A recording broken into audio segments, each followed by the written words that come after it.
England's time. Williams, who scores, and Spain lead. The shot from distance is in.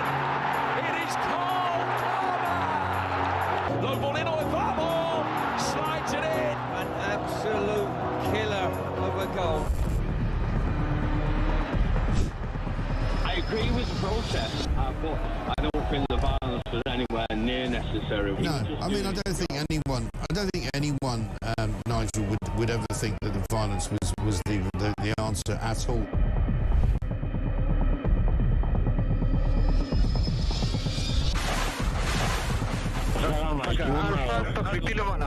אזרחי ישראל, אנחנו במלחמה.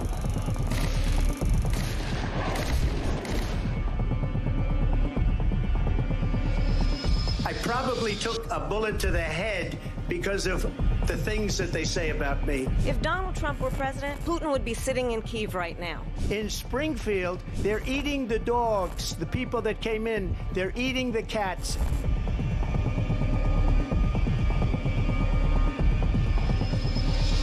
Liberal left couldn't understand that this man could be anything other than the great newsreader, a man of integrity. Is it possible in any way, shape or form that Keir Starmer didn't know about these facts about the suspect in Southport? I find it extraordinary that he wouldn't know. It seems that the public has not been told the truth. No. There's nothing like an American election, I have to say. North Dakota has gone red, South Dakota's red, Texas is red. Many people have told me that God spared my life for a reason.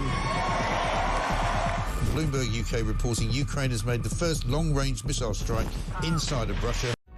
Across the UK, on DAB+, on your smart speaker, on your smart TV, and on your side. This is Talk.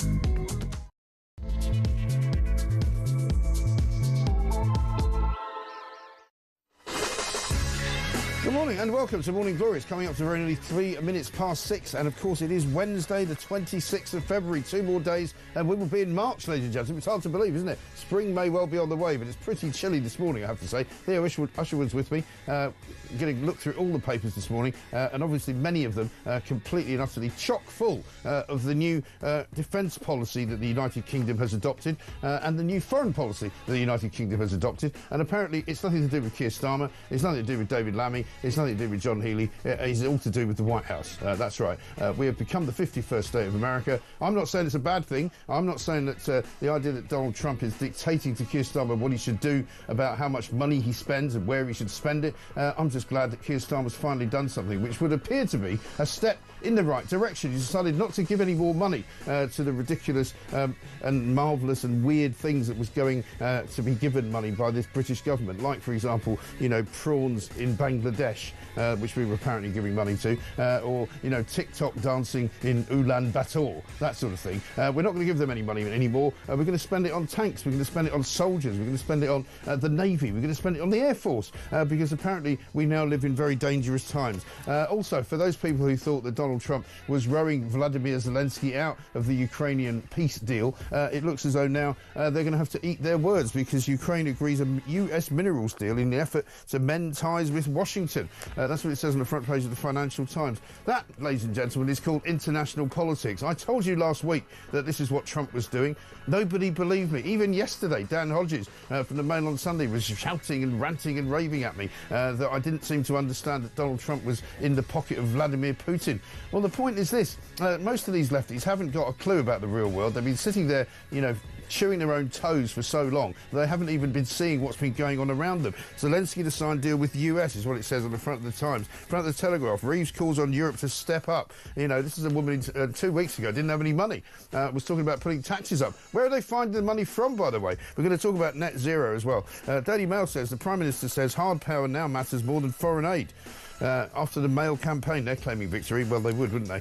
Lots and lots to talk about, though. Net zero, apparently, £5 billion more is going to cost you and I. They want us to stop flying, stop eating meat, and basically stop driving cars. All to save the planet. 0344 499 1000 is the number. If you've forgotten how to get in touch, here's what you do.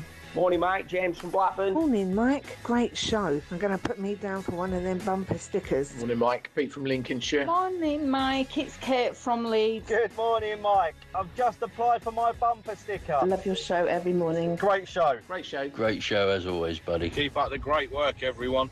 By the way, the bumper sticker thing yesterday went absolutely gangbusters, right? We've had so many requests for bumper stickers that basically we're going to have to make more. I'm currently in a big row with the management who are saying, we don't want to make any more. I'm like, no, you're going to make more because we've got thousands and thousands of people who want them. So whatever you do, don't ask for a bumper sticker today. You know what I mean? This is Morning Glory. Let's get it on. Theo Usherwood is here. Theo, very good morning to you. Very good morning, I've Steve. saved you a bumper sticker because I knew that they'd all go as soon as we put them out there yesterday.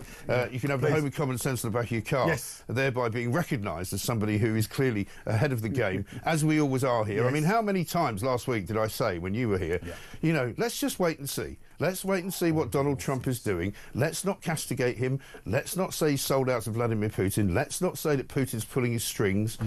Let's just wait and see. And here we are. And here we are, front page of the Times. Zelensky, he's going to go to Washington, it looks like, on Friday, and he's going to sign a deal for minerals. And this is going to be a joint deal. Yes. And the two key things to this. Firstly, this is Donald Trump getting US taxpayers' cash back given to Ukraine under Biden, making the point that actually that money wouldn't have gone had the war just been stopped, sorted out immediately. And then the second part of this, and this is the really crucial thing, this is the thing where people are going to really struggle. They're going to have to wobble their head a little bit, because actually what Donald Trump is saying, we'll give you those security guarantees, President Zelensky, when we have that joint deal for your minerals. He's done a great deal for the United States. He's basically said, look, you know, we gave you all this money. Zelensky just the other day said it wasn't a loan, it was just money that we were given. We weren't planning to return any of it, unlike the money that he says he's going to return to us. But Trump's just gone, well, fine, if you haven't got the money to pay us back, we'll take some of your minerals. And then we'll give you your security guarantee. And then you have peace. Right. That actually, that's something that sounds sensible to me. Emmanuel Macron would sign up to. Exactly. But this is the thing, isn't it? I mean, suddenly we saw a very serious Keir Starmer yesterday, didn't we? And, you know, listen, I'm not going to make fun of him on the basis that on this one, he's actually right. But the thing is, Britain as a country should have been doing this many, many years before now. We're only now doing it because he's being basically forced into it by Donald Trump, and he's going to see him tomorrow.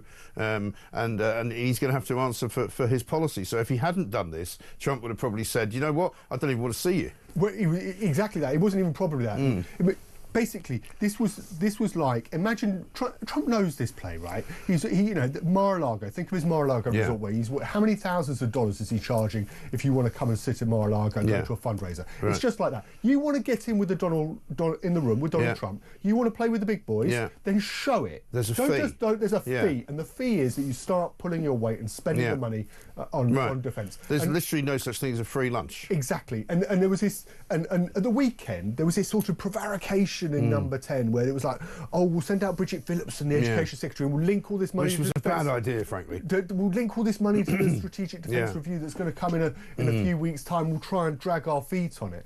And from the way it seems to have played out is that actually the White House, Washington, was very clear. You want to have that sit-down meeting. You want to be that bridge. You've asked for it. You want it, well then you need to cough up, because Uncle Sam is no longer going to continue to fork out for defence spending, and it's no good saying, well, your budgets are tight. And he's had to go, look, he's done the sensible thing. He's gone after. He's had to find a huge amount of money, 13.4 billion pounds a year by 2027. He's brought it forward, so he's shown that due deference to Donald Trump, but he's done the sensible thing in trying where to find that money. I mean, he must have had a few rows inside a cabinet to get all the lefties to actually say. Well, he dropped it on them. He literally, there was just a phone call. They were all on trains and out of the way. I mean, there's going to. But you're right. You make the right point, Mike. There's going to be a lot of fury over the coming days. We've seen the charities like ActionAid and Save the Children. Oh, yeah, they're all absolutely bumping their gums, aren't they? Really and you would expect this, I'm sure you do, you would expect this. Yesterday, when this all happened, I decided to go and do a bit of, you know, what you might call archaeological Twitter hunting. And I found a tweet from Keir Starmer from 2021, 13th of July, in which he says this: the Conservatives have just voted to cut international aid. Cutting aid to help the world's poorest during a pandemic is callous and not in our national interest. Boris Johnson is damaging damaging Britain's reputation around the world. Yes. He's just done the same thing. Yeah, and do you remember what David Lammy said only a few weeks ago when he said, I'd remind our US friends that when we cut international aid, it wasn't a very good decision. And yes. Of course, this was the fact of... Because they cut USAID. Yeah. Absolutely right. And one from Angela Rayner around the same time. Tory MPs just supposed to cut our international aid spending that supports the most vulnerable people in the world. Don't let them tell you they want the money spent here in Britain instead, because they voted to leave our hungry kids with no food too. But it's also down to a lot of the work you've done here at Talk and a lot of the work that Harry Cole's done at The Sun. Yeah. Shells not shellfish, and voters, they're conscious. They've got... In number 10, there are some sensible people like Morgan McSweeney, who understand voters, who understand those voters, who listen to your programme, listen to Talk, and they realise that they simply... And they hear the people who are angry. And they hear people are angry, and they're looking at polls, and they realise Keir Starmer's unpopular, and they've got to find a huge amount of money very quickly. Yeah. And what have they done? They've gone for the common sense thing. Let's find the money from the international aid budget, because voters are furious. They pick up The Sun and they go, what?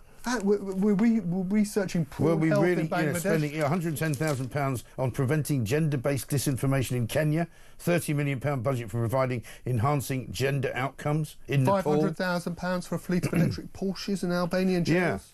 I know. So that you can make a quick getaway, presumably. We'll come back to Albania in a moment. But here's what it could buy, apparently. £6 billion extra on defence every year. The Sun have done this on pages 4 and 5. One set Queen Elizabeth-class aircraft carrier costs £6 billion.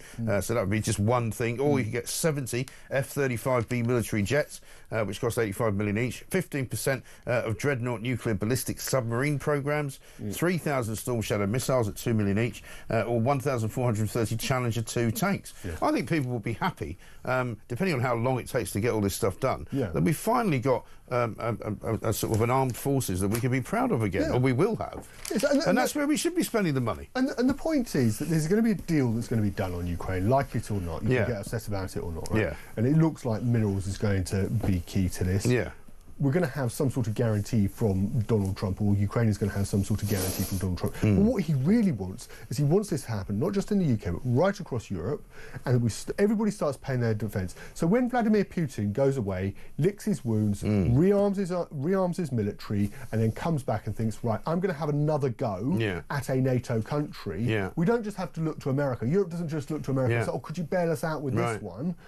Actually, we're just roll the tanks. And we're actually just in a position, Europe's in a position to say, actually, we're going to go and meet this head on. We've got the military to do it. We'll go and meet you at the border of Poland if you say you wanted to have a go at Poland, and we can defend ourselves. And there's no reason, there's absolutely no reason why we can't do it. European NATO, that's putting the United States aside, is 10 times richer than Russia. Of course it is. And actually, we're perfectly able to do this on our own volition and to defend ourselves. And that's the point that Donald Trump is making. He doesn't want to... And he's made the point, but not only has he made the point, but he's actually made it happen. Yes. Which is quite remarkable, considering he's been in just over a month. Yes, but he's done it by really hard diplomacy. He's not done it by, oh, please, sorry, in a couple of years' time, we're going to he's, you want to get in the room with me. You want to, and he's done it by, the leverage with all of this, Mike, was that meeting in Saudi Arabia last week in Riyadh. Of course. When you had. Oh, what you mean the one the lefties were saying was wrong? Yeah, the one that they said was terrible. The one with Rubio and Lavrov, because it suddenly was like,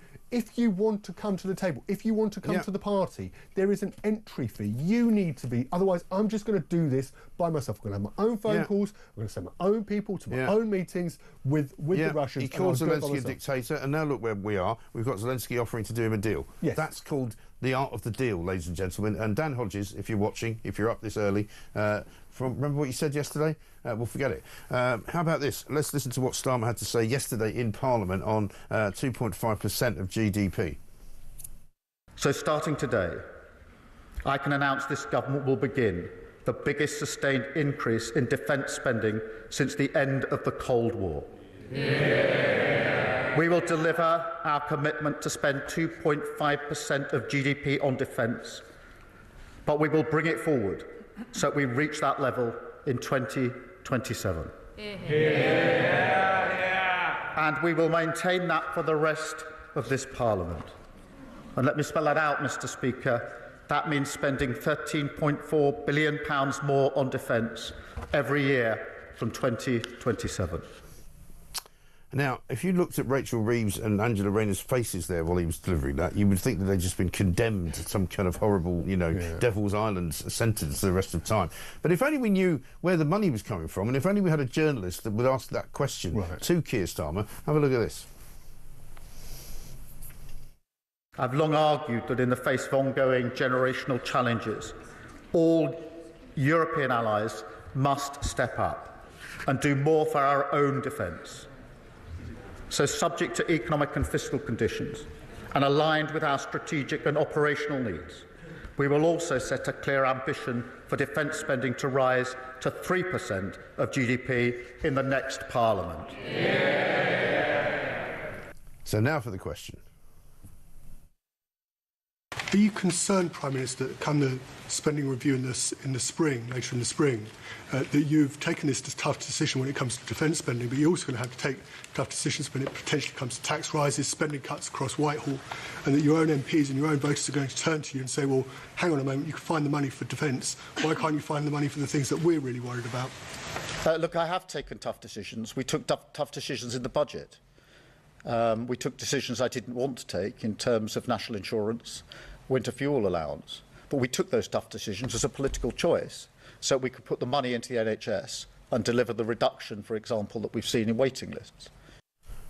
Yeah, there isn't a reduction in waiting lists, actually. He says he's made 2 million more appointments, but that's not actually true. But that was one, Theo Usherwood, looking much younger, I must say, making a point there to the Prime Minister. That was a Downing Street press conference yesterday. But where is the money coming from? The money's coming from international aid. The point I was making is that this decision, there are going to be some really painful decisions coming up in this spending review where they basically, the headroom has gone because the cost of government borrowing has soared by £10 billion. Yeah. So they've lost that money, and they're going to have to make decisions in order to balance. Well, they borrowed 17 billion in December alone last year, didn't they? Yeah, and that was just the interest payments. So they've got real problems in terms of paying that money back, and that means they're going to have to make some really difficult decisions, cuts to departments. And Angela Rayner, you mentioned her face. Her department covers local government, and that's not a protected department. Right. So that could face some really tough decisions, up to 10%. And they don't want to cut the civil servants. Right. Grant Shapps, the former Defence Secretary, was making that point. Well, maybe Angela Rayner could cut back on the £20 million that she's spent extra since she's been in the Department of Housing on consultants. Yeah, and she also did a trip last week to Ethiopia and Ghana as part of her brief as the. Is she building houses there? Well, I think it was a fact-finding mission, but that stuff is sure. that stuff's going to have to go. Yeah, I mean, they're going to have to trim their sails quite significantly, and I include in that David Lammy's, jetting around in private jets, Starmer's foreign trips, all of the stuff that counts, and what it looks like. Because if you're saying that you need to ask people to tighten their belts and to sort of save themselves from going down the gurgler financially, you have to look like you're not being profligate with money. Yes, and that's always that's always been a danger. That's always been a weak point for an Achilles heel for Labour. And these are going to be really difficult decisions. And the point I was trying to make was that come that spending review, and it could even turn into an emergency budget, because Rachel Reeves, depending on how things pan out over the next few weeks and months, will have a better idea on March 26th when the OBR, the Budget Responsibility, update their forecast. But could have to make some really tough spending cuts. She may have to come back and put up taxes again, and people will turn around and say, well, hang on a moment, you've cut international aid to 0.3% of GNI. Why don't you have another go at that? Yeah, have another go, take another 2 points off, because once you've broken the seal, suddenly there you are, you've got opportunities all over the place. Theo, we've got lots more to do, because with the one hand they take away, with the other hand they give, if you like, or possibly take away even more, because net zero is big in the papers today as well. People saying there's a climate change committee. We're trying to find out who's on that, by the way, and when we do, we're going to go for them. But basically, £5 billion is what it's going to cost us. They say they want to stop you eating meat, they want to stop you flying, they want to stop you driving around in the car, and they want you to get a heat pump. I mean, for heaven's sake, there's a war on. 0344 499 1000. This is Morning Glory.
get your tissues, everyone. It had been a hugely difficult decision for me to stand down, she adds. She says, it's been an enormous privilege to lead the NHS in England through what has undoubtedly been the most difficult period in its history. Yeah, because the management of the NHS is so appallingly bad. We were the only healthcare system in the Western world that shut down to everyone but COVID patients, which is why we are seeing and have seen deaths spiralling for pretty much everything else. You were part of the management that shut down cancer treatment for people in their 30s and 40s.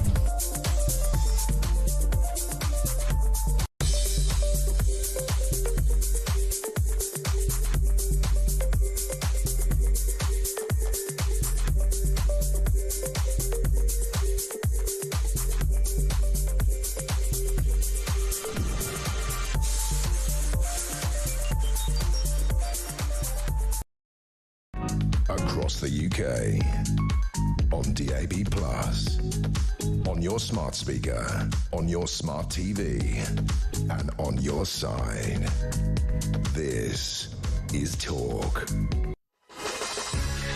Welcome back to Morning Glory. Coming up for 22 minutes past 6. I'm Mike Graham with you all the way through until 10 o'clock, of course. Dave says this. Talk. Good morning, Mike. Angela Rayner's face said it all. Don't think she's fully behind it. David Lancashire. P.S. Can I have a sticker? Listen, everybody who sent in a request for a sticker will get one. We've got so many requests that we haven't got as many stickers as we've got requests, so we're getting more stickers made, so you will get your bumper sticker. And in fact, there are 3 tiers, believe it or not. Talk about 2-tier Kia. There are 3 tiers of sticker responses you're going to get. Because the really exclusive ones, right? Theo Usherwood's here smiling. The really exclusive ones will come to you without any kind of notification at all. You'll just get one sticker in an envelope. Those are some of the first people to get them. The second tier, will get a letter which accompanies it with my name on it saying thank you very much indeed for joining the Revolutionary Common Sense. And the third one, which I signed a load of things yesterday, is a letter that I've actually signed. Oh, wow. To say, thank you so much for joining the Revolutionary Common Sense. So whichever one of those you get, what we want to do is take a picture of it on the back of your car, put it up on social media or send it to us, and we can do the same. So it's been brilliant, absolutely brilliant. When Andy in Coventry, morning Mike, can I have a bumper sticker for my electric scooter, please? Listen, what you do with the sticker is entirely up to you. Put it on your fridge if you want. How many have you printed so far? Well, we've got a couple of thousand going out, but it's not enough because there was more than 2,000. So you're just a rerun. We're as I say, I mean, currently, as they say, in discussions with the management, we're going, well, how many of these things do we need to print? And I said, just keep doing them because people want them. They want to show, because never before has the public, I think, in this country been so universally against what this government's been doing for so long. Some might agree with me today that they've done something right. They've now actually decided to stop giving our money away to these useless causes in foreign countries nobody's heard of. The Ulaanbaatar, Tiddlywinks team or something.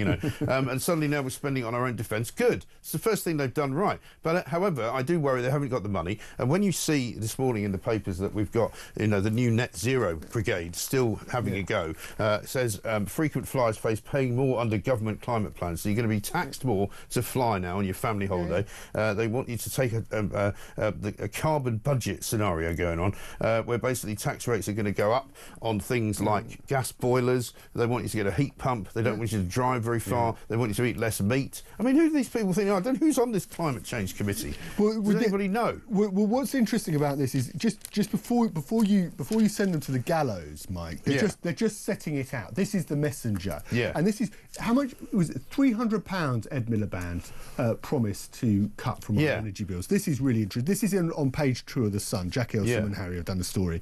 So it says, the report says, and I'm quoting here, depending on the level of policy support, a typical household will experience somewhere between £100 in savings to £150 in additional costs per year on average. So actually your bills, and this is between 2025 and 2050. Right. So between now and 2050, actually, there's a distinct possibility, this committee is saying, that actually your bills are going to go up by £150 a year. You're not going to save. And they're going up again by £111 on the 1st of April because the energy price cap was raised yesterday.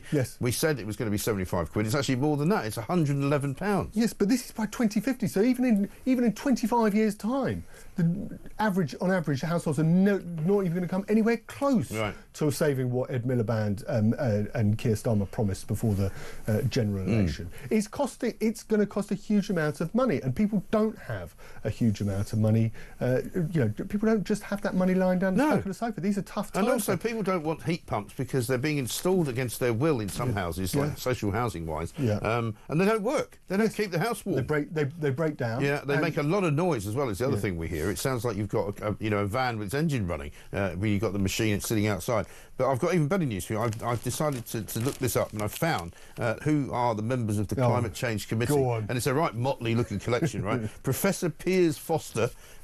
Piers Foster is the director of the Priestley Centre for Climate Futures and Professor of Physical Climate Change at the University of Leeds, so he's a dud. Professor Keith Bell, co-director of the UK Energy Research Centre, who's a fellow of the Royal Society of Edinburgh.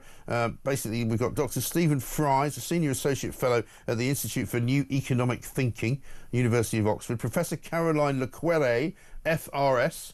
She apparently is a professor of climate change science at the University of East Anglia. They're the ones that cooked up the old hockey stick graft, remember? Oh, yeah. So they're all liars. Nigel Topping, appointed by the UK Prime Minister's UN Climate Change high-level champion for COP26. They've all got very strange teeth. Swenja Sominski, chair of the Munich Climate Insurance Initiative. Who are these people? Baroness Brown of Cambridge, an engineer. Dr Ben Caldicott, Professor Richard Dawson, Professor of Earth Systems Engineering.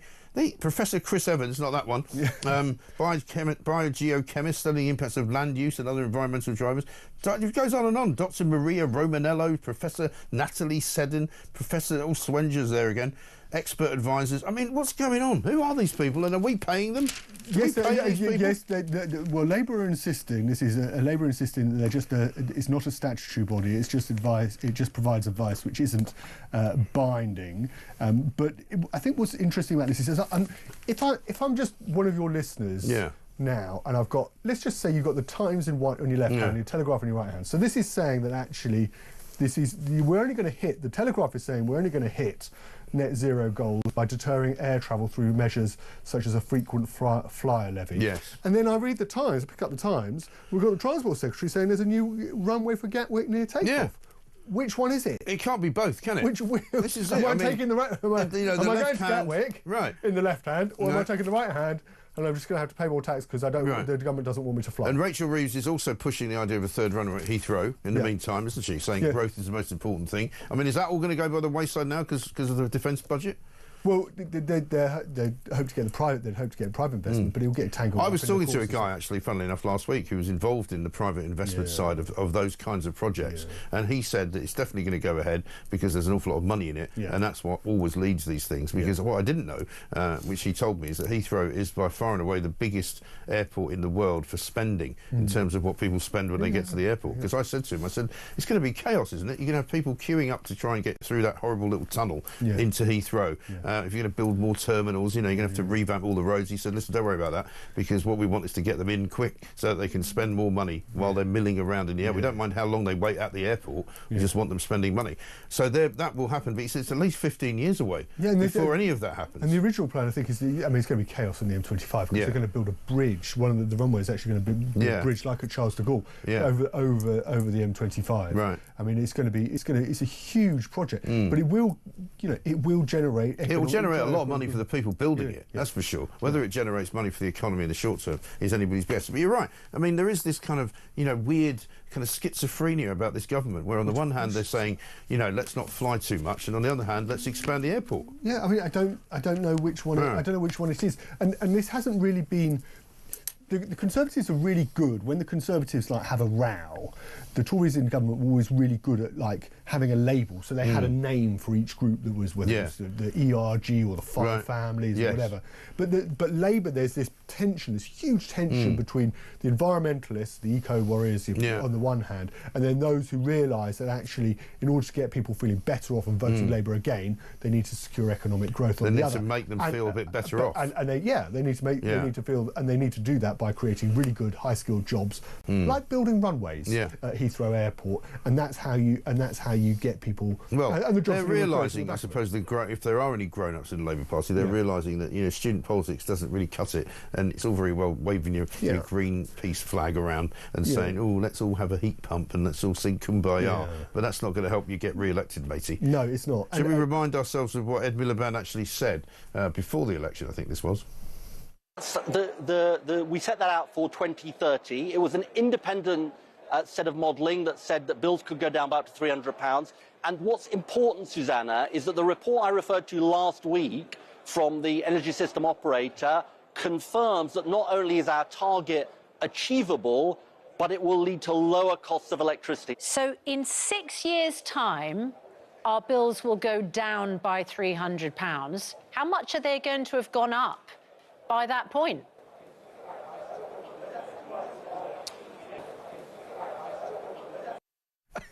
What an absolute plank. I mean, this is the trouble with Miliband. He doesn't. I mean, he's very much in the nutty camp, isn't he? On the green zealotry front. Yeah, if you're and I was at this Labour thing a few weeks ago, and there was this green.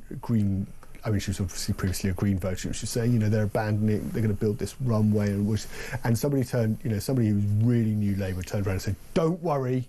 You've got Ed Miliband in the net zero department. You've got your person. It doesn't get any better than this for you because Ed Miliband's there in net zero. He's leading the green agenda." And I always contrast Ed Miliband to that point when he was Labour leader and he was eating the bacon sandwich in that flower market, and he just looked terrible. And when you watch him now talking about the green stuff, he's living his best life. Yeah, he is so happy just talking about net zero this and. But the trouble is, carbon nothing he says makes any sense. For your listeners, it's just head in hand. Yeah, it's just. Well, nothing he says makes any sense, and none of it's true. Apart from that, he's doing a great job. How about this from Andrew? He says, "Morning, Mike. As regards heat pumps, I have one fitted. Why does my energy company charge more on their heat pump tariff? I can save the planet, but it is going to cost even more money." And Mike says this: "We should be exploiting and exporting our huge natural gas resources to help pay for the increase in defence spending. It's a no-brainer and would have the added benefit of bringing down energy prices. No doubt,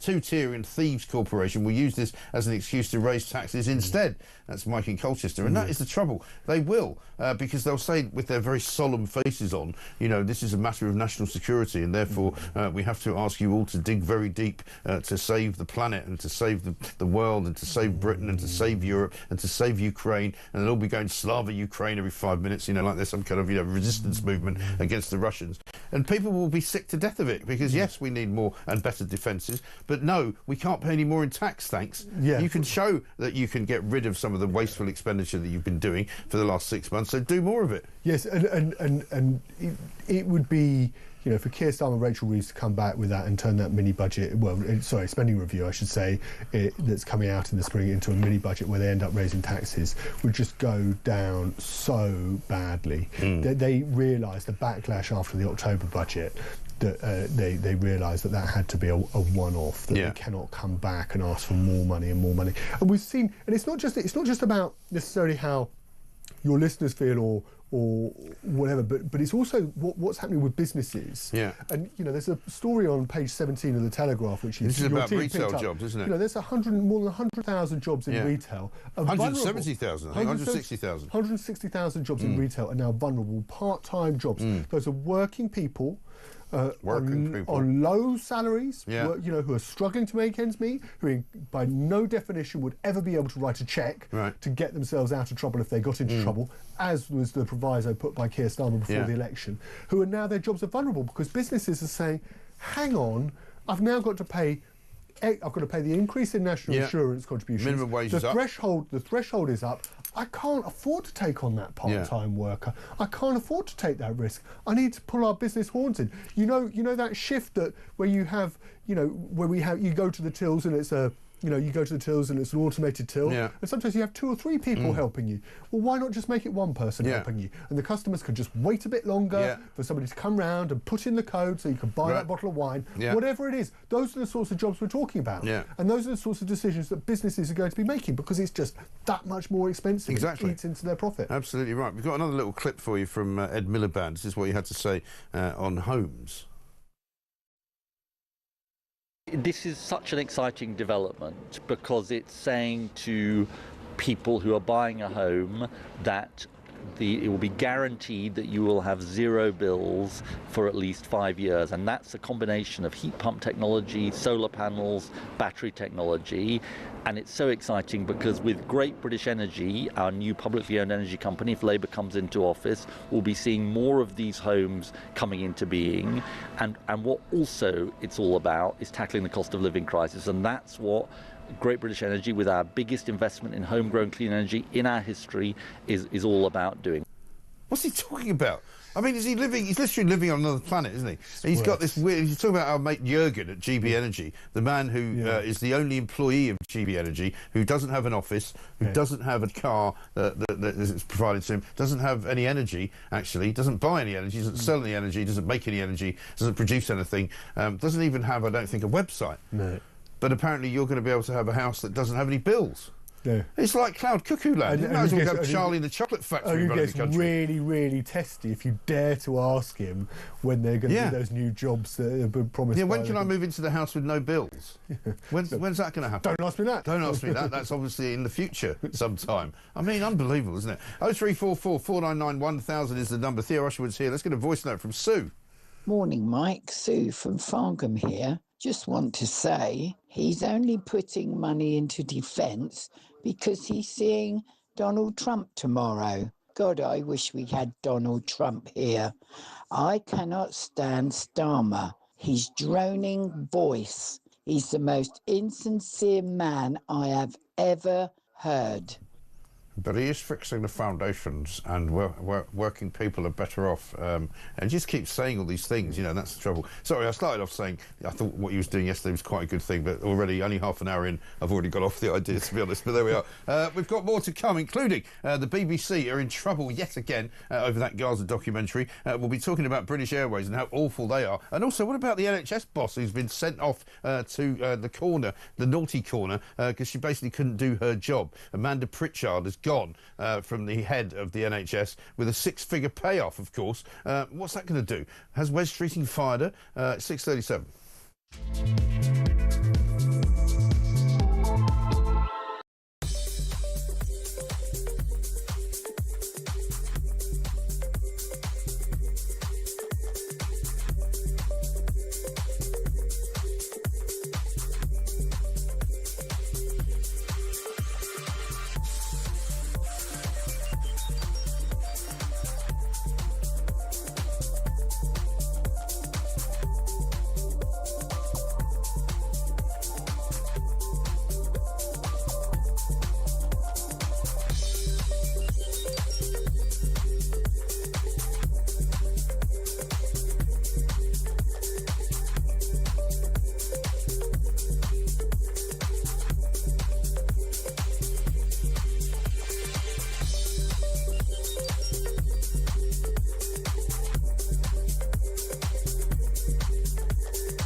Across the UK, on DAB+, on your smart speaker, on your smart TV, and on your side.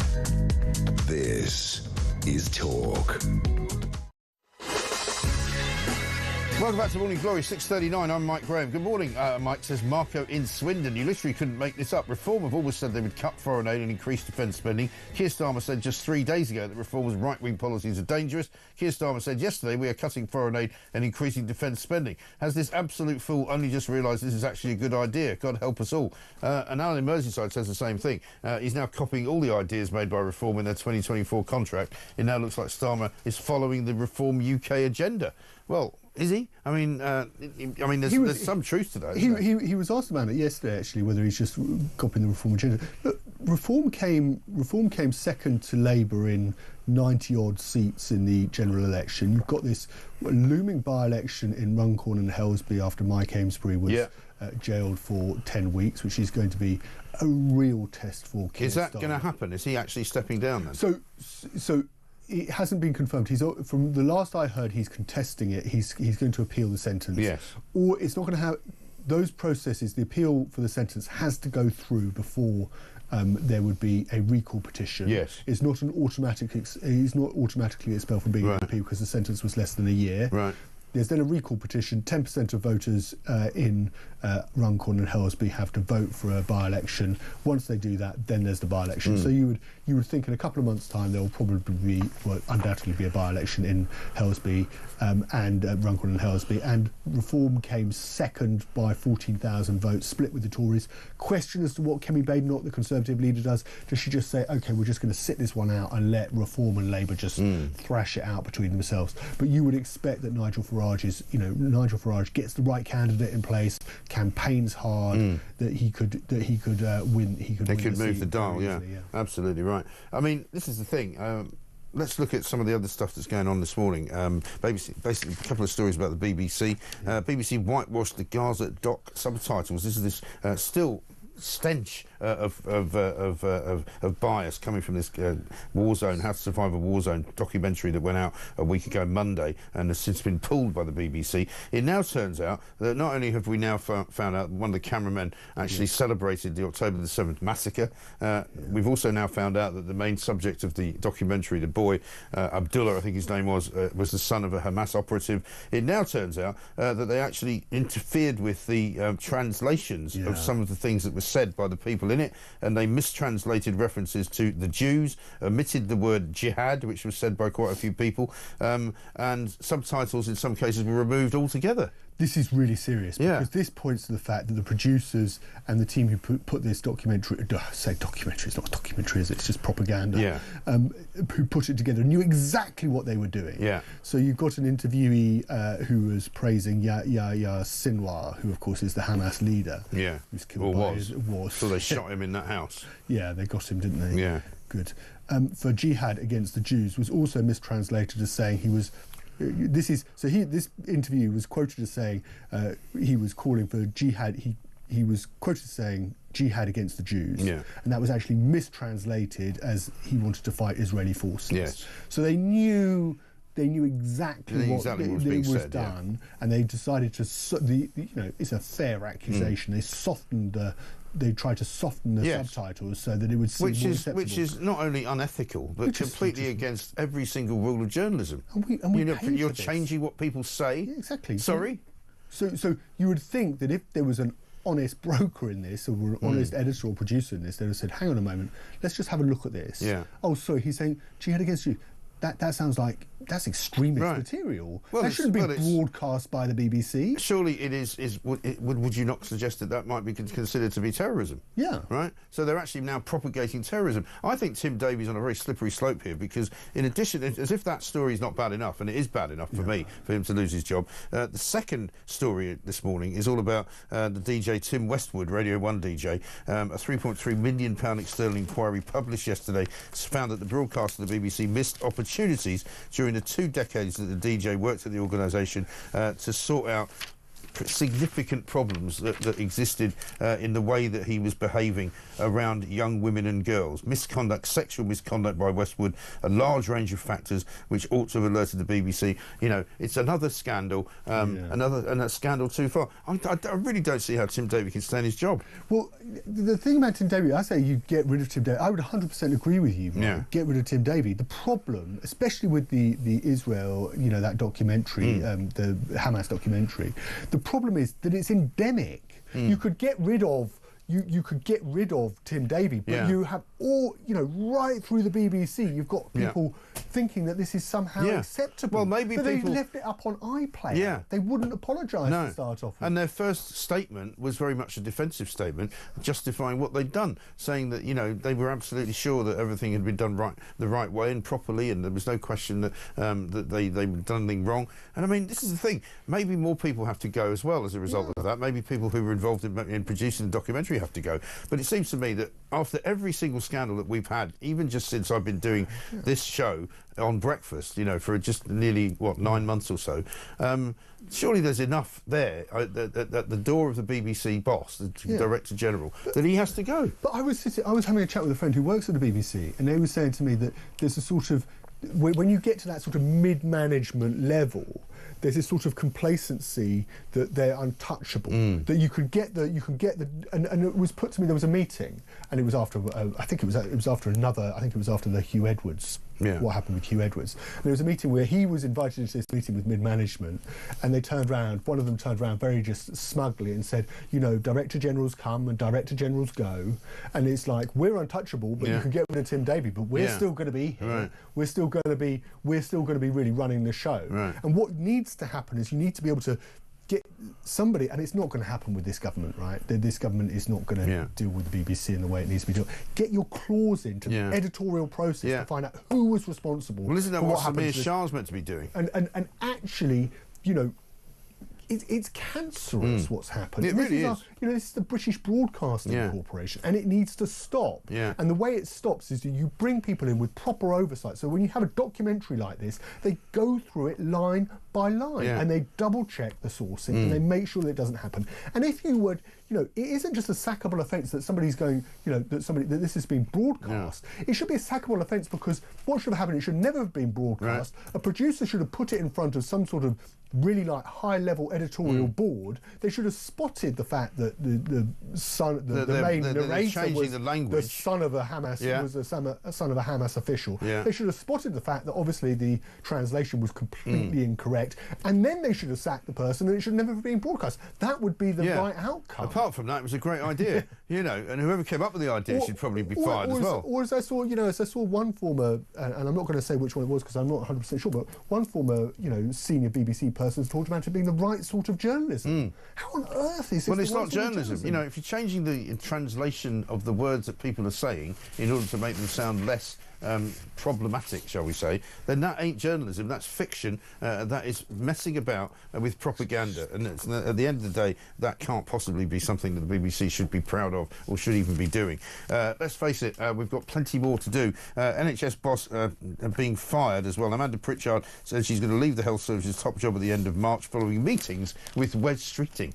So he's obviously started to wield the axe. We'll find out what that's all about. We've got yet another Albanian people smuggler who's been allowed to stay in the country thanks to the human rights laws from the ECHR. Much more besides, of course, as well. Mike, it seems, says Mick, the BBC can do whatever they want with no consequences from the government. No surprise there, then. Let's get a voice note from Chris. Morning, Mike. Morning, Theo. Chris from Epsom. We've got some very good news. Starmer's stepped forward with the right foot. Now let's see if we can continue to put pressure on him. We need to stop that data bill coming through. Have a great day. Thank you very much indeed. That's one way of looking at it. He has actually bowed to pressure from Donald Trump and possibly from those of us who have been making noises about how wrong he is getting everything. So maybe, just maybe, we're on a bit of a road to recovery. What do you think? 0344 499 1000 is the number. More coming up after this.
Finally, let's talk about Jonathan Reynolds. For those who don't know, he's the current business secretary.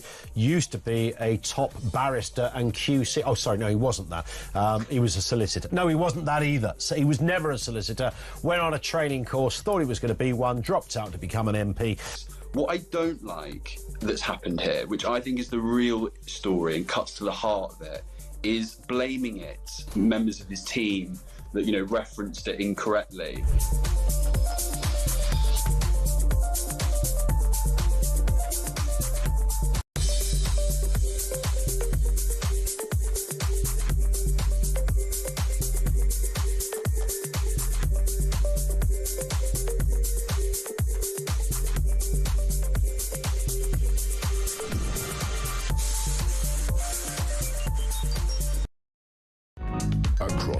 UK. On DAB+, on your smart speaker, on your smart TV, and on your side. This is Talk. No. Welcome back to Morning Glory. It's 10 minutes to 7. We're almost at the end of the first hour altogether. Theo Usherwood is here. Got this from Charles in East Sussex. I fear for those affected by the reduction of foreign aid. How are these countries going to build space agencies, coal-powered power stations and new rainbow street signs without us? Well, this is the thing. I mean, again, this has all been started by the Doge operation in America, with Elon Musk suddenly opening up a can of worms and finding all manner of millions and millions and millions of dollars being sent to these ridiculous causes around the world. And we've obviously now woken up and done the same thing. Yeah, this bit of the story hasn't really been explored. And what's interesting about it is obviously we know that Donald Trump wanted more money to be spent on on defence. We know that he wants Europe to pull its weight.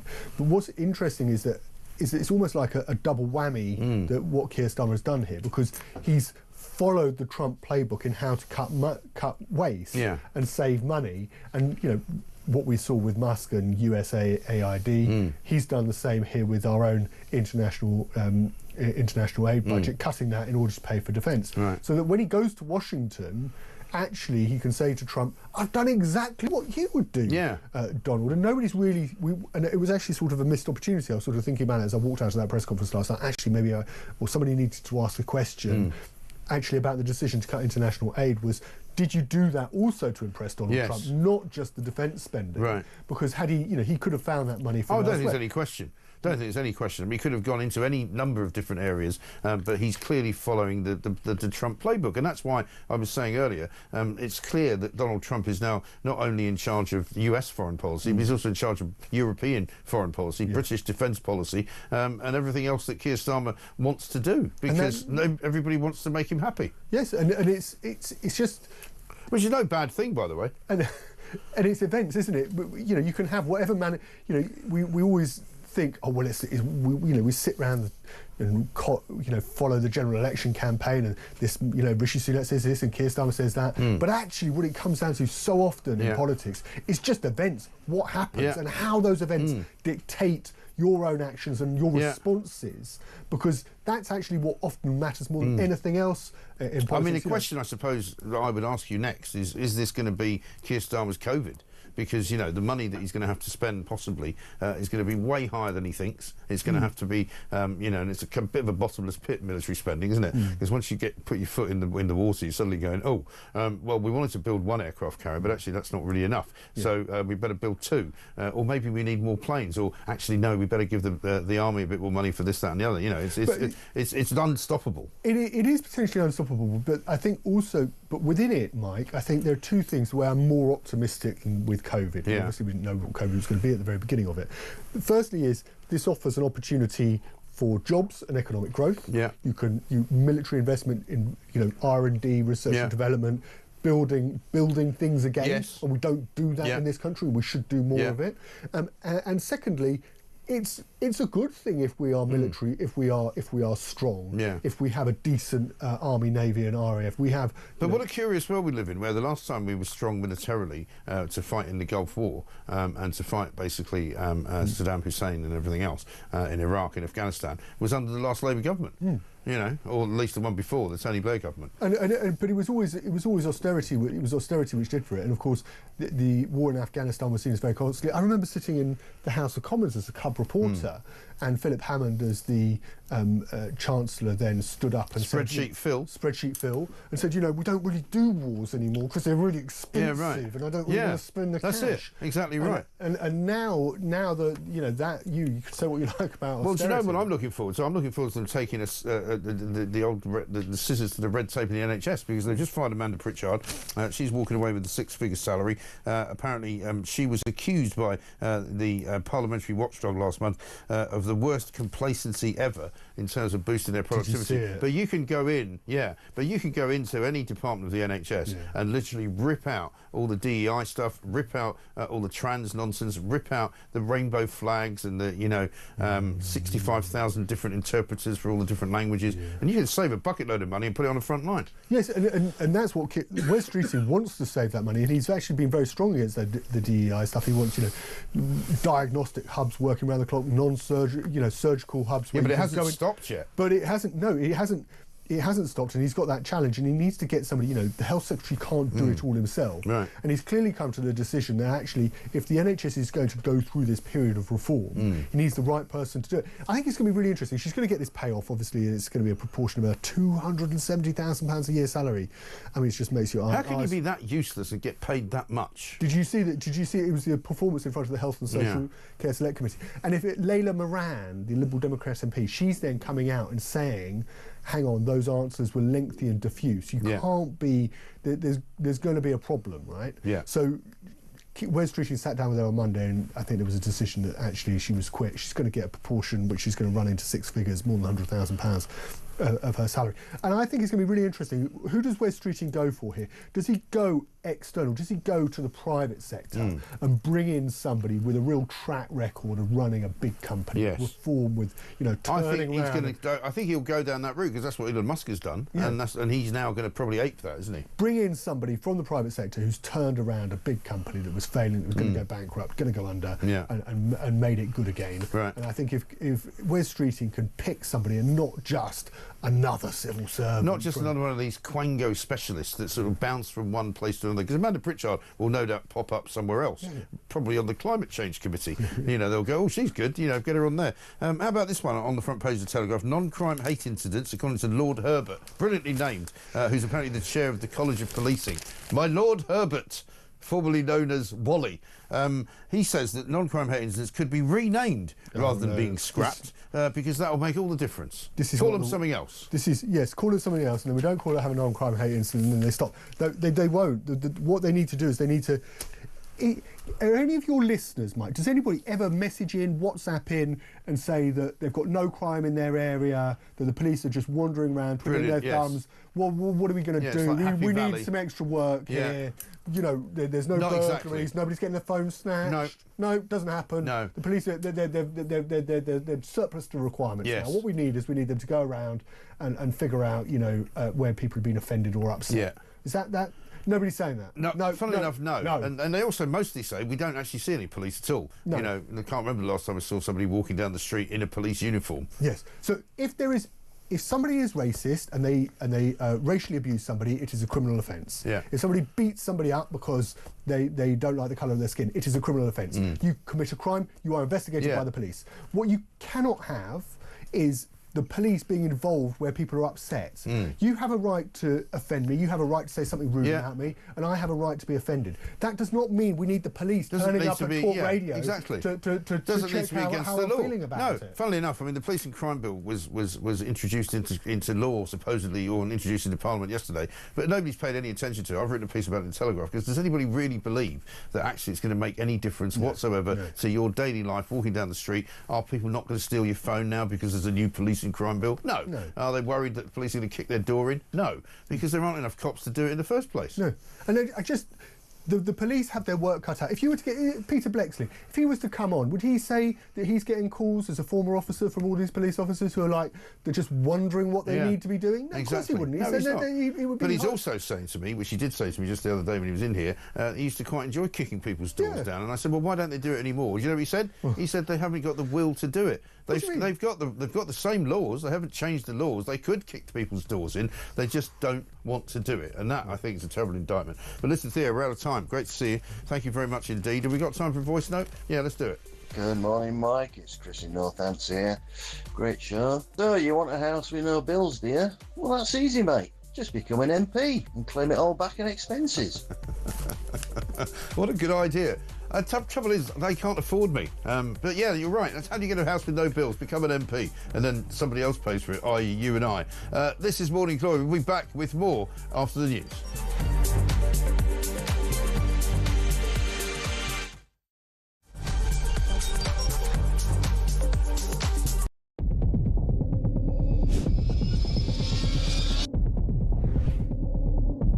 I spoke with His Majesty the King to request the dissolution of Parliament, and we will have a general election on the 4th of July. I have just returned from Buckingham Palace to form the next government of this great nation.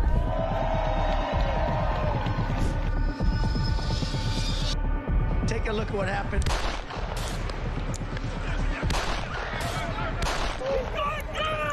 I immediately knew it was very serious, that we were under attack.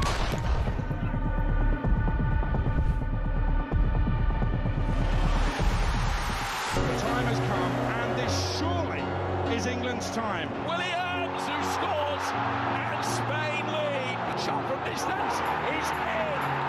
It is Cole Palmer. Low ball in, Whitehall slides it in. An absolute killer of a goal. I agree with the process, but I don't think the violence was anywhere near necessary. No, I mean, I don't think anyone, Nigel, would ever think that the violence was the answer at all.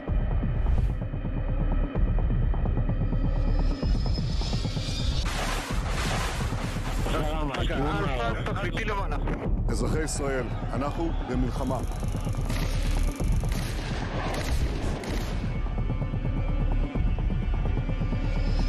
I probably took a bullet to the head because of the things that they say about me. If Donald Trump were president, Putin would be sitting in Kyiv right now. In Springfield, they're eating the dogs, the people that came in, they're eating the cats.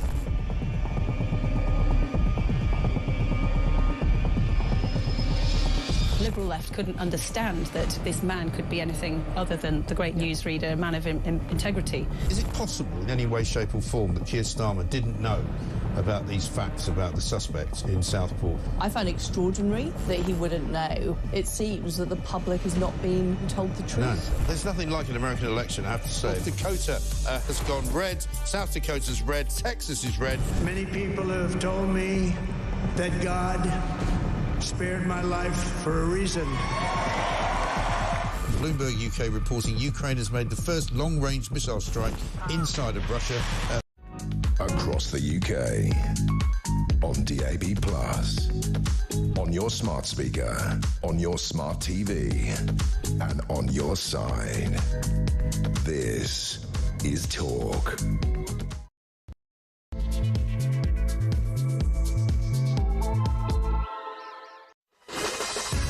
Welcome back to Morning Glory. It's coming up to very nearly 3 minutes past 7. I'm Mike Graham. The sun is up, ladies and gentlemen. The rain finally ended. It's actually streaming through the windows here at the top of the tower here at News UK, 17 floors up. It's looking rather glorious on this particular morning. And Wednesday morning, of course. It is Wednesday, the 26th of February. Pretty soon, it's going to be March. We've got 2 more days to go to the end of the week. Keir Starmer's off to the United States of America tomorrow, of course. Today, he's going to have Prime Minister's questions. Yesterday, he appeared in Parliament in order to tell us all that he was suddenly going to become the Iron Prime Minister. He's decided that no more are we going to give money away to the feckless, to the hapless, to the hopeless, and to the people around the world who'd like to find out about gender dysphoria in Bangladesh, or, you know, prawn cocktail crisps and sandwiches somewhere near the delta of the Nile.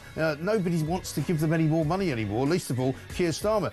Is he having his strings pulled by Donald Trump by any chance? Is he having his strings pulled by Elon Musk? He's off to see them both, of course, tomorrow in the White House. And, of course, he'll be able to say to them, look, I've put myself in a camouflage jacket. I've decided to up defence spending to 2.5%. And I'm going to spend even more billions and billions of pounds. Not sure where it's coming from yet. But don't worry, I'm doing exactly as you told me, Donald. Do you think that's OK? Do you think I can get a pat on the head for that, please? A pat. He's finally found a spine, Keir Starmer. I'm actually going to say to him that he's done quite a good thing. But if he can prove that he can find money for stuff like this when he wants to, then surely he can find money for other things as well. For example, he doesn't need to rip off the farmers. He doesn't need to rip off the pensioners. He doesn't need to rip off companies who've got national insurance increases coming along the way in April. 0344 499 1000. We'll hear from Starmer. We'll talk to Ben Habib in this hour as well. We'll get his view on all of that. Also, we'll be finding out why the net zero nutters are still banging on and on and on about how we have to save the planet. Because in addition to saying that we're going to spend all this money on defence,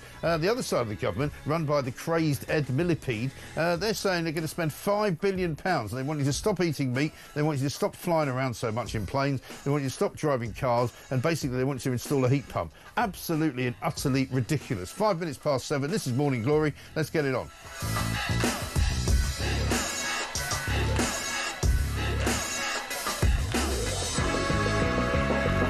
Also, we've been talking about the police and crime bill, which came out just yesterday, but sort of subsumed into all the news about building up the military. Simon, in an undisclosed location, has sent me this. Thankfully, Mike, I live in a place where there is hardly any crime, and when something actually did happen, the police did turn up and deal with it. True story right there. I won't tell you the whereabouts of where I live. I want it to stay that way. No riffraff. Well, I don't know, Simon. I mean, you might be in the Outer Hebrides or somewhere like that, because I can't imagine much of Britain is in any way able to be described as crime-free. You must be joking. Rob says it should have been the police and Labour bill, as there are plenty of criminals in the Labour government. Well, that's absolutely right. Let's talk to Ben Habib and see if he, like me, thinks that this is at least probably a step in the right direction. Ben, a very good morning to you. Good morning, Mike. I mean, I'm going to take a little bit of credit for this, as should you. Those of us who have been oscillating and complaining about how useless this government have been since they got in July, and why they're not spending the right amount of money in the right places. But it seems to me that Keir Starmer hasn't made this decision. Donald Trump is now in charge of our defence policy, and old Starmer's so frightened of him that he's just done what he thinks he wants. Well, of course, Starmer did promise when he was standing for election to increase defence spending to 2.5% of GDP. But you might recall when he took office, he then set up an inquiry into how best to do it. And right. For an inquiry, you just read long grass, basically. Yes. And he's slightly done that again, Mike, hasn't he? You know, this defence spending increase doesn't happen until 2027. And it makes you wonder why, if the increase in defence spending is required, why wait 2 years and expose the country to insecurity for a 2-year period? You know, they're always doing things that you and I would regard as a prerequisite for the security and betterment of our country. They're always doing those with great reluctance. They seem to need to be dragged into doing it. But the terrific thing here, and you're right to point it out, is that by setting an agenda proudly for the United States of America, President Trump is forcing other countries across the world to stand on their own 2 feet, and rightly so. And the United Kingdom must stand on its own 2 feet. We can't perpetually rely and expect the Americans to protect us. We've got to do it ourselves. And it's high time the rest of Europe did it as well. Exactly right. But isn't it remarkable how much Donald Trump has managed to achieve in the 1 month that he's been in, considering that the whole of Europe basically has been treading water on defence for the best part of the last decade and a half, hasn't it? Sinking. You know, the two most offensive words, I think, in British security matters, the peace dividend. Yeah. There's no such thing as a peace dividend. When you're at peace, actually, you should be arming up to make sure that you stay at peace. Right. And what we've done is be incredibly lazy, indulge ourselves in all the ideological claptrap expenditure which you were referring to, including net zero, and allowed our military to be hollowed out. And at the same time, actually, we've gone abroad and we've sort of picked fights. You know, you can't make it up. If you're going to go abroad and you're going to yank people's tails and declare war as we did in Afghanistan, then Iraq, we declared war on Libya, we stirred up the entire Middle East, Egypt nearly fell, Syria became a destabilized state. You know, we created huge amount of trouble ourselves in the various interventions that we had abroad. And at the same time, we were cutting military spending. And you'll also remember that when Zelensky was given permission to fire British Storm Shadow missiles into Russian territory, that very same day, we announced military cuts. We've been so lazy and sort of failing to join up the dots and make policies that protect this country. And it's a delight to see, actually, the pressure being brought on the United Kingdom to do what's right for the United Kingdom. Yes, for the defence of the realm, literally. Let's have a look at what Starmer said yesterday about Europe becoming more unstable. Nonetheless, one of the great lessons of our history is that instability in Europe will always wash up on our shores, and that tyrants like Putin only respond to strength. Russia is a menace in our waters, in our airspace, and on our streets. They've launched cyber attacks on our NHS. Only 7 years ago, a chemical weapons attack on the streets of Salisbury. We must stand by Ukraine, because if we do not achieve a lasting peace, then the economic instability, the threats to our security, they will only grow. I believe we must now change our approach to national security, so we are ready to meet the challenges of our volatile world. The reason for this is straightforward. Putin's aggression does not stop in Ukraine. Russian spy ships menace our waters. Russian planes enter our airspace. Russian cyber attacks hit our NHS. And just 7 years ago, there was a Russian chemical weapons attack in broad daylight on the streets of Salisbury. We can't hide from this. And I know people have felt the impact of this conflict through rising bills and prices. But unless Ukraine is properly protected from Putin, then Europe will only become more unstable, and that will hurt us even more. Of course, the great irony, Ben, about all of this is that, and I made this point, I think, on Twitter last night. He wants to talk about, defending our shores and making sure that we remain safe in our own country. But he doesn't address the fact that, there's quite a lot of people coming into the country who are making this country unstable without any help from Russia. Thank you very much indeed. They just jump on a dinghy in Calais. Absolutely. And, I mean, that's not a flippant observation, by the way. We've got now in this country, who knows what the exact figure is, but estimates of 1.2 million people who've got here illegally. Yeah. We can only assume that they're not law-abiding because they broke the law to get here, which means that we've got a domestic problem created by a failure to enforce our borders. And at the heart of security is the enforcement of your borders. Actually, it's pathetic that I should have to say what I'm about to say, but wouldn't it be great if President Trump, as a condition of ongoing NATO membership, required EU member states and the United Kingdom to actually enforce our borders? Yes. To say that, you're only getting our protection, you're only going to get NATO membership of the United States if you guys actually do what's basically required, which is to enforce your borders, prevent people from coming into your country illegally. What is an invasion? It is people coming into your country without your permission. Right. And well, it seems to me to be a bit like one of those sort of old films about Roman soldiers, where they pitch up in some part of southern England, build themselves a fort, go out and fight the enemy, and start trying to take hold of other bits of the country, and then by the time they get back, their fort's been invaded by a load of people who they didn't see coming. Well, exactly. And again, it's just you said it in a sort of jokey way, but that's the reality. Yeah. If we don't protect our borders, if we allow into this country all sorts of forces, most of which you can only assume will be maligned to us because they're criminal in any event, having got into the country illegally, we are exposing a civil society in the United Kingdom to repeated assaults. And we see that. And, it gets brushed under the carpet. And for that sort of, he obviously learnt it off by heart, but for that speech by Starmer yesterday, if it was so poignant, so required, so serious, why hadn't he already done this? Why didn't he do it the minute he got into office? He talks about the chemical attack in Salisbury 7 years ago. That was 7 years ago. Yeah. It's taken the British government 7 years to wake up, to respond to it. Yeah. It's pathetic. We are not taking defence seriously. We are not taking our borders seriously.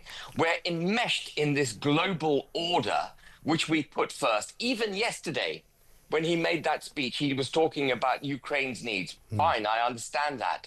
But all British foreign policy needs to be made with British interests in mind.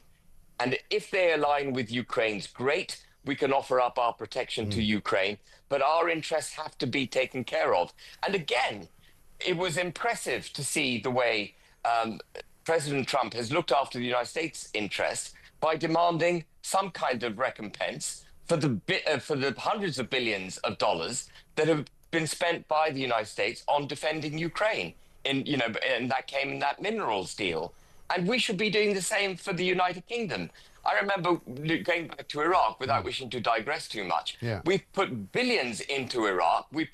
British soldiers died, and we got no commercial advantage out of that war whatsoever. Right. Where was the thinking about our interests? And we've got to start thinking about the United Kingdom first and foremost. That's what our government is charged to do. Yes. But once again, Trump is showing the way, isn't he? Because he's got this deal underway now with Zelensky. And isn't it interesting that all those people, particularly on the left last week, who were talking about, Trump has sold out to Russia, he's a complete charlatan, he's in the pay of the Kremlin, he's locking Zelensky out of the talks. It now looks as though Zelensky not only has offered his resignation in order to get a peace deal done, but he's also signing a US minerals deal to help mend the ties, in the words of the Financial Times this morning, and with Washington, because it's a commercial deal at the end of the day.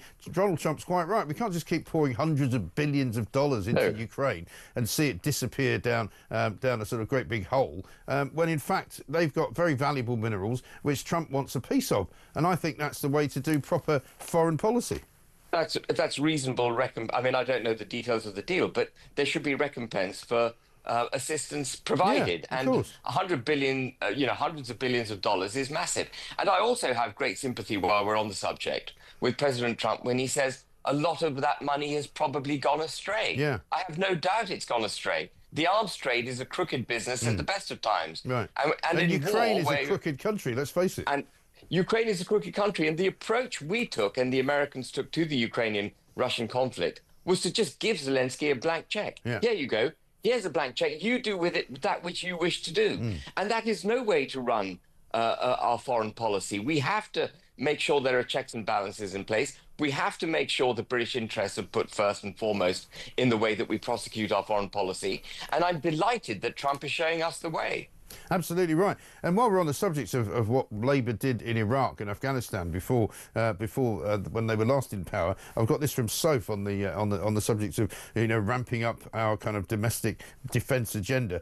She says, Mike, we weren't fit to fight under Blair. He committed troops with no or poor kit, minimum ammunition, not enough radios, sat phones, armament, unarmoured snatched Land Rovers that led to many deaths and injuries. 6 military police died as a direct result of the above. I remember the Red Caps who were just sort of cornered in a sort of a small building, and they were all basically executed by Iraqis. And so, whatever this Labour government says it's going to do with defence, they better do it right.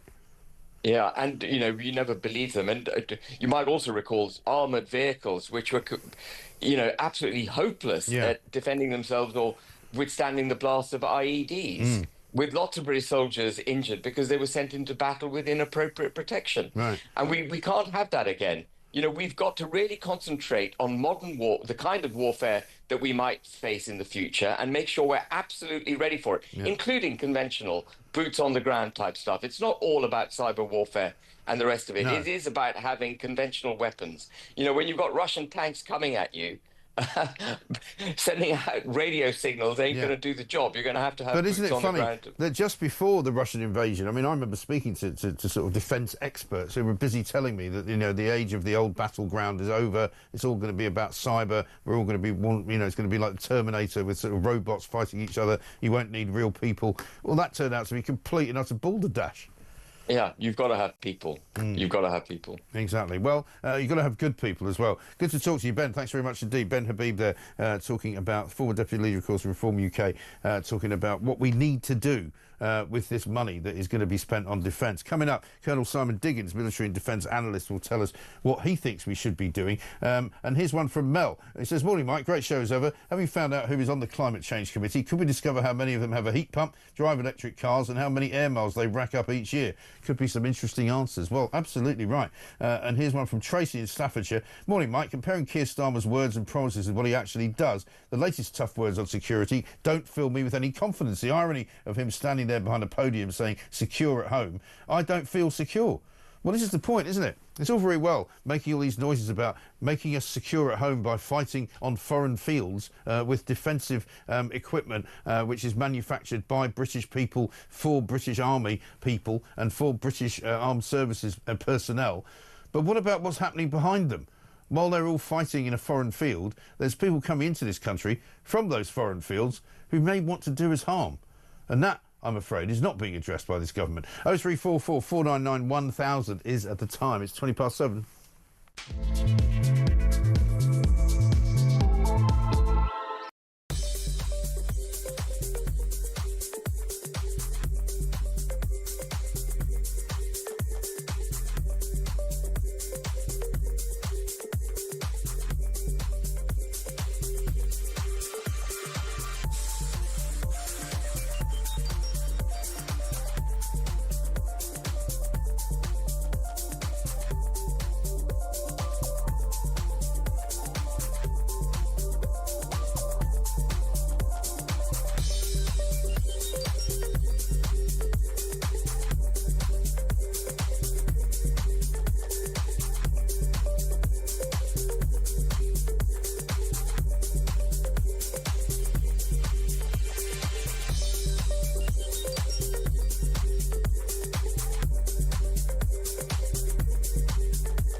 I mean, the Prime Minister has been very clear today. The increase of £13 billion to 2.5% of GDP being spent on defence will be funded by cutting the international aid budget. That increased spend will be spent using a British industry, our British ingenuity, to provide new platforms, new support, new facilities for our armed forces. It is an engine for growth. And when 1 in 60 jobs, over 430,000 jobs in the UK rely on our defence industry, this is about making sure that we're growing the economy as well, which is what defence does.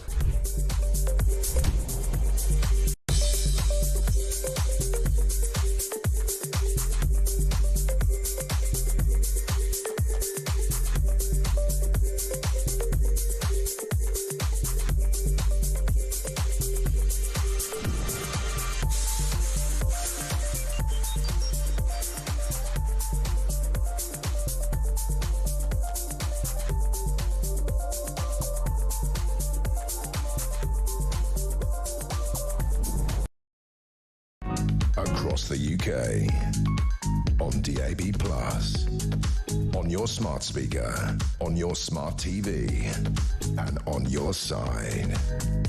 This is Talk. Welcome back to Morning Glory, 7:22. I'm Mike Graham with you all the way through until 10, of course. Julie Hartley-Brewer will be here. We had such an amazing day yesterday with all of the people who requested a bumper sticker. All of you who did request one will get one. We're going to be getting some more organised because so many of you wanted one that we've obviously got more actual demand than we've got supply at the moment. So we're going to be making more. I'm in the midst of negotiations, shall we say, with the management who were saying to me, well, you know, how many more do you want? And I just want to keep making them until people stop asking for them. So at the moment, if you have asked for one, look out for it. It will be coming to you in the post in the next few days. And if you want to ask for one, give it a couple of days until we can get some more made so that we can get them out to you. Ben Habib is so right, says Kevin in Barnstable. As usual, all Starmer has proved in the last couple of days is that he is a disingenuous fool. All true when Starmer came into office. Where were his demands for increased defence spending when he was in opposition? Real leaders for this country exist in this country, in the likes of Ben, in the likes of Farage and Rupert Lowe. Yeah, absolutely right. And Barry says British military forces will go into action with inferior equipment. It has been ever thus in the country's history. Lives will be lost before politicians act. And I think there is some truth to that, Barry. But let's talk to Colonel Simon Diggins, military and defence analyst, a man who knows a thing or two about going into battle with or without decent equipment. Simon, very good morning to you. Right, good morning to you. Can I have a sticker, please? There you go. Yeah, absolutely. We'll put you down for one. Here's the thing.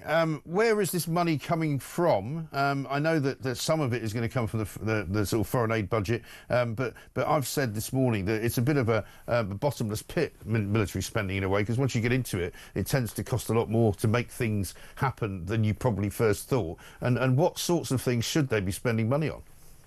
Well, you're right. Where they find the additional money from is going to be hard to work out. I think it's sometimes they can look at things like the Chagos deal. There's 18 billion they can have straight away, which would help us from there.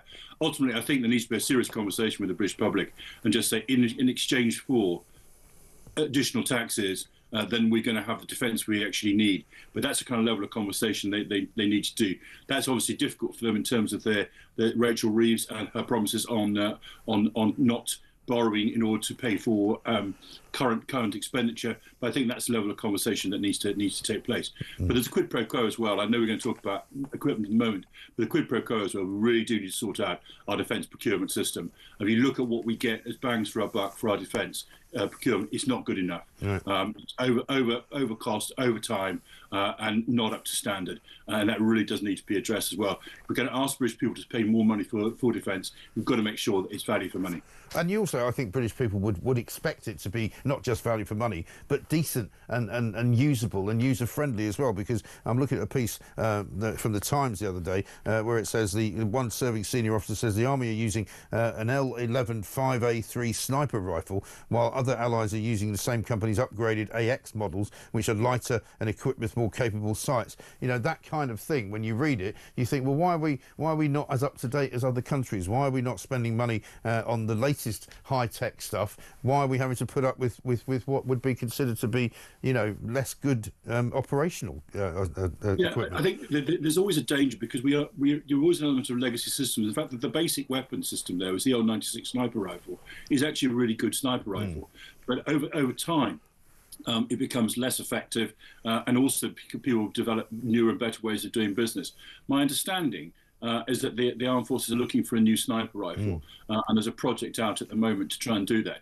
All I would ask for when the people are looking at that is they do that at speed. These weapons are basically available now, and we need to make decisions quickly. The original timelines had a sort of, rather gentle 2 to 3 year examination. I think we're in a game at the moment where potentially we need to ensure that we've got weapon systems within 2 years, and that basically means that we need to make early decisions on that. The same applies to the individual rifle. The majority of the armed forces are still equipped with the SA-80 or a variation of the SA-80. That had an upgrade in 2018-2020, which is a good upgrade, and the weapon is significantly improved from when it was first issued over 40 years ago. I remember it arriving. I converted onto it from there. But again, it doesn't meet the current requirement. And there's a project again. There's a new project out. They call it Project Greyburn, to look at replacing that. The issue again is twofold. One, make sure we have a good new weapon system, but most important, and this applies across the whole of the defence capability, give us a sovereign defence capability. We cannot be totally reliant on buying from other people in order to equip ourselves. And something as basic as a small arms, in other words, the individual weapon the soldier is going to carry around with them, needs to be made by ourselves, manufactured by ourselves, ammunition made by us. It's absolutely basic sovereign defence capability. Other things we can cooperate on. And great if other nations want to buy into that thing, or we're buying a joint thing with us. But less efficiency, more effectiveness, and that means sovereign defence capability. Right. And so, I mean, potentially, if that was to be the case, we could actually end up producing some jobs and producing some growth for the economy as well. So it's a double sort of tick in two boxes, isn't it? Absolutely, it's a win-win. And at the heart of it, the defence industry used to be one of our great industries, and actually, in terms of high-tech stuff, it still is. But there's a basic level we need to make sure that it's there. And as you rightly say, it's jobs for British people, and that's got to be a good thing. Absolutely right. I mean, I used to live opposite the BAE shipyards up in Glasgow, and they were working on a ship there when I was living there, and it was great to see. It was just great to look out a window and say, oh, look, they're building a British warship. That's really cool. Didn't help that when they launched it, it sort of crashed into the other side of the Clyde, and had to sort of get some tugboats to fix it. But, I mean, have we got that capability? I mean, how quickly, for example, could we suddenly set up a small arms factory that would make small arms for the military? You're probably talking about 2 to 3 years, but I think that's where the decisions need to be quick. We need to commit now to basically, and we did get those we got the words from Prime Minister Starmer yesterday. He talked in terms of being a change. And he talked in terms of a sovereign defence capability, but along with the words, we need quick decisions and an absolute guarantee. And this will be not popular with people, particularly in the Treasury, the bean counters.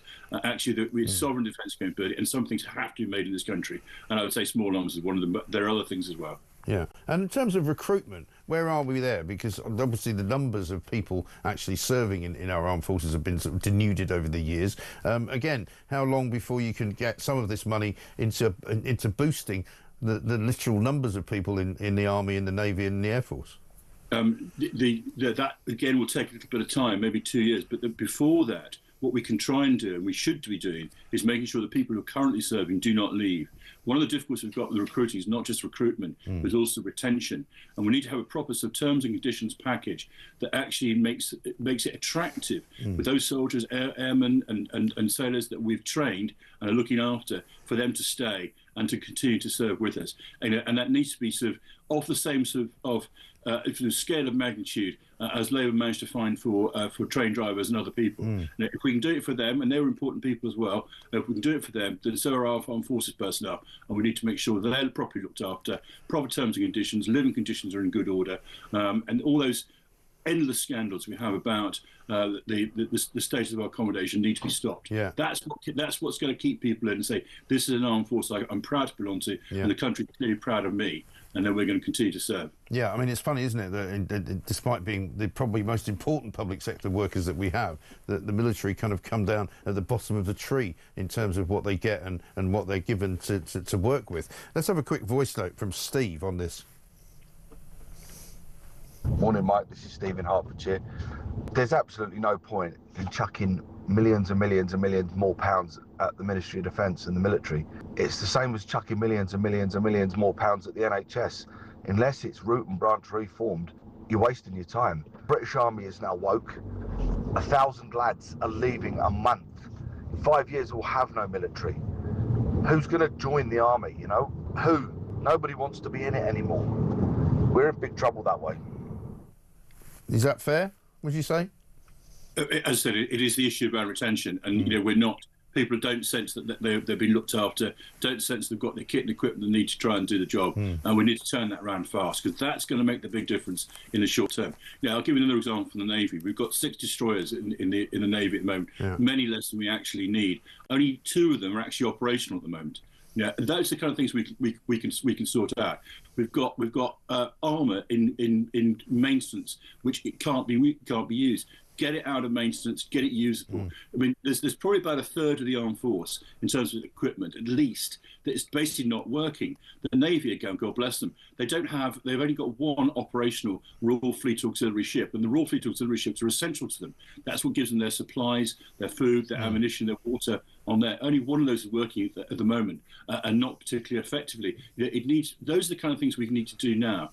Before we start to grow the size of our armed forces, let's get the armed force we've got working properly equipped, properly resourced, and people keen to stay because they can see a purpose and that they are valued all the way. Yeah. They're still great people, but actually we need to be supporting about it, and we really are. Yeah, and we probably need to have fewer people in Whitehall, sitting behind a desk in the Ministry of Defence, and getting more people actually out in the fighting force, no? Well, I think there needs to be a really hard look at the size of the armed forces, and it's the balance between the armed forces size and the size of the civil service. I don't knock the civil service, because actually I work with many very excellent civil service colleagues from there. But over time, bureaucracies, and it's an old law, I think it's Peter's law, the bureaucracies increase in size, and there probably needs to be a hard look at where those individuals are and what they're doing. Let us move our armed forces to a war-fighting mode. That's essentially the challenge. That's where we're at in terms of the threat from Putin. Let's look at what a war-fighting armed force looks like, and get that attitude into everybody's head, and then I think we'll start to stop the rot, stop the loss through retention, get those vehicles, aircraft and ships that are currently in refit or just sitting there, as they used to call them, hangar queens in the Air Force, just sitting there because they never actually move, get them out, get them working, and then we can start to sort out some of the other issues around defence procurement, sovereign defence capability, and everything that goes there. And for goodness sake, let's make sure we can actually defend our own home base. We currently can't. That is just a complete scandal, and it's got to be a fundamental starting point as well. Absolutely. Colonel Simon Diggins, good to talk to you. Thank you very much indeed. We'll get that bumper sticker off to you. Military and Defence analyst right here, of course, telling us some home truths about what has to be done and what needs to be done if this defence spending is to have any effect whatsoever. As you just heard Simon say, we don't have enough destroyers. We don't have enough auxiliary ships to help those destroyers to do the business that they do. We don't have enough members of staff in the armed forces who are actually able to fight. We've got got too many people leaving. We just had that voice note from Steve saying, you know, the army's gone woke. I'd love to hear from anybody who's recently left the army. If we're losing 1,000 people, did he say 1,000 people a month? Incredible. If you've been in the armed forces recently and you've left because of something that was a problem within it, because it's too woke, or because the equipment wasn't good enough, or because the lodgings and the places where you're supposed to live are just awful and badly run, I want to hear from you. 0344 499 1000 is the number. Mick in Spain says security in the world should start at home first, then work your way out towards the rest of Europe and beyond. Starmer and co must go. No plan on the home front. Well, I said this earlier in the week when I was talking about the whole Ukraine situation. Better surely to spend money on our own defences than to give a load of billions and billions of pounds to Ukraine when you don't even know what they're going to do with it. Rob says, whilst the government wastes so much money, I wouldn't want to pay any more tax. There is no need. I could tell them today where those savings could be made. Well, exactly. Absolutely right. The government have now probably made a rod for their own back, because they've now worked out if they don't give money to some of these ludicrous deals overseas, this ludicrous foreign aid that they're giving away, 114 million pounds for inclusive green enterprises in India, 9.5 million, according to The Sun, for accountability and inclusion in the Congo, 5 million pounds transforming feminist funding in Iraq. Goes on and on and on. If they've been able to identify that literally in a few days because Starmer's frightened of not doing what Donald Trump tells him to do, then surely they can go into the NHS and find some savings. They can go into every other department in Whitehall and find some savings. And as Simon said, don't bother selling off the Chagos Islands and then paying the Chagos Islands and Mauritius £18 billion. We can save them the money right here between now probably and 10 o'clock when Julie Hartley-Brewer comes along. 0344 499 1000. Coming up, we'll talk about border control of our own borders with Henry Bolton.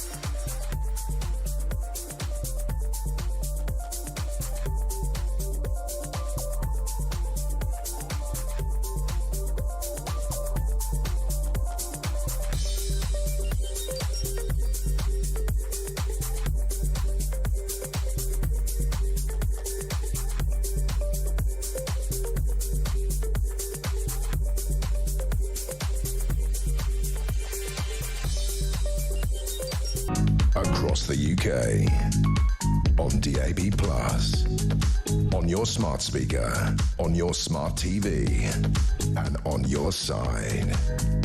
This is Talk. Welcome back to Morning Glory, 7:37. I'm Mike Graham with you all the way through until 10, of course. Here's one from Simon. He says, I sent you a message yesterday about a bumper sticker. I've been a massive fan of you and your show. Keep up the fight. Well, if you sent one in, Simon, it will be coming back to you by return of post, as I say. There are 3 different ways that you'll be communicated with. One, if you're in the elite of the first people that actually ask for them, you'll get a bumper sticker without anything else in the envelope. If, in fact, you get a letter, which is not signed by me, but it's got my name on it, then you're in the sort of second tier. And then the third tier, which is what we did late yesterday, because I was back here in the office quite late yesterday afternoon, you'll actually get a signed letter from me saying thank you very much and welcome to the revolution of common sense. Let's get a voice note from Ivor. When I make up all these lies, I'm trying to fool you just how good it's gonna be. All the workers, all the waspies and the farmers and the pensioners can put their trust in me. 'Cause I will tell 500 lies and I will tell 500 more just to be the man at number 10, just to get my foot in that big black door. Brilliant. Ivor, what a fantastic song. Well played. Voice note of the day so far. Voice note of the week, I think, 7:39 on Wednesday, this message time. We've got Prime Minister's questions later on. There'll be more lies told, no doubt, by Keir Starmer there.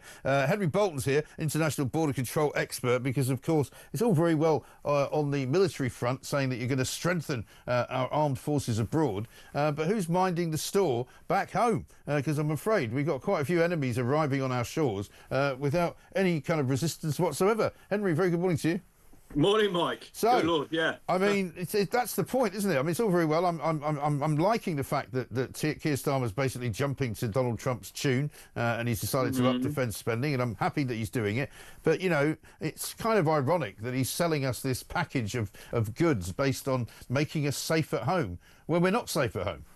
Yeah, we're not talking about defence and military expenditure, but I think his speech yesterday was weak, pathetic, certainly not enough, wrong timeline, and actually mendacious, because he was actually talking about figures that he was manipulating figures, massaging the figures. The actual sort of fiscal benefit to the defence budget isn't anything near what he's trying to make out. Yeah. But that's a different topic. I mean, back here, you know, Mike, I have argued for a very long time that our entire system, including the laws, the structures, the organisations, need to be reformed if we're going to secure our borders. And it's not just about people coming across the borders. It's about all the narcotics, the cocaine, the heroin, the firearms, and so on.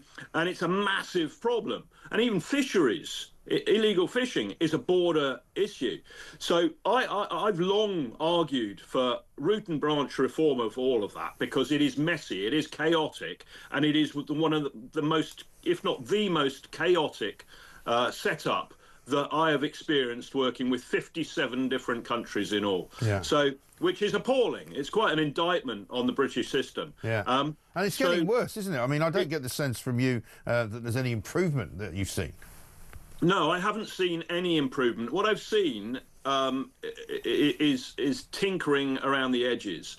And, you know, whether it's the accommodation of asylum seekers, whether it's sort of saying we're going to allocate a few more people to processing asylum claims, whatever it is, there are all these tinkering around the edges type of activities going on. There's no boldness, there's no courage, there's no vision, and there's no determination to see the problem through. You know, somebody said to me the other day, I was talking about something, and they said, well, what you're talking about, Henry, is strategic thinking.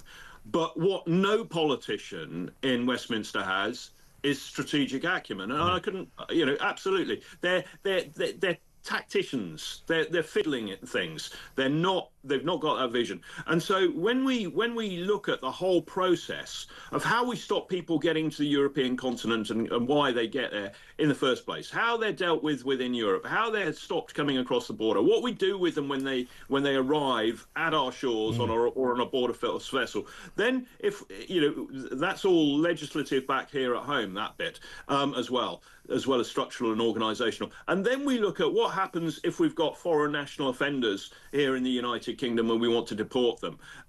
We've got a judicial system that is skewed entirely on the premise that people should be allowed to stay here if there is any suggestion that they've got any links or ties to the United Kingdom, which of course now what these people do is they establish those links and ties because they know it's a defence should they be caught. And so the whole system, Mike, the whole system is broken, and anyone who tries to fix it by looking at any one of these issues is going to fail, because it is a process from start to finish that is broken. So you've got to redesign the whole thing. Every single element has an impact or an effect on the other.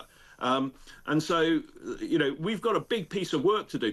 As I've always said, it can be done in 8 months, but nobody has the vision, the determination, or the will to do it. Is there a problem within Border Force, as there is within what we've been described as the armed forces at the moment, which is it's all gone a bit woke, and so they're more interested in the sort of DEI stuff, and they're more interested in the you know, diversity, equity, and inclusion policies, and making sure that, you know, they've got enough quotas of the right kinds of people, rather than actually doing the actual job that they're paid to do?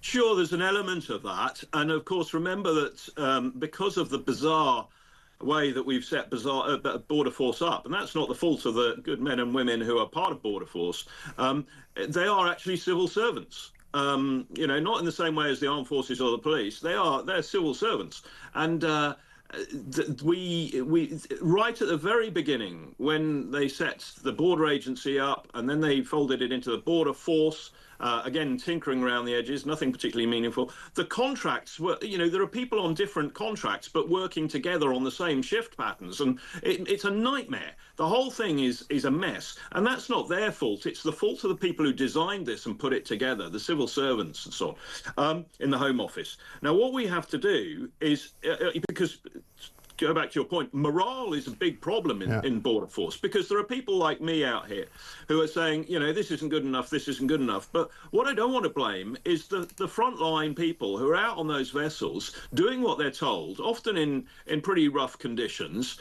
working shift work, being called out at all hours. And it's tough work, and they're doing their best. It is not their fault that this is broken. It is the fault of the people back in the Home Office and in the government who fail firstly to acknowledge that it is broken, and secondly have absolutely no clue as to how to fix it, because they haven't got that sort of breadth of strategic thinking. Right. So we are not going to solve this, Mike. I know this sounds depressing. We are not going to solve this until the government starts to get within it people who can actually plan at that level and have an idea as to what it is that you need to do to deliver effect. Because that's the other thing, a lot of politicians and civil servants talk about we're going to do this and this and this to address X, Y, and Z, but they've got no idea, and it's always this problem with project or program management, even on a smaller scale, converting your intention, what you want to do, into actual effect on the ground.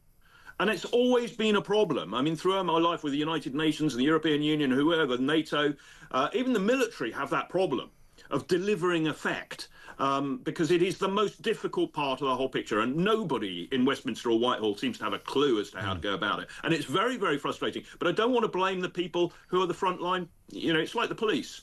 It's not the fault of the individual police officers that the police are unable to deal with a lot of the criminality, or are diverted onto other issues that we don't see as problems, the members of the public. It's not their fault. The fault lies with the hierarchy, the senior officers and the politicians and bureaucrats who drive this whole thing, who are then playing the political game and are influenced by the wish to sort of to smooth their way in with certain pressure groups. Well, that's it. I mean, if you want to stop something from happening, you stop it from happening. That's the first thing you do. You don't talk about how you're going to stop it. You don't, hire some people to tell you how to stop it. You just stop it. But listen, there's no good leadership. To talk to you. Well, exactly. Henry, good to talk to you. Thanks very much indeed. Henry Bolton, the international border control expert. I don't know why successive governments have not been able to do this. It seems incredible to me. But what is the point of Keir Starmer saying we're going to be safe at home by being stronger abroad, when we're at home unsafe because of the people coming in, for heaven's sake? And let's get a voice note from Lee. Morning, mate. Great show. Lee from Newcastle. Mark my words, if any money is spent on defence, what they're going to do is they're going to give it to Ukraine and say they're bolstering the defence. They ain't going to spend any money in this country because it's not on the rhetoric of what they want to do. Honestly, in a 6-7 months' time, or by 2027, whenever it is they say they're going to do it, the money will be ploughed to Ukraine and they'll be saying we increased spending on defence. Keep it up, mate. Lee, thanks very much indeed. Very good point. I'm sure there's some truth to that. Bridget says, this morning, Mike, great show as always. Let's be honest about this great U-turn on defence and finally cutting that ridiculous foreign aid. If Harris was in the White House instead of Trump, this wouldn't even be looked at. In fact, probably cut even more. Top man. Bridget in France. Yeah, you're absolutely right. I mean, imagine if Kamala Harris had won that election. Crikey, what an awful mess we'd all be in the world. And she'd just be cackling away at the background with that idiot Tim Waltz, whatever his name was, the bloke who wanted gender-free toilets and pretended he'd served in the armed forces when he hadn't. Absolute joker. Chris in Wallasey says, Ivor has to get that out as a download. I just spat my morning coffee out. Brilliant. Absolutely brilliant. We'll have to give it another play later on, I think, in the show. Ivor, absolute genius. Coming up, though, we're going to talk about net zero. Sadiq Khan, apparently, is spending more on net zero than he is on policing. What an utter plank. This is Talk.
Mike Amesbury, MP for Runcorn, and he's been jailed for 10 weeks for an unprovoked, drunken, violent assault, punching repeatedly a man in the street. His constituents in Runcorn, who for the next 10 weeks won't have anyone to represent them, although in all truth, if I'm honest, they've had no representation since he was suspended from the Labour Party. He hasn't been in the Commons for a number of months now.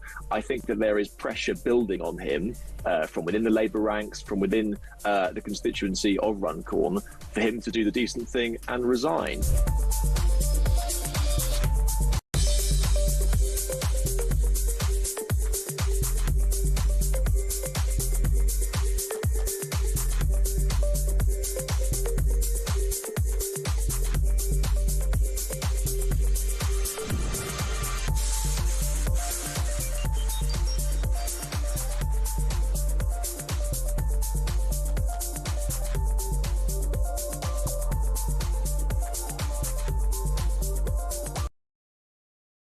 Across the UK, on DAB+, on your smart speaker, on your smart TV, and on your side. This is Talk. 7:51, welcome back. Of course, this is the home of common sense, and you can get a bumper sticker that says so. It says that you've joined the common sense revolution. At the moment, we've absolutely got none left. We're making more because there was such demand for them yesterday that have literally all gone flying out the door. So don't worry, give it a few days, and when we've got some more, we'll tell you exactly how to get hold of one for yourself, because everybody wants one, you see. Here's one from Nefartari, who says, "Morning, Mike. I used to work with a lady whose son was serving in Afghanistan. He had to buy his own bulletproof kit because the army didn't have any to supply them. He left as soon as he could, thankfully with all his limbs." And Stuart says, "Mike, what's the point of strengthening up our armed forces when we have already let in an invading army?" It's a very good point. Let's talk to Alex Wilson, though, Reform UK's London Assembly member, a man who does an awful lot of good work down there trying to fight the good fight against Sadiq Khan, who it turns out, according to a tweet from Alex this week, is chosen to spend £1.4 billion on net zero and just £1.1 billion on policing. I have to say, Alex, I mean, hard to believe that he's spending over £1 billion on policing when policing in London is so appalling. Morning, Mike. Yeah, it's incredible. He's been trumpeting the fact that he's managed to increase his policing budget this year, and he's claiming it's the biggest that the mayor has ever spent on policing. Obviously, we're yet to see the results of that on the streets. We know there are stabbings happening pretty much every other day, burglaries effectively decriminalised, shoplifting off the scale. So, whether it will make much of an impact, who knows? But no, the staggering thing that we discovered when we were looking at the budget, 'cause it was yesterday was the final meeting for the Assembly to consider and comment on and try and amend, if possible, although we failed to do so, the mayor's budget. And when we were looking at the figures, we were adding up the different columns on the different tabs on the spreadsheets, and we were really sort of quite surprised and well, maybe not surprised, but certainly shocked and disappointed to see that when you take things in the round, this year's mayoral budget is spending more on climate and net zero related measures than it is on policing. Now, the mayor has said in his press releases that nothing is more important to him than keeping Londoners safe. Now, we obviously disagree over whether he's successfully achieving that or not, but if you're saying something is your number one priority, you would expect that to be the thing you're spending most money on, wouldn't you? I mean, certainly that's how I would. Well, you would have thought so, because otherwise it doesn't make any sense, because it can't be your number one priority if that's not where you're spending your money. You put your money where your mouth is, basically, don't you? Exactly. And so, I mean, you tried to get an answer out of him, of course, and you always, valiantly try to get answers out of him, but he's not very good at giving answers, is he? No, and he's not good at giving answers to me, and he's not good at giving answers to some of the Conservatives who wind him up as well.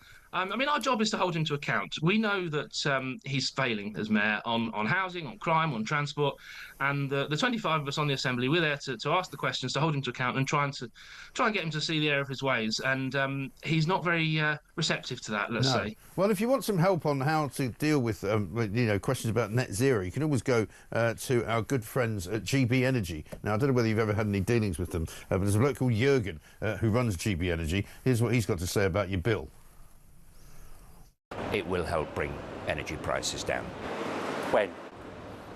Well, it's a matter for government and policy to decide. But as the boss of this and as someone who is driving forward the ambition of the government, you surely have an idea in your head of when that central pledge to the people of reducing their bills by £300 will come into action. It is not in the remit of Great British Energy to work out exactly how that energy costing gets through to the consumer. So Great British Energy doesn't actually have anything to do with how much you get charged for your energy. Nobody's quite sure what Jürgen does. We think he runs the GB Energy organisation, which doesn't appear to be much of an organisation. So I don't know how much hope that you've got for that sort of future.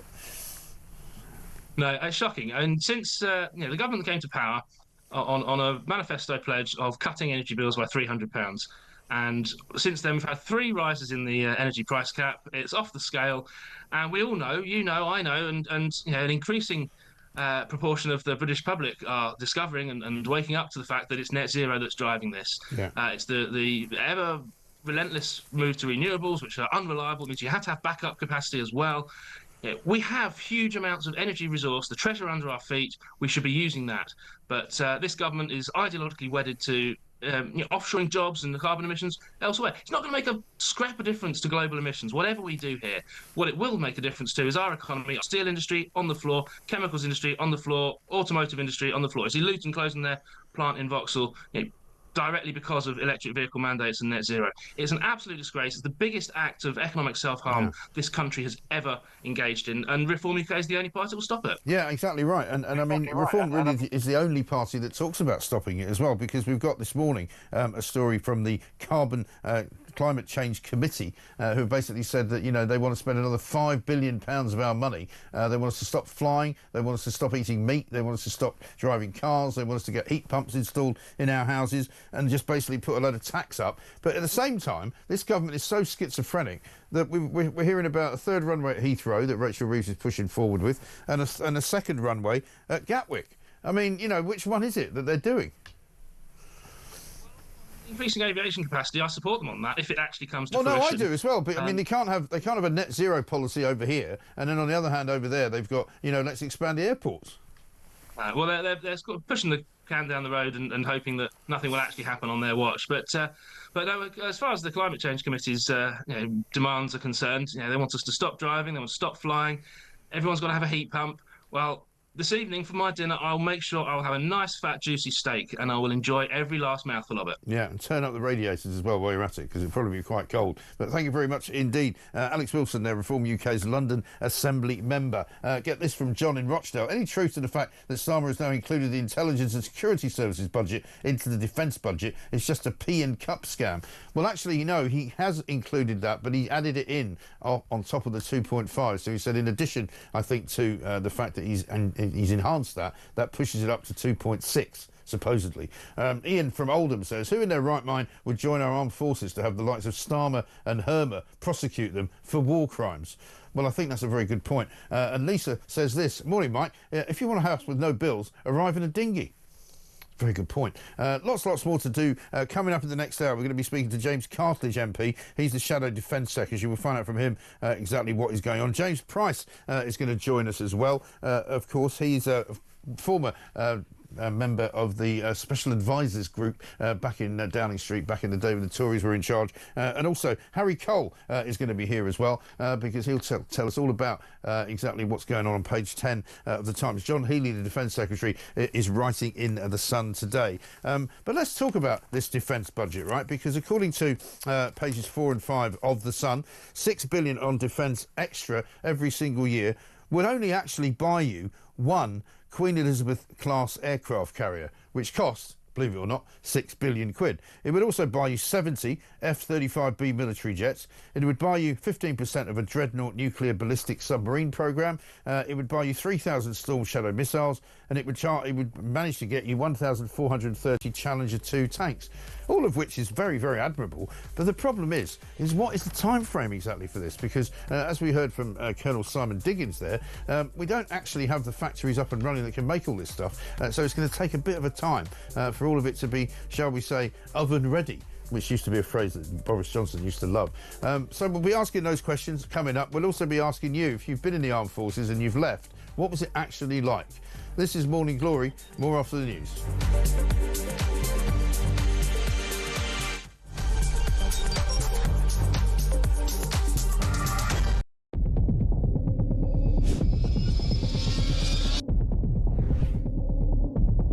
spoke with His Majesty the King to request the dissolution of Parliament, and we will have a general election on the 4th of July. I have just returned from Buckingham Palace to form the next government of this great nation.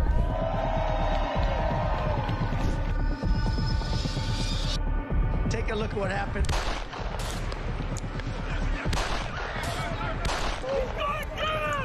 I immediately knew it was very serious, that we were under attack.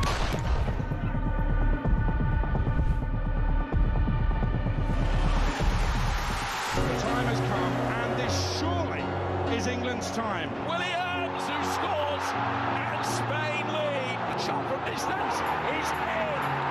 It is Cole Palmer. Low ball in, Oifamo slides it in. An absolute killer of a goal.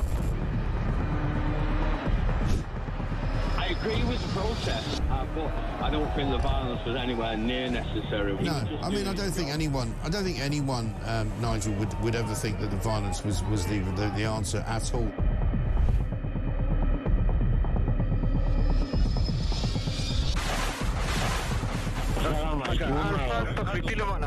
אזרחי ישראל, אנחנו במלחמה.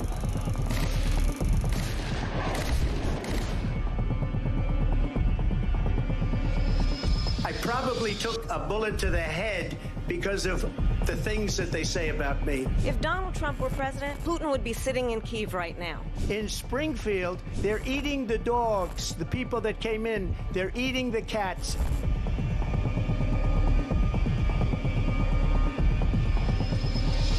Liberal left couldn't understand that this man could be anything other than the great newsreader, a man of integrity. Is it possible in any way, shape or form that Keir Starmer didn't know about these facts about the suspect in Southport? I find it extraordinary that he wouldn't know. It seems that the public has not been told the truth. No. There's nothing like an American election, I have to say. North Dakota has gone red, South Dakota's red, Texas is red. Many people have told me that God spared my life for a reason. Bloomberg UK reporting Ukraine has made the first long-range missile strike inside of Russia. These are the... Across the UK, on DAB+, on your smart speaker, on your smart TV, and on your side. This is Talk.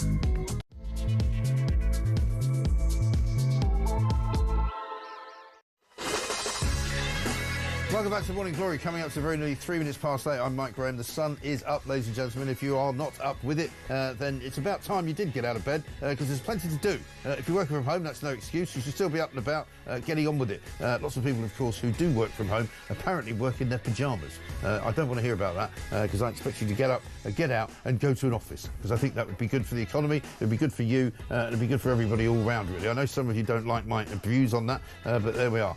Such is life.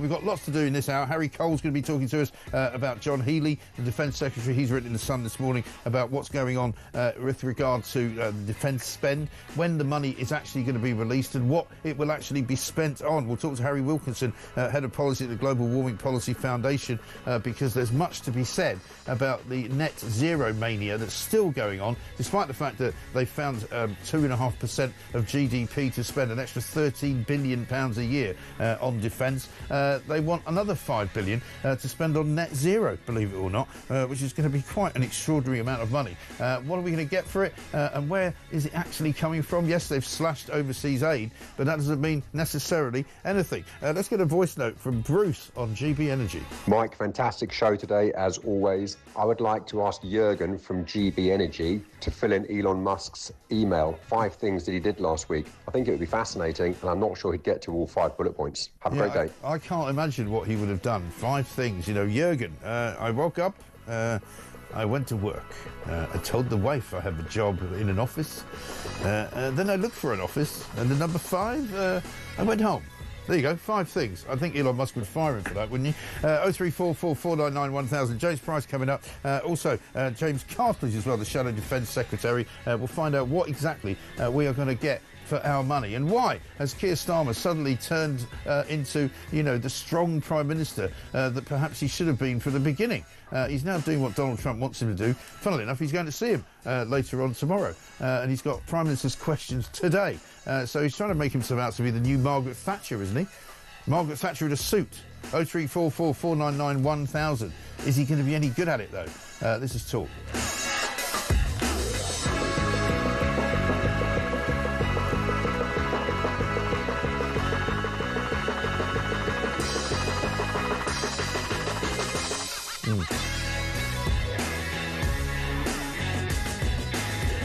Jason from Worthing says, Mike, why is nobody questioning Miliband for his shareholder interest in eco companies? No wonder the man is an eco warrior. He will be lining his pockets for when they are kicked out of office. Self-serving politician. And Steve from Middlesbrough says, if Elon Musk had asked Britain's Harmer Starmer what 5 things he's done this week, at least he can say 2 of them were from Reform's manifesto.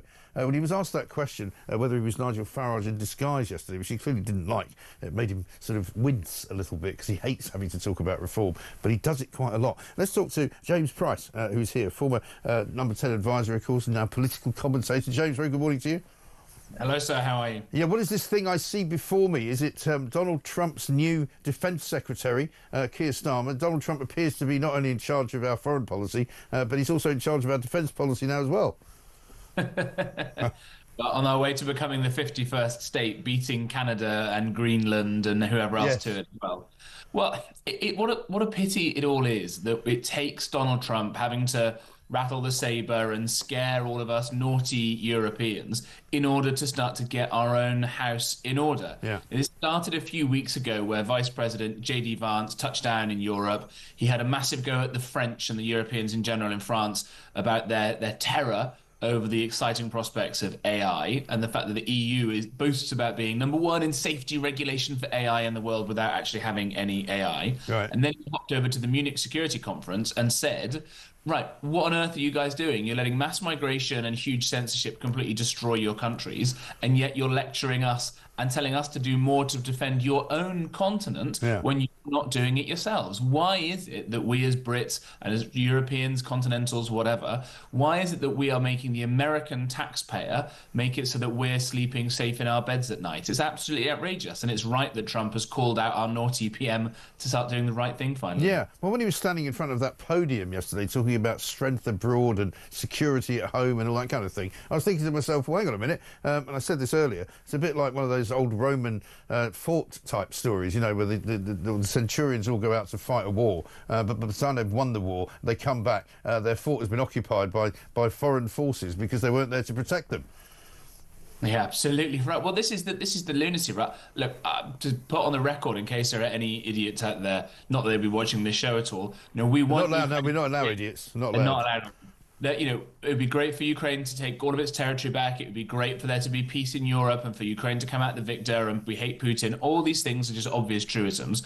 But we have to face the facts that if we're starting to send troops out to police a border with Russian forces, it's a dangerous world. And if we're going to do that, then they should be properly armed. They should be properly part of a coalition of other European forces. We should help Ukraine out principally so they can defend whatever they get left out of this, hopefully most of their territory. But if we're not defending our own borders as well, we're letting in literally tens of thousands of fighting age young men every single year into our country, and we're not doing anything about it. We're not saying they may be ISIS troops, because we know lots of these people are extremists.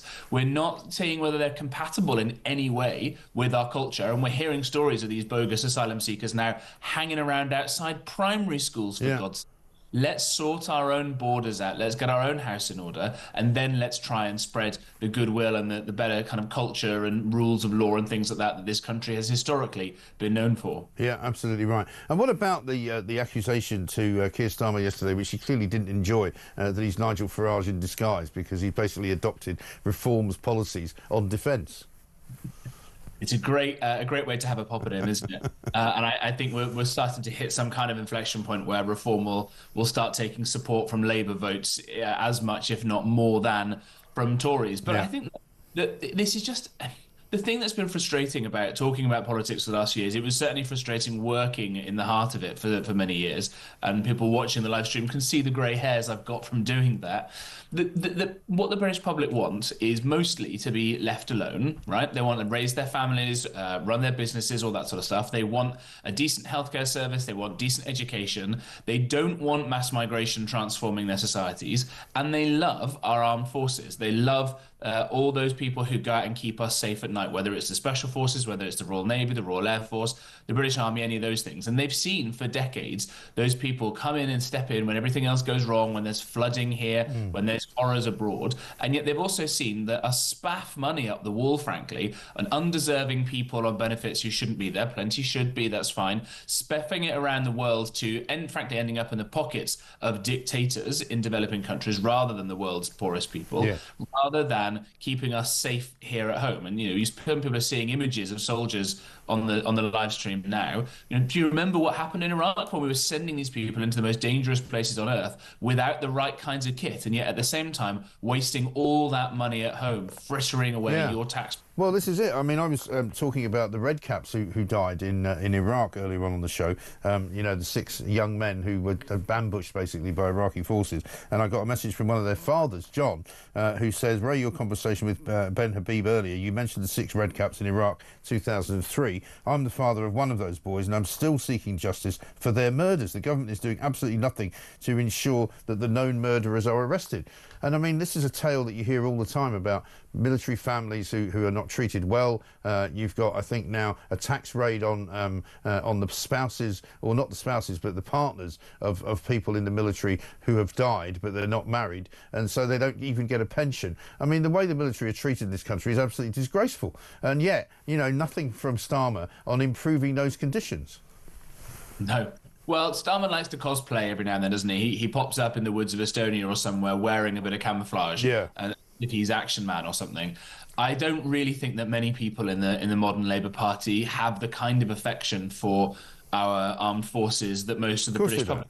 I think some do. I think, to be fair, John Healey, the Defence Secretary... Actually, I mean, to be honest, Healey's one of the better cabinet ministers, I would say.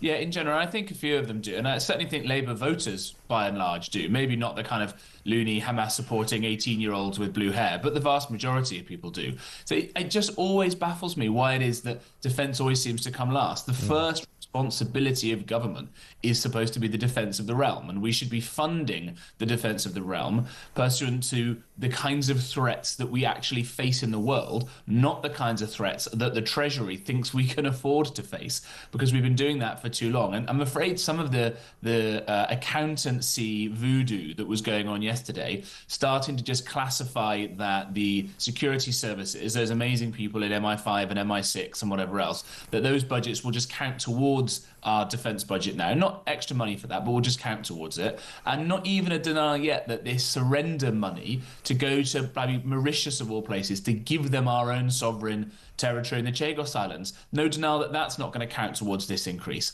This is completely mad. We should scrap all of this, start it all over again, work out what we need to defend this island, and then work out budgeting priorities thereafter for everything else. Yeah, I think it's absolutely right, because that is the whole point of the defence of the realm, surely defence of our own actual land, our own territory, rather than somebody else's. James, good to talk to you. Thanks very much indeed. James Price there, political commentator. This one from, where is it? Paul in Fife. Morning, Mike. Why doesn't Kemi Badenoch ask Starmer a straight question at PMQ, simply asking what Great British Energy is and what Jürgen Meyer actually does? Just ask the question, Kemi. And Barry says, in the military, Mike, we had to purchase better equipment for our own pocket. Accommodation could vary. The RAF generally had better facilities, but there's too much emphasis on a secondary duty instead of excellence in your primary one, and too many bullying, narcissistic officers. Well, I mean, certainly I've heard tales of woe coming from many friends of mine who have been in the military. But what we are going to get out of this increase of £13 billion a year is the question I want the answer to. Let's ask the Shadow Defence Secretary, James Cartledge, who joins us now, I believe, from Westminster. James, very good morning to you. Good morning. The devil, I guess, of all of this talk of defence spending is in the detail, isn't it? What do you know, or what can you tell us you're expecting this money to be spent on, and how soon will it be spent? Well, I mean, you've actually hit the nail on the head. You've talked about time. It's all well and good talking about the quantum of cash, and to be clear, we obviously, subject to interrogating the actual figures, we do welcome higher defence spending. That's in the national interest. But the thing that I was always really conscious of when I was Minister for Defence Procurement under the last government is this whole point of how long it takes to deliver stuff. Now, there are steps you can take to accelerate, but for that reason, that's why I was saying back in July, you've got to increase defence spending now, because the department cannot order stuff 3 years from now if it doesn't know where the money's going to be. So it does now have that greater confidence. So what I want to see is acceleration of things that we were preparing to procure, where potentially they were going to take longer until the money was there. I'll give you a really good example. So in Ukraine, it's shown us that despite all the technology, artillery remains absolutely fundamental. We gave them the AS-90. These are howitzers, the mainstay of our artillery force in the British Army. It was the right thing to do, but we now need to replace them. I procured something called the Remote Control Howitzer 155, which I hope will be largely made in the UK. It's in partnership with Germany. It's an excellent capability, but at the moment it will be coming into service too far from now, in my view.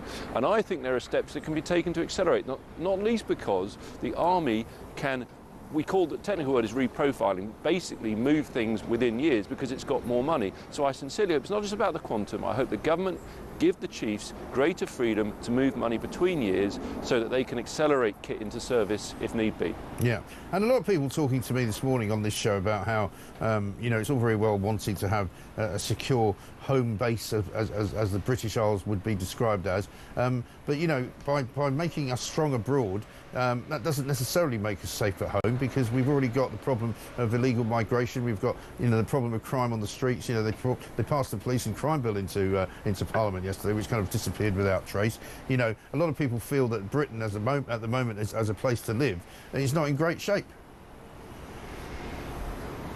Well, I think these are two different things. I mean, they're excellent points. I agree. We all want to see safer streets. Obviously, when we talk about defence, we are talking about military threats to our country and the sort of this word grey zone threats, which is slightly hybrid, not entirely clear. Like we had this Russian spy ship. It wouldn't have been obvious to some that was military related, but that's the way the Russians do things. So it is important that we protect our own borders, but ultimately the most significant threat we face is still military, because we heard the Russians threatening us with nuclear missiles during the conflict.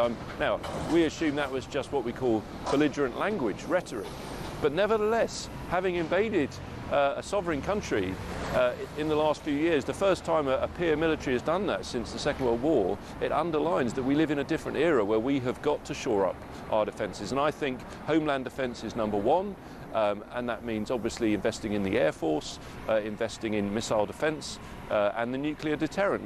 That is the backbone of our defence. But of course, the army is going to be increasingly important. If, and it's a big if at the moment, there are troops deployed in some way into any peacekeeping arrangement, and we'd have a lot of questions on that before we would give that our explicit support. Nevertheless, that would imply a role for the land forces, which perhaps wasn't being expected. So that's why I say it's not just about the money. We've now got to accelerate into service the sort of kit that's going to be needed if we're going to do all the jobs the government's going to ask of the brilliant people in our armed services. I think that's right. Good to talk to you. James Cartledge, Shadow Defence Secretary. Thank you very much indeed. Steve says this: Mike, I'm an RAF veteran living in Germany, and for my years I did in the military, including Northern Ireland, I received no pension. They changed the rules and I've been told I do not qualify. That's ridiculous, isn't it? Let's talk to Natasha, who was in the forces, I think, as well, down in Wiltshire. Natasha, very good morning to you. Hello, Mike. How are you? Yeah, good, very well. Nice to hear from you. What can I do for you? OK, so yes, I am ex-forces and I've been around the military all my life. But I work for my sins now in the NHS. Anyway, occasionally yes, I remember. I have to do clinics occasionally at a large army medical centre near us.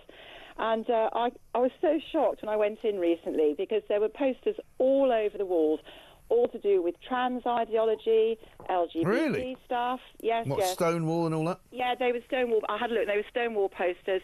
There were lots of posters about menopause. And I just have this image in my mind of this poster about menopause with little cut-out frilly knickers all the way around the edge, and then above a sort of load of young men sitting in the waiting room to be seen. And there were also things about suicide, which I suppose could be pertinent. But in contrast, we were in India last year on holiday, and we went to...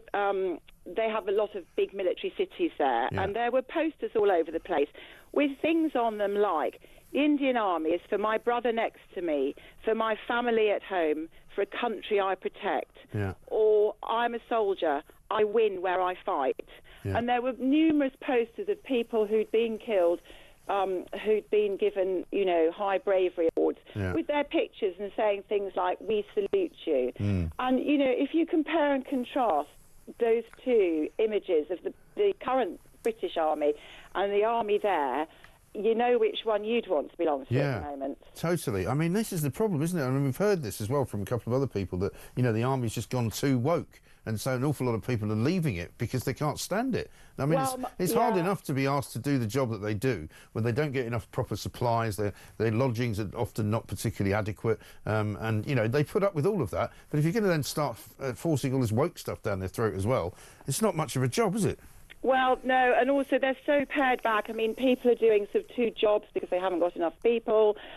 Somebody I know very well fell off a ramp. He was dealing with aircraft, and there were no safety railings around this ledge, which they'd raised numerous times. Eventually, he fell off, broke his arm, and that's all going through at the moment. And then all of a sudden, they were able to get the equipment. But, you know, it's shocking. I can't go on now. There's so much that's wrong with it. It's really sad, actually. It is really sad. And maybe if some of that money can be put towards improving all of that, then that's a good thing. But my fear is it won't be put towards that stuff at all. But listen, Natasha, great to hear from you. Thank you so much for that insight. Natasha there giving us a very, very interesting take on what is going on inside the armed forces. Again, if you're in them or if you've recently left, I'd love to hear from you as well. 0344 499 1000. Pete says, I left the forces in 92 and spent the majority of my time in barracks in 8-man rooms, communal toilets and showers, which were cleaned by us along with our rooms. The accommodation changed at the end of my time to single-man rooms, which led to isolation for a great many. Barracks were always clean and tidy, but they were very basic. Yeah, I think you wouldn't necessarily expect them not to be basic, but you certainly should have the expectation that our fighting forces should be treated properly, like proper men and proper women. You know, they shouldn't have to look at trans posters every time they go anywhere, and they shouldn't have to be told how woke they need to be about Stonewall. It's absolutely ridiculous. We're going to talk about a great many things coming up, including the latest Albanian smuggling story, which is going to surprise you. Yet another Albanian smuggler has been allowed to stay in the country, despite the fact that they're a pretty nasty criminal. Let's get a voice note from Steve. Good morning, Michael. Steve from Southport here. Good way of building your armed forces up is actually an idea from the past. And also, Rishi Sunak thought of it not long ago. National service. There you go. Instant troops, instantly trained youngsters, already fighting fit, young age to go to battle. Simple as that. Yeah, bring back national service, 22 minutes past 8. Not a bad idea. Certainly Rishi Sunak thought about it. It wasn't going to be quite the same as national service had been back in the 1950s, but it might be a step in the right direction. Maybe all of those people who don't want to work could be signed up, couldn't they? 8:23.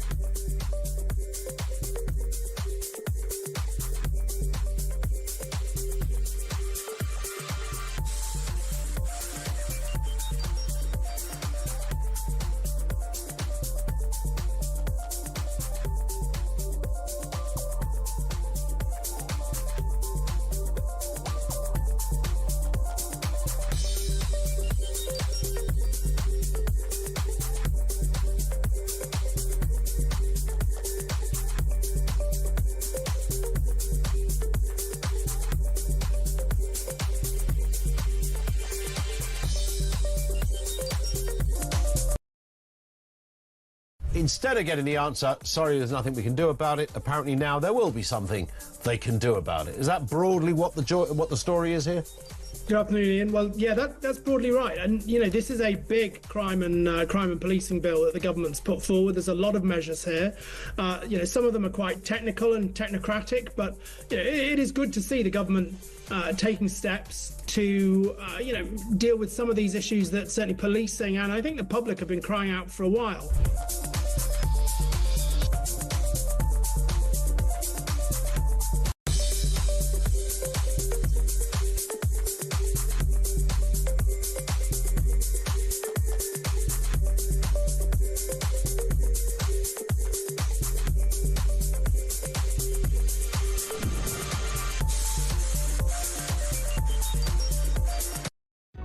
Across the UK, on DAB+, on your smart speaker, on your smart TV, and on your side. This is Talk. Welcome back to Morning Glory. I'm Mike Graham. It's 8:25. We are here with you all the way through, of course, until 10, when Julie Hartley-Brewer will be along. Our extra billions will secure peace through strength and more jobs, according to John Healey. He's written, the Defence Secretary, that is, in The Sun this morning on page 10. Let's talk now to political editor at The Sun, Mr. Harry Cole. Harry, very good morning to you. Morning, Mike. Lots of interest in this story today. People asking the question, you know, when will we see the money? What will it be spent on? You've done a great piece on pages 4 and 5 today about, you know, what you could spend 13 billion on, and maybe one ship or a few planes, you know. But it's, you know, it all sounds good, and I think Starmer finally got the message from the people of this country that, you know, we wanted to spend some money on some proper stuff. But I guess the question is how soon and what benefit will our defences actually get in the short term? Well, a lot sooner than anyone thought, I think, which is a good thing. There's a really interesting line that Keir Starmer said at his press conference last night, which was, he said, in the end, I think everyone deep down knew it was inevitable that we were going to have to increase our defence spending. And it was a bit like, yeah, it was inevitable. And lots of people have been saying that for a very long time. Boris Johnson first said that we should hit 2.5 by 2028 in 2022. And then 3 weeks later, he was ousted from office. 3 days later, he was ousted from office. Rishi Sunak, when he came in, refused to put that figure on it, said, you know, when the economic circumstances allow, we'll have a look at it, but usual classic Treasury waffle. So he didn't really do, you know, he was still dithering and delaying. Labour put this very vague promise before the election to hit 2.5 at some point, and as we've been writing and we've been talking about over the last few weeks and months, Mike, is that actually the Treasury was still pushing for this to be into the 2030s, perhaps by 2032, some point in the next Parliament they'd hit this target. And you just think, you know, we've wasted so much time when, if it clearly was inevitable, as the Prime Minister admitted yesterday, then why have we wasted so much time? So it is good news. It's not 13 billion as the PM spun. It would be 13 billion if, you know, he decided that if defence spending was on course to just freeze next year. It's not. It was going to go up a little bit anyway by inflation, various other strands of increase. So it's actually about £6 billion of new money. And to take that from the aid budget, all the right people are squealing. David Miliband, a few charities, a few woke Labour MPs. But actually, you know what? The realities of the world are this is where the public wanted to be. 65% roughly of the public apparently back this move, according to polling that's floating around this morning.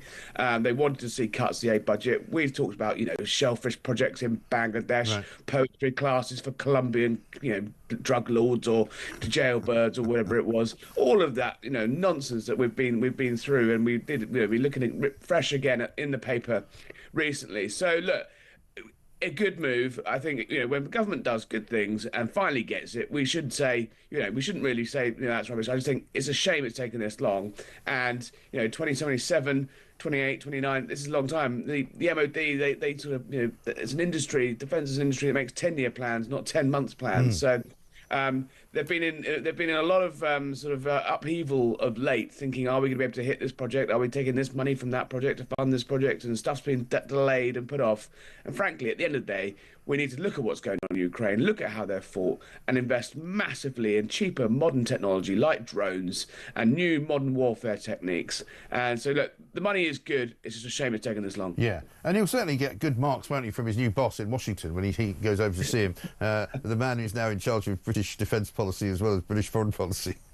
Well, I'm glad someone is in charge of British defence policy and got a grip of it and gets the realities of the world. Look, if it took Donald Trump to do this, then so be it. But at least it's done. Well, it's incredible what Donald Trump has been able to do. I mean, again, last week we were hearing from all the lefties that, you know, Donald Trump's a disgrace. He's rode out Vladimir Zelensky from the talks. He's only meeting in Saudi Arabia with the Russians. It's absolutely awful. Marco Rubio's there, but where's Zelensky? But now in the papers this morning we're hearing that Zelensky's ready to do a minerals deal with Donald Trump. Earlier this week he was willing to step down if he got peace. You know, it's quite a remarkable series of events that have happened, really, since Donald Trump got involved in all this.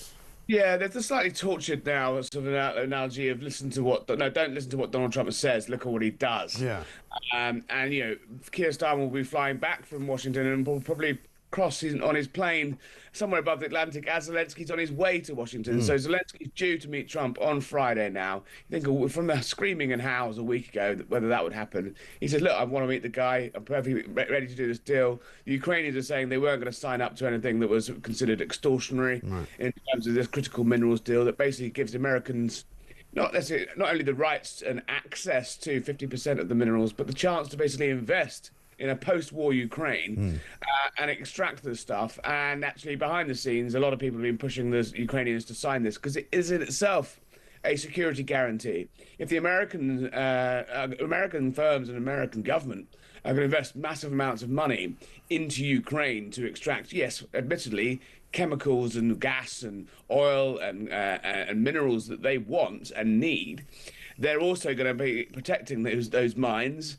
those investments. So it is a sort of bulwark against Russian aggression because Americans will actually have a stake in Ukraine. And I think what Donald Trump's been making, and certainly the Congress of the United States, which is even more opposed to just a blank check for Ukraine, is actually, well, what are we getting for this money? So if he can sell this to a sort of reluctant Congress that actually this is what he needs to continue supporting Ukraine as they go to the table, the peace table, from a position of strength with the Russians, then it's quite a clever, smart bit of politics and hard, cold politics, which is once again it was always about the money. So if they can, if Zelensky's happy, then I think we should be happy. Yeah, and Kemi Badenoch coming up at Prime Minister's Questions, I guess, today. Going to be a difficult one for her, this, isn't it? Because she can't really disagree with the spending on defence. She can't really disagree with much of what was said yesterday. So what's she going to do? I think she had a little cute effort at trying to claim credit for it because she once said that maybe we should not spend so much money on aid and spend it on defence. Maybe she said it on Sunday, so I'm not quite sure she's going to have much truck with that. Look, there are some holes in this in these numbers, definitely. Again, she'll probably have a go on the 13 billion versus 6 billion thing, but frankly, my view on that sort of thing is once you're arguing about into the billions, voters will, they don't hear. Care, yeah. They don't care. They hear you're spending lots of money. And, yeah, it was a bit cheeky to try and dress it up as 13 billion. But in pure cash terms, the MOD will have 13 billion pounds more in 27-28 than they have now. But, it's only 6 billion of that is new. I think that'd be quite a tedious one to go on purely on PMQs.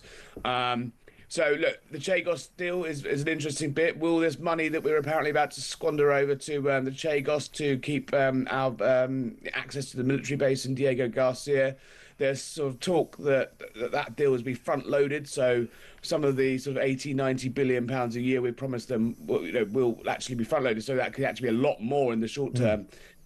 So will that come from the defence budget? Will that be included in this spending? And then there's also been some jiggery-pokery around whether we're going to try and sort of reclassify our intelligence agencies and bring, things like GCHQ, the government listening station, world-leading sort of spy agency of terms of communications based out in Cheltenham. Will they bring all of the spending of that under the defence budget to try and, again, inflate that sort of percentage of GDP that we are spending on our defence. And you can make the case for that. You could say, look, our security agencies, especially abroad, and especially the ones that work very closely with the Americans and Europeans, and the reason that Europe wants to do such a good defence deal with us is because because of our security expertise.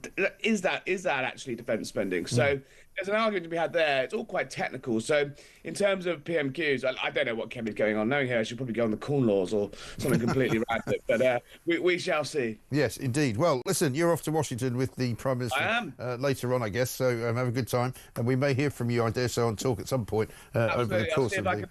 I'll see if I can patch in from the White House. Yeah, brilliant stuff. Great to see you. Harry Cole, thank you very much indeed. Please tell us The Sun. Off to Washington with Keir Starmer, as I say, off to see his new boss. Carolyn Shuren by Sea says, morning, Mike. What a great call from Natasha. Us civilians don't often get much of an insight into how our wonderful services personnel are treated. I'm disgusted that they are not treated respectfully and fairly. They deserve so much more. Also, this belated pledge to 2.5% should be arranged ASAP, not in 2 years' time. It is long overdue. Reform membership now almost 216,000. They've got the uni party on the run. Perhaps it will make them sit up and take notice and join the real world. Have a good day. Thanks for a great show. Carol, no problem at all. Coming up, we're going to talk to Paul, who's ex-forces up in Tyneside. Let's get a voice note from Ivor. When I make up all these lies, I'm trying to fool you just how good it's gonna be. All the workers, all the waspies and the farmers and the pensioners can put their trust in me.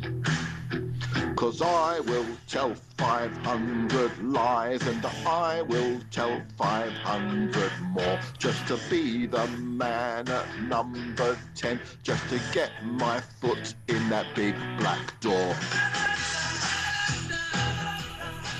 I mean, Ivor is a genius, I have to say. We played it earlier on in the show. So many of you asked for it to be played again. There it was. Absolutely fantastic stuff. The voice notes really make this show, so thank you. Keep them coming. 0344 499 1000. Coming up, we're talking NHS. We're talking green net zero. But also, we're going to find out some more about what goes on behind the curtain in those armed forces places where we don't ever get to see. Paul's going to talk to us about that. It's 8:35.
Across the UK, on DAB+, on your smart speaker, on your smart TV, and on your side.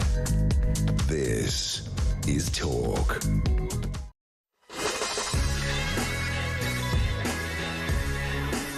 Welcome back to Morning Glory. It's 8:37. One from Tatlock who says, what do you at the British Army say to a young man who would love to join up but is put off because the Army is considered to be too woke?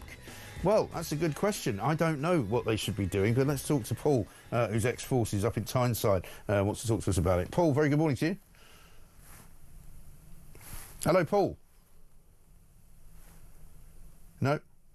No sign of Paul. We'll come back to Paul, I guess, when we can. Let's talk instead to Lord Norman Warner, who's Labour's former health minister. Lord Norman, very good morning to you. Good morning. Thank you very much for joining us. We've got a bit of a crossroads going on now currently with money being spent in the Ministry of Defence that Keir Starmer just announced yesterday. He's also spent some money in the NHS. Amanda Pritchard is departing these shores. Some say it's because of a rather poor performance she gave at a parliamentary committee not very long ago. Wes Streeting is saying he's going to fix the NHS. Is this a good idea?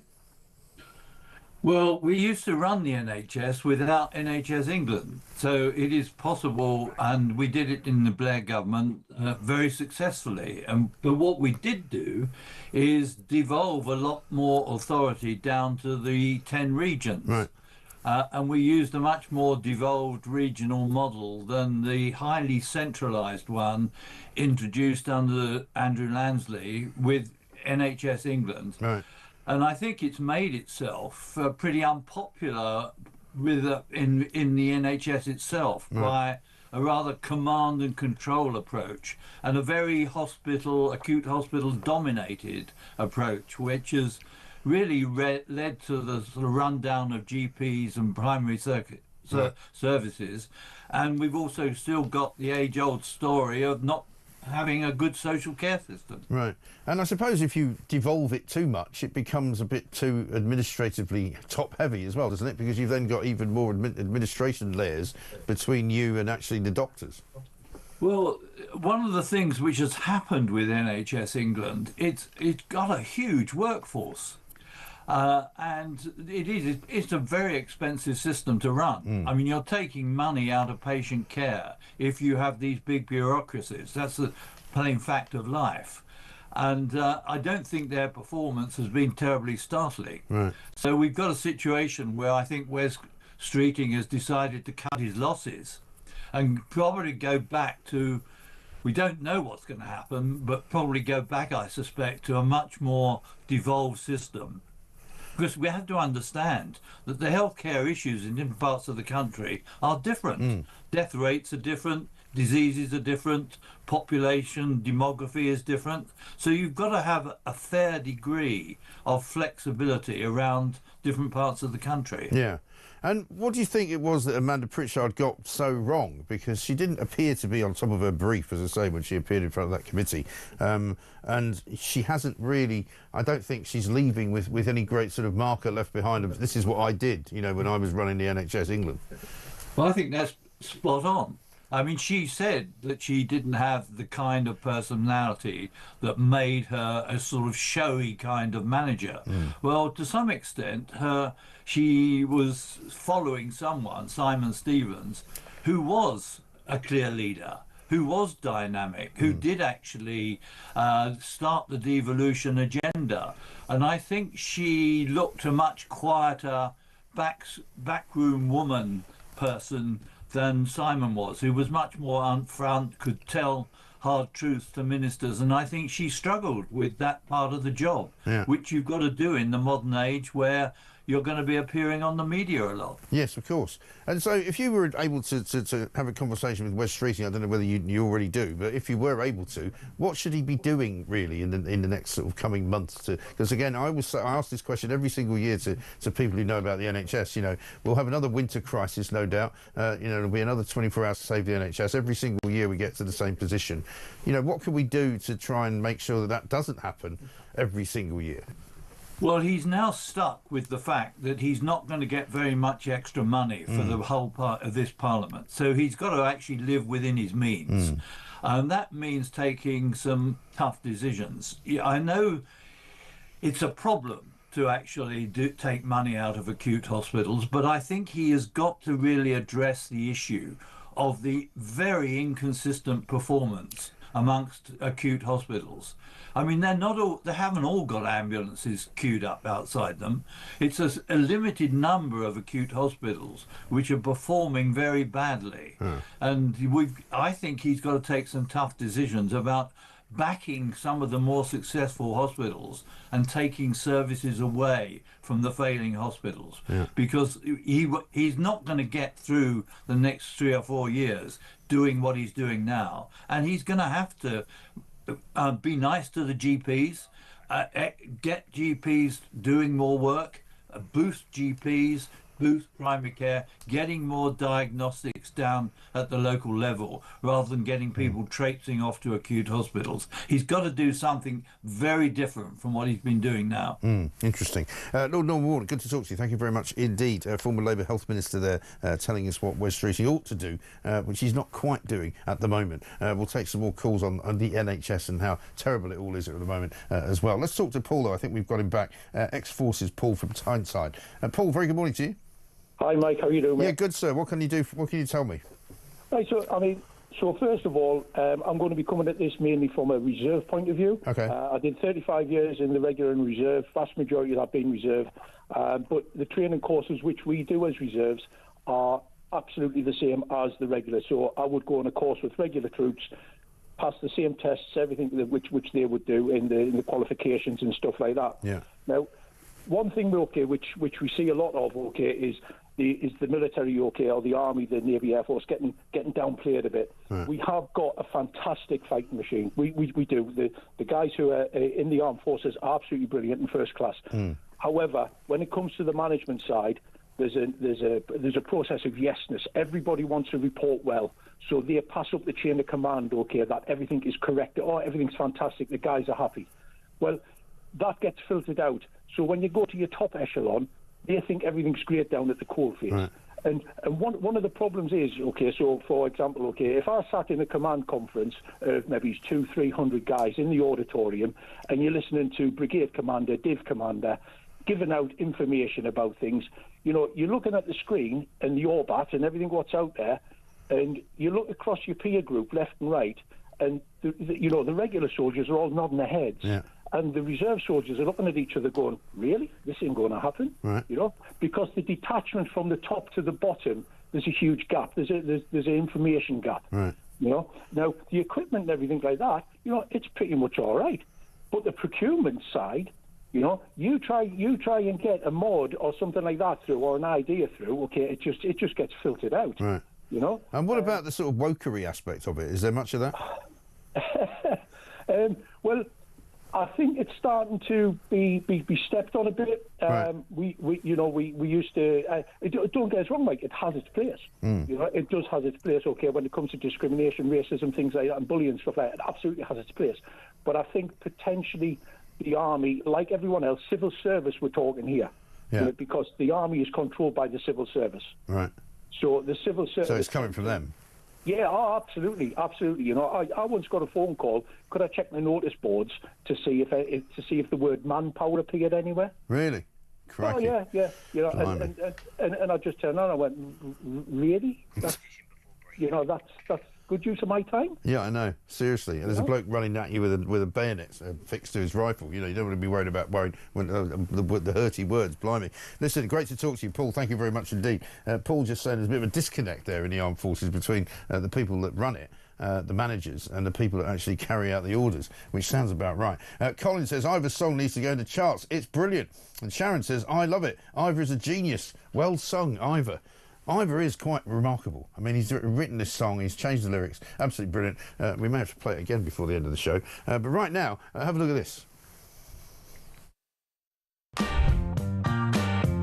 It's competition time, and we're giving you a chance to win a whopping £25,000. So what do you need to do to get involved?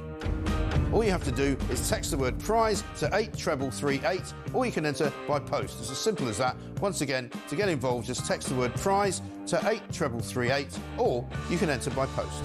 18 plus, UK excluding NI. Enter by SMS for £2 plus one standard network charge by 11 p.m. on March the 3rd, 2025. Or send your name, email and contact number to £25,000 cash competition, PO Box 3190, Colchester CO2 8GP, to arrive by 5 p.m. on March the 6th, 2025. This is a News Broadcasting Network promotion. Full terms and conditions at talksport.com. Trevor says this, Mike, I wonder if this increased funding will lead to troops having better accommodation rather than mould-infested places they live now, unlike the asylum seekers and their 4-star hotels. And Chris in Devon says, what an absolutely ridiculous situation, raising the defence budget to 2.5% for better security, and we are allowing illegal migrants across the channel, which a number could be terrorists, and we're putting them in the hotels. Totally ridiculous. Well, you might say that, and I'd have to agree. Let's get a voice note from Craig. Hi, Mike. Craig from Sheffield. I really hope the Army increases spending on dictaphones. Forget guns. if we do break enemy lines or the enemy breaks enemy lines by us, I just hope that we have the necessary tools to record the hurty words that may be shouted at us, and obviously we can put the opposition up for war crimes later on. Just makes you laugh, Mike. Have a good day. You have certainly done that, Craig. Thank you very much indeed. Although we just had Paul on the phone saying he once had a phone call when he was sitting in a barracks asking if he could look at all the notice boards to check that the word manpower wasn't being used anywhere. Seriously, absolutely unbelievable. I've got this one from Mark. He says, "Morning, Mike. Can you send me the email address, please, for a bumper sticker? Keep up the good work." Well, Mark, listen, I'm having a row with them at the moment because they're asking me not to ask for any more applications for bumper stickers because we've sold out. But we're going to get some more. So when I do get some more, I'll give you the email address, OK? But it has something to do with talk.tv. And you can probably put the word feedback in front of that, and you might get it that way. It's 8:48.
I've got to say, I know they talk about two-tier Kia, but it's actually two-faced Kia now, because when we cut the aid budget, we were roundly condemned by him and a lot of people on his side. And now, of course, they're doing exactly the same and cutting it even further. And don't forget, this is another area where Donald Trump has great interest as well, because of security issues. I want Keir Starmer to make it absolutely clear that the Chagos Islands will not be given away.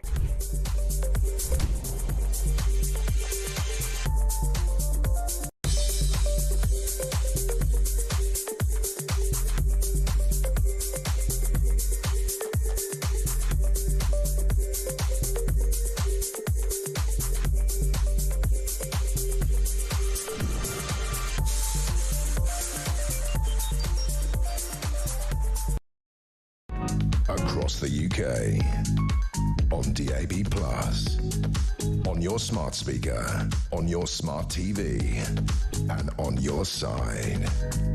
This is Talk. Welcome back to Morning Glory, 8:51. I'm Mike Graham with you all the way through until 10, of course. We're almost into the final hour of the show. John Rentoul is coming up in the next hour. Gareth Wynne-Jones as well on the tractor tax. He's going to be talking from the farmer's perspective. And Rebecca Wright from Defund the BBC, because, of course, they're in more trouble over this Gaza documentary, which it turns out now not only did they pay £400,000 for, not only did they hire a cameraman who was in favour of the October the 7th massacre, but it turns out they've also now been doctoring what some of the people on the programme actually said to make sure they didn't look too extreme and anti-Semitic. Unbelievable. Let's talk now, though, about net zero. Harry Wilkinson's here, head of policy at the Global Warming Policy Foundation, because, believe it or not, despite the fact that they're talking about growth and airports and runways and all of that, the government is still answering to the tune of the climate change nutters vis-à-vis the Climate Change Committee, who apparently have told ministers that ambitious net zero goals can only be met by deterring air travel through measures including a frequent flyer levy, also eating less meat for people, getting heat pumps installed in all their homes, and not driving very much. Harry, a very good morning to you.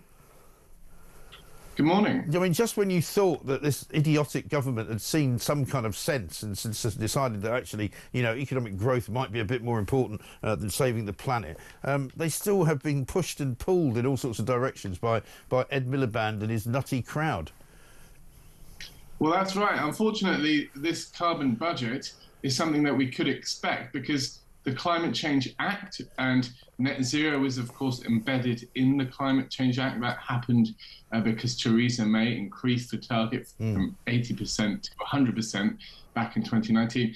And that act sets out that the Climate Change Committee creates these 5-year carbon budgets periodically, setting out the pathway to getting to net zero. So this is the latest pathway. It absurdly covers the years 2038 to 42, as if they had any idea what on earth we'll be consuming of different energy products in those years. This is pure speculation. The numbers don't mean anything. They're completely pointless. However, they have this ridiculous legal standing. So we are now beholden as a country to some rather inadequate boffins in a room predicting the future. You know, however talented these people are, they can't predict the future, and experience, shows that economic predictions are incredibly difficult. And they're saying we need to have, this number of heat pumps and this number of EVs by that point. If the government just focused on getting the cost of electricity down, then it would have more progress. An EV would be cheaper to run if electricity was cheaper. A heat pump would be cheaper to run if electricity was cheaper. And we have the most expensive electricity in the world. This is completely absurd. Yeah, and it's completely unsustainable, isn't it? I mean, the idea as well that somehow heat pumps are the answer. Everyone I speak to who has a heat pump, whether they wanted to have one or not, have problems with it. Either it's too noisy. In Parliament, I think they've stopped using them because they're too noisy. People have spoken to me who've had them installed in their homes, and they say they're really noisy. They keep them awake at night. It's like having a diesel generator sort of parked outside your window, basically. And they don't work very well. And the same goes for electric cars. We still don't really have anything like the capacity or the grid, if you like, for charging electric cars if you happen to be driving one in different parts of the country. Well, I think it's really important that when people are, considering getting a heat pump, they take very detailed advice about how it would work in their specific home. Right. Because many homes in the UK are not that well insulated. So not only will they have to have, a new boiler put in, a much bigger boiler, much more equipment, bigger radiators potentially, and then additional insulation on top of that. This is a significant undertaking that can cost households tens of thousands of pounds.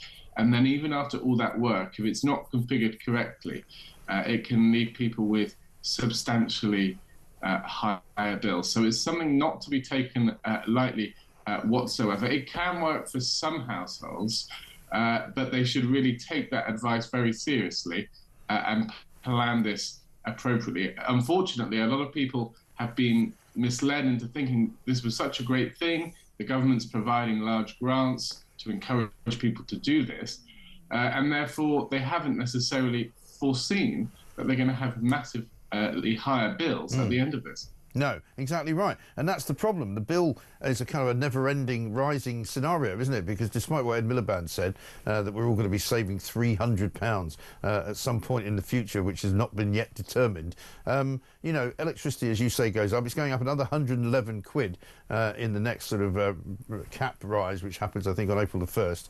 And so, I think people's annual electricity bills are now projected at something ridiculous like nearly £1,700. I know, and Ed Miliband needs to wake up and smell the coffee in terms of what is happening around the world. You've got Donald Trump saying, drill, baby, drill. You've got Argentina embracing shale gas technology. And so the mood music is changing. It's clear that economic growth is going to be really important.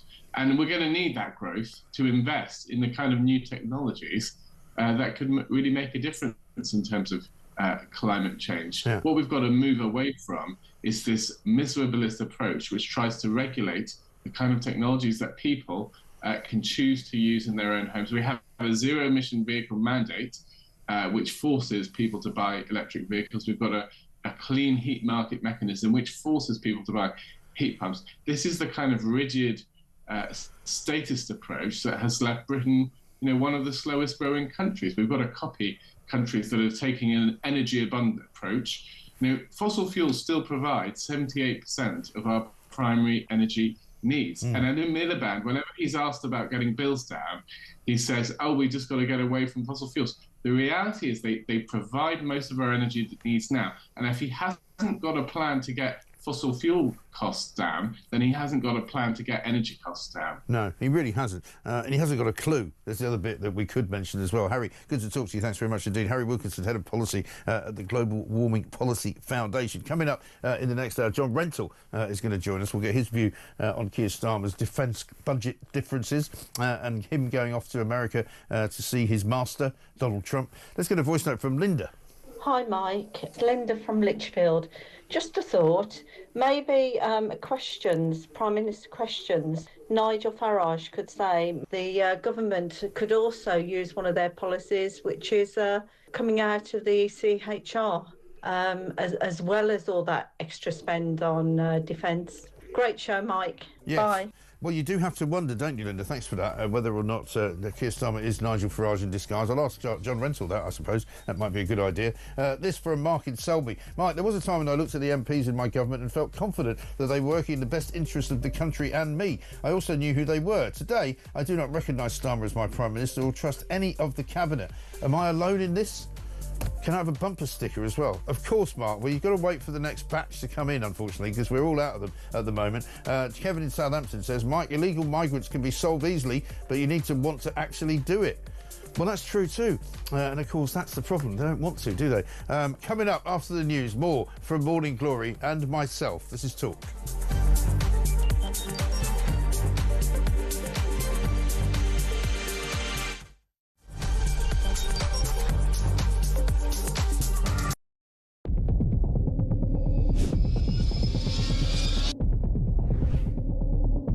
I spoke with His Majesty the King to request the dissolution of Parliament, and we will have a general election on the 4th of July.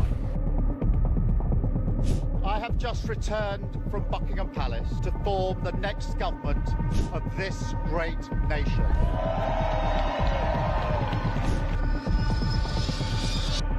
Take a look at what happened.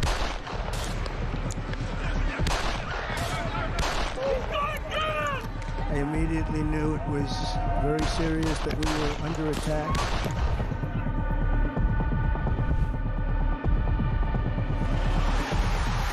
The time has come, and this surely is England's time. Williams, who scores, and Spain lead. The shot from distance is in. It is Cole Palmer. Low ball in, or far ball, slides it in. An absolute killer of a goal. I agree with the protest, but I don't think the violence was anywhere near necessary. No, I mean, I don't think anyone, Nigel, would ever think that the violence was the answer at all.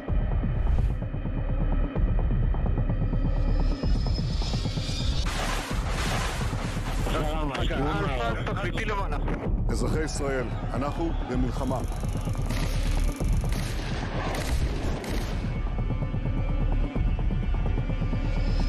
I probably took a bullet to the head because of the things that they say about me. If Donald Trump were president, Putin would be sitting in Kyiv right now. In Springfield, they're eating the dogs. The people that came in, they're eating the cats.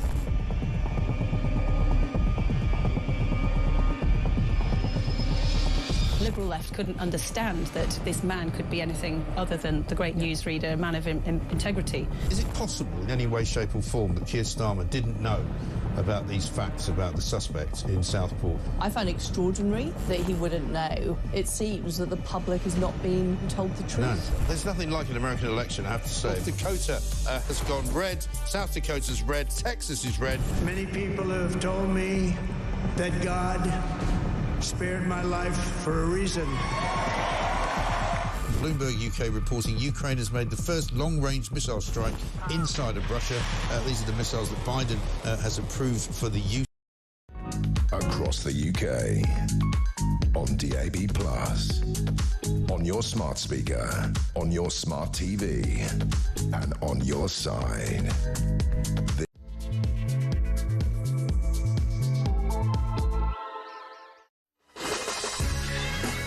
Welcome back to Morning Glory, coming up to very nearly 3 minutes past 9. I'm Mike Graham with you all the way through, of course, until 10 o'clock. We are in the final hour, ladies and gentlemen. The sun is up, but it's looking not quite as bright as it was, I'm afraid. It may well be that we went a bit early with the new dawn. It was looking really, really lovely and golden. The sun bathing the city of London in a beautiful sort of golden glow. But it's all gone a bit dim?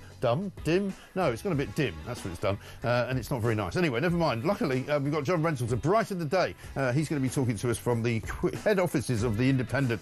He's chief political commentator there, of course. I'm going to be asking him about Keir Starmer and he's now aping the reform, apparently, ideas on defence. 2.5%. He said he would do it.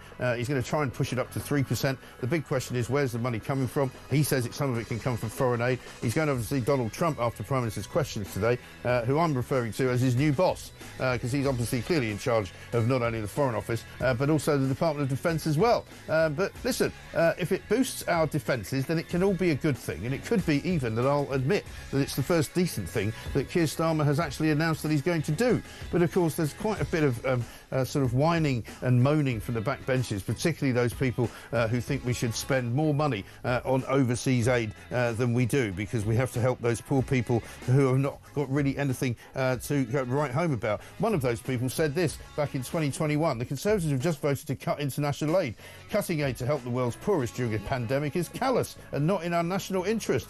That person was, of course, Keir Starmer when he was in opposition. 0344 499 1000 is the number to call us on. We're also talking about net zero. Coming up, we've got Rebecca Ryan as well, talking about the BBC and the latest howler from their documentary about Gaza. Turns out they were actually changing the words and taking subtitles out so that we didn't think the people they were interviewing were quite as anti-Semitic as they actually were. Gareth Wynne-Jones here as well from the Farmers Organisation, talking about the tractor tax. So much going on. And, of course, bumper stickers. We'll give you an update. This is Talk. Yeah, for those of you very, very kindly who asked for a bumper sticker yesterday, they have all gone out. The first batch has gone out, and we are told you should be in receipt of them pretty much any day now, with, God willing, the post office working as it should and the Royal Mail working as it should. And when you get your bumper sticker, please make sure you take a picture of it, whether you're attaching it to your car, whatever you're doing with it, and send a picture to us or put it up on social media, and we will start the revolution of common sense from there. Thank you very much indeed. Now, a man that may not want a bumper sticker because he doesn't have a car is John Rentoul. John, very good morning to you. I'll put it on my bike, Mike. Would you? Listen, we'll send you one forthwith then, in that case. Yeah, no, well, I'm not sure if it'll fit, but well, somebody did ask me the other day, you know, how many of these cars that are putting these bumper stickers on are going to get vandalised as a result if they've got your face on them. But that's another story. So, it's a good thing. Well, it's a historic week, isn't it, Mike? It is a very historic week. And you'll be pleased to say that I did say something nice about Keir Starmer, because I did think he sounded quite prime ministerial yesterday, and I think he did say the right things. I guess the proof will be in the pudding, I suppose. And a lot of people have asked me how long it's going to take and whether we'll see any sort of immediate short-term gain. But he's 2027. But he's doing the right thing. He said how long it's going to take. Yes, and he said how it's going to be paid for. Well, yes, but I think in the immediate sort of, shall we say, international situation, you know, what are we going to be doing in the short term, knowing that we're going to have a bit more money and maybe a bit more emphasis on defence rather than what we've had of late, which has just been simply to shovel a load of money to Ukraine and let them get on with it. Yeah. No, I mean, I think it is it's a historic week. I mean, I think it's a very important decision. I mean, you and I discussed this last week, actually. Yeah. I mean, I think this fetish. No, never mind. Setting a target. Fetishization. That's the word I'm looking for. Yeah. Setting a target in relation to an arbitrary percentage of GDP, I think, is a strange way to do it. But I think it is right that the Prime Minister should be increasing spending on defence, because then he can, with more credibility, urge other countries who spend less than us on defence as a share of their national income to step up to the plate. He can, but also the timing of it's not inconsiderable, is it? Because obviously he's going over to see, as I say, the boss now of the United Kingdom, Donald Trump, who seems to be not only in charge of our foreign affairs, but also in charge of our defence policy. Yeah, no, absolutely. Well, I mean, it's just it underlines how strong the relationship between the UK and the US is, really, or Europe and the US, and how dependent on the US Europe was for our collective defence. Although, contrary to what Donald Trump says, European countries had actually spent more on supporting Ukraine than the US. But Donald Trump made a perfectly fair point that Ukraine is Europe's business. I mean, I think the US ought to accept that it has a responsibility too, but I think it is right to say that Europe ought to do more. Yes, but I mean, I've been saying for the last week and a half, really, ever since the Saudi Arabia summit between Sergei Lavrov and Marco Rubio, that, let's wait and see where this goes, because there was an awful lot of naysayers. I don't think you were one of them, actually, just saying, oh, look at this, Donald Trump's just in it for himself. He's rowing Zelensky out of it. Looks like Zelensky's now going to Washington on Friday to go and have his own audience with Donald Trump. And it looks as though they're on the brink of signing some kind of deal for the sort of the carving up of the minerals and the wealth of Ukraine, which will in some way ameliorate the Americans giving more money. So I don't even think that what people were saying about Trump abandoning Europe is even going to end up happening. No, I kind of agree with you, actually, Mike. I mean, everybody threw, on the sort of liberal left, threw up their hand in horror at this idea that Donald Trump was saying, we'll only help Ukraine if we get our hands on $500 billion worth of minerals. But actually, it looks as if President Zelensky is prepared to do some kind of deal like that. Well, because, in order to get, there's no such thing as a free lunch, as they say. I mean, if you want to get, billions and billions of dollars, hundreds of billions of dollars in aid, then you might need to show something in return. Well, absolutely. And, the Marshall Plan after the Second World War did involve America giving quite a lot of money, but we still had to pay back the Lend-Lease money to America. It wasn't, as you say, a free lunch. No, we only just finished paying for it relatively recently. Was it 2006 we finished paying for it, wasn't we? I think that's right. So, I mean, I think it's a transactional world in which we live. And so, I mean, they've all gone very quiet, haven't they, all these lefties who sort of said this evil, horrible, ghastly orange man, he's going to ruin the world, he's going to cause World War III, look at what he's doing, he's cozying up to Putin. You've got to wait and see in these matters, I've always said. Well, I agree. I mean, I'm not in favour of cozying up to Putin, and I'm not in favour of just saying things which are not true, such as that Ukraine started it. But if, as you say, let's wait and see. Yes. But if it had the effect. But if by saying those things it had the effect of bringing Zelensky, to heel somewhat, rather than thinking that he was just this gallivanting kind of, freewheeling leader of the free world that could do whatever he liked, because that's what he's been acting like, then maybe it was a good thing. Well, ends and means and all that, Mike. But I'm not really in favour of saying things that aren't true, even if it might be sort of tactically helpful. Well, maybe some people should tell that to the Labour government, because I'm not in favour of them saying things that aren't true either. Like, for example, we're going to be £300 better off once we get into power because our electricity bills will go down. That wasn't true. We're going to smash the gangs. That wasn't true either. But the extraordinary thing about that, the seventh carbon budget, which I'm afraid I didn't read, but your producers very helpfully sent me the report from the Sun, which actually summarises it extremely simply. And it admits that it's going to cost us $6 billion a year between now and 2030.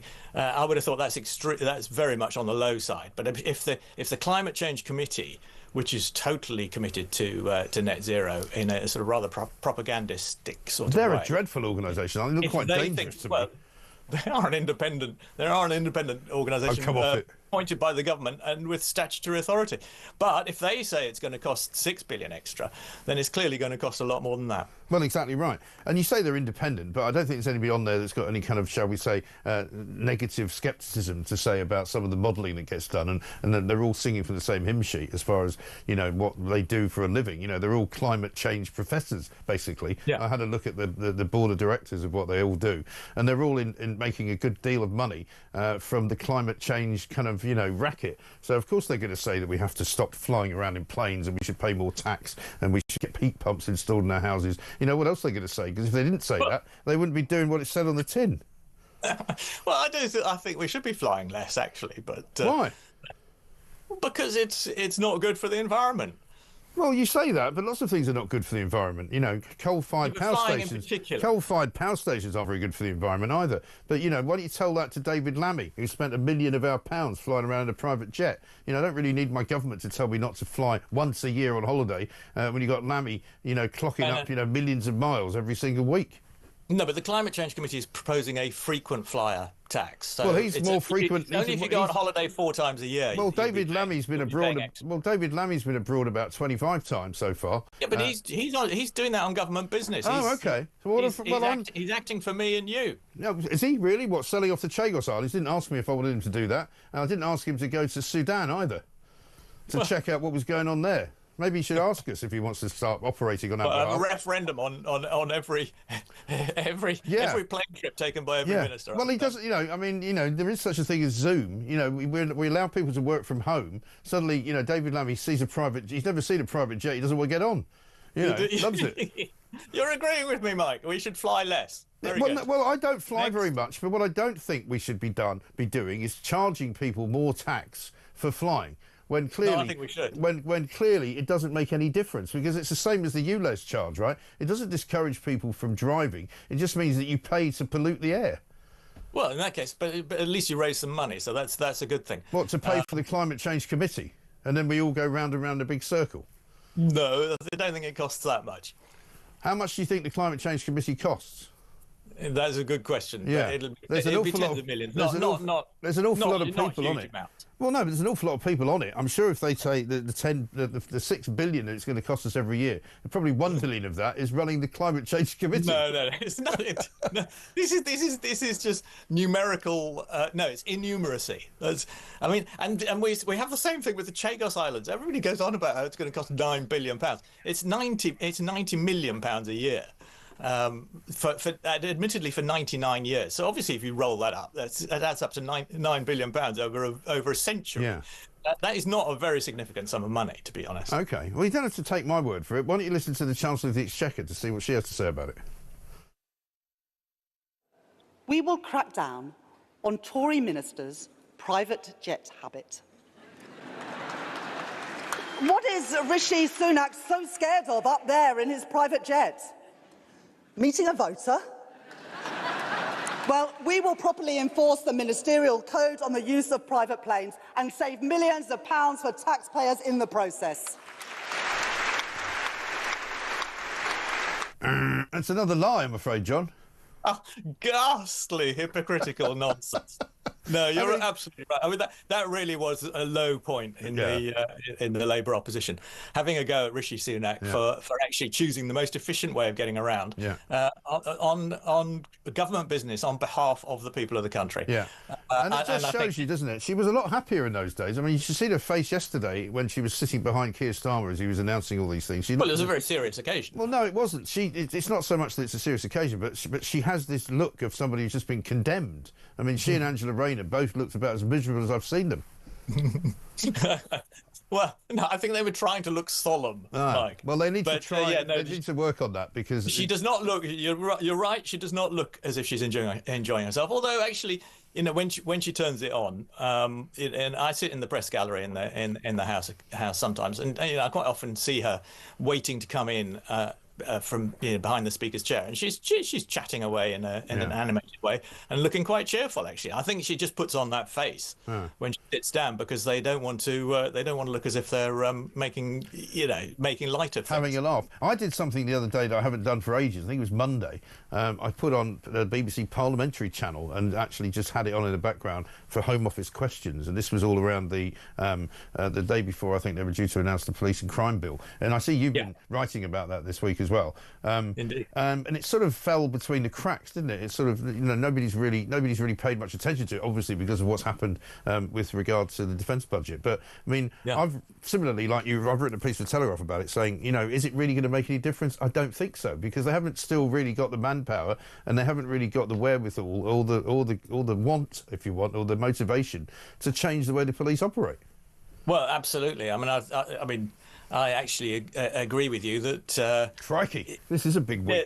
Well, again, that, you know, Yvette Cooper realises how dangerous it is for the government to have all these stories of you know, the police knocking on people's doors to talk to them about Facebook posts. Right.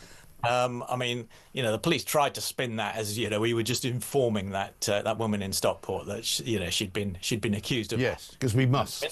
Which they could have done by phone or email. Yeah. I mean, there's no need to go and knock on her door. Well, also what they could have done, and what I said they should have done, was tell the councillor, if it was he who complained or whoever it was that complained on his behalf. Yeah. This is not a complaint we can do anything with. Get lost, and then they wouldn't have had to tell her anything. Well, quite. I mean, and that is an example of how difficult it is to change the priorities of the police forces on the ground. Because I mean, they ought to be going after these people snatching mobile phones. Yeah, of course. And instead, they're wasting police time. Yeah. Well, I mean, I told you what happened to me when I reported it literally to a guy in a police van across the road from where it had been stolen. He said the best thing to do is report it online. I said, well, why can't I report it to you? I said, you're actually talking to me. You're sitting in a van. You saw the guy driving off. I said, he's gone that way. And he said, I can't get over that curb because Sadiq Khan's put a big curb in on Jamaica Road. You can't get over it. I said, so you know where he's going? I said, I can track it, but you don't want to... No, they don't want to do it. They could have done it before this law came in. No, but I think that's significant. I mean, the law hasn't come in yet, but I mean, I think it's good that Yvette Cooper has done that, and I think the previous government should have acted. But I think actually the real solution to phone theft is to go back to where we were before, which was the mobile phone companies rendered the handsets useless if they were stolen, and obviously the thieves have worked out how to get around that now.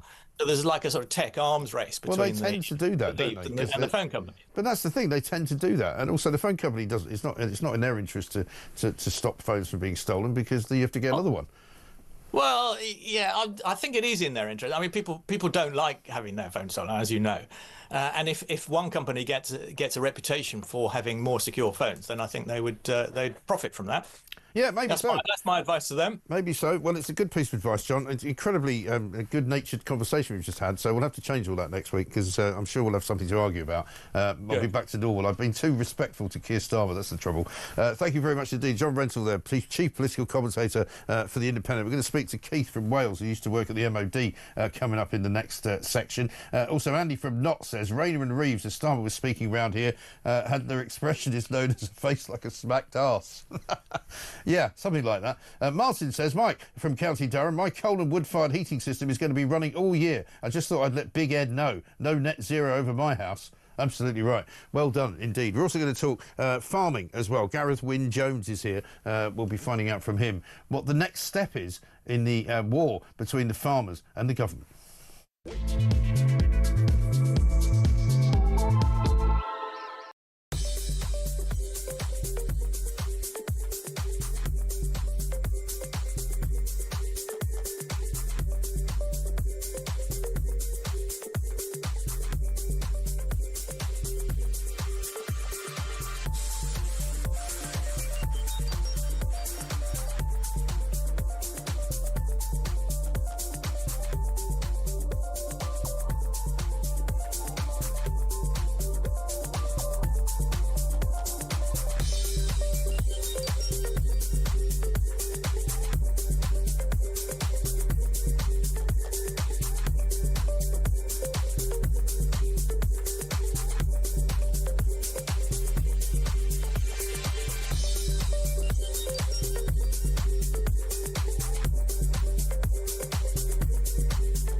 Why is it seen as a crime to set fire to the Quran and yet not a crime to desecrate or disrespect and rip to shreds the British flag?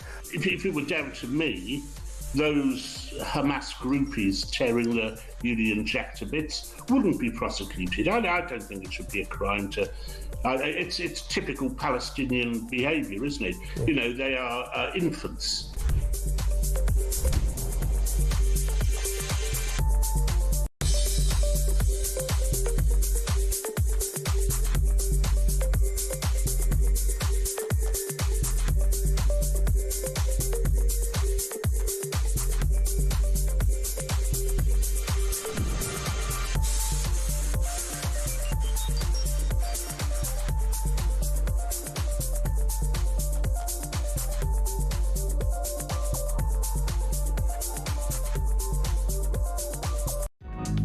across the UK. On DAB+, on your smart speaker, on your smart TV, and on your side.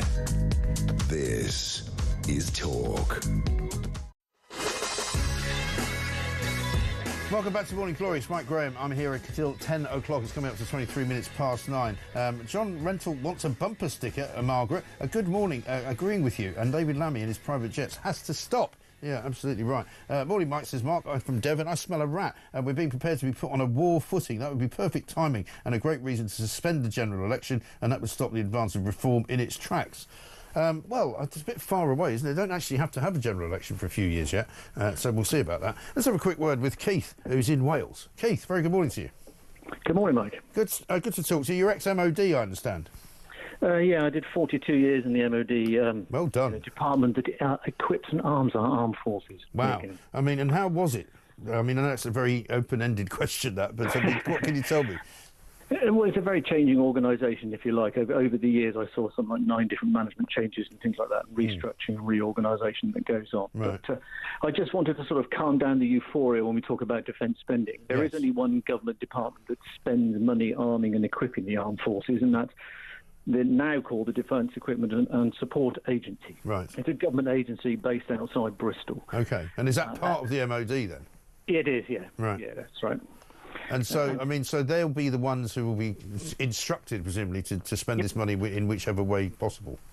Yes, and whatever spending profile people decide and what projects they decide they want to take ahead and things like that. So they enable it, if you like. Yeah.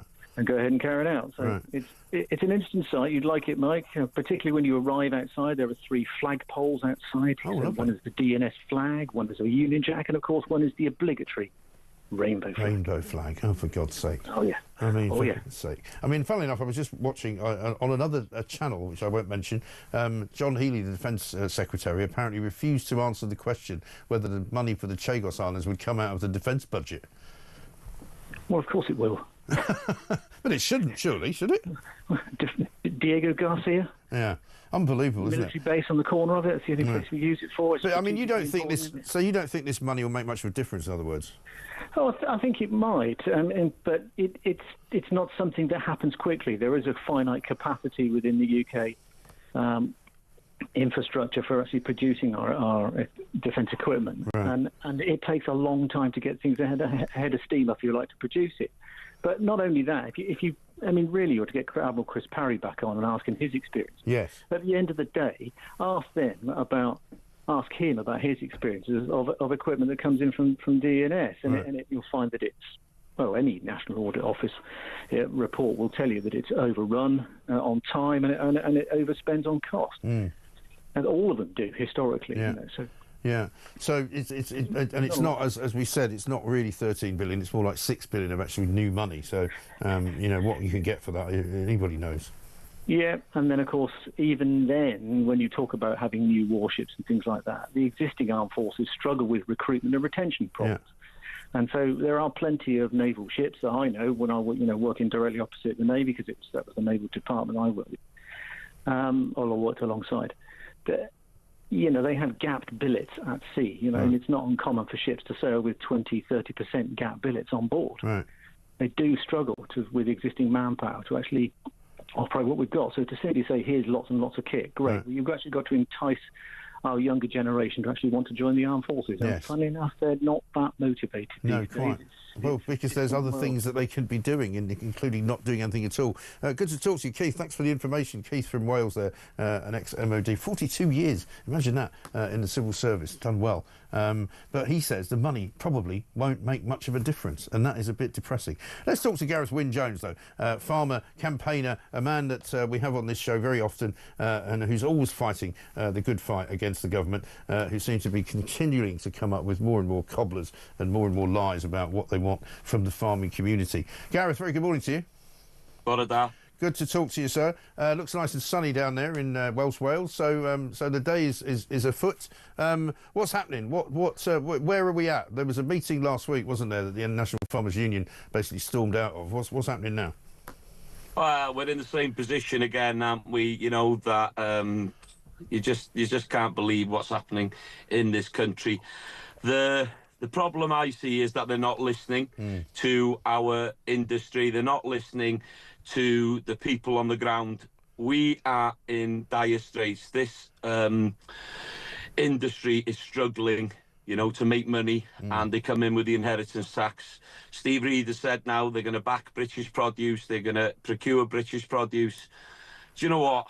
It's why are they, you know, just pulling at strings when we've got people that older people that want to take their own lives before next April. It's ludicrous. You know, if you want to protect our food security in this country, you need to protect the people that are producing it, which is the farmers. It's not coming from factories. It's not Bill Gates, and it's not bloody Amazon, and it's not Tesco's. It's not none of these people that are producing this food. It's the farmers, and they're the people, the family farms that we need to protect for future generations. Yeah. Is there anything you can make out of all this money they've suddenly discovered to send to the defence budget? Because, I mean, it looks to me like the 500 million they want from you guys is a drop in the ocean, isn't it? Yeah, it's peanuts, mate. It's peanuts. And you know what? The sadness is that they're giving 500, well, nearly 600 millions abroad to agricultural development of sustainable food production. That money should be staying in this country. You know, don't tax the farmers and don't give the money away. Charity starts at home. Yeah, exactly right. And exactly, it's a zero-sum game, because whatever they get from the farmers in the UK, they're giving it away to climate change rubbish in foreign fields, in Africa, South America, Asia. You know, it just doesn't make any sense, except for the fact that if you think they hate farmers, that's the only explanation. Well, I tend to agree with you. You know, I'll be honest with you, I thought we needed a new government. I thought we needed, you know, a little bit of a shake-up. And the way that Keir Starmer stood in that NFU, say how he was going to protect family farms and how he was going to watch after us. And the first budget comes out, 20% inheritance tax. And you know what? They'll say what they want, but they're not very good at maths. Honestly, they are not very good at maths. And Rachel Reeves has messed up. And anybody with any little fraction of honesty would put their hands up in the air and say, do you know what, we have got this wrong. Yeah. Let's readdress it. Now, if they wanted to protect family farms, and I'll tell you, this is something that everybody needs to understand. We have a 1% return on our investments. Yeah. Our working capital is what's behind me. That's the land that produces affordable food for the people. Now, if this government was going to protect family farms, they would have lifted that threshold up to 10, 11, or maybe even 15 million. Yeah. So they can hit the Dysons and the Clarksons. If that's what they're after, they can do that. That doesn't bother me. But there's one thing that they haven't looked at and they need to look at. So now if I pass away, my son is just over there. He's 26 and he is working his cotton socks off. You know, he's just started to come onto the farm. Yeah. My father's 88 and he still hopes he's going to die before April so everything can be settled. Right.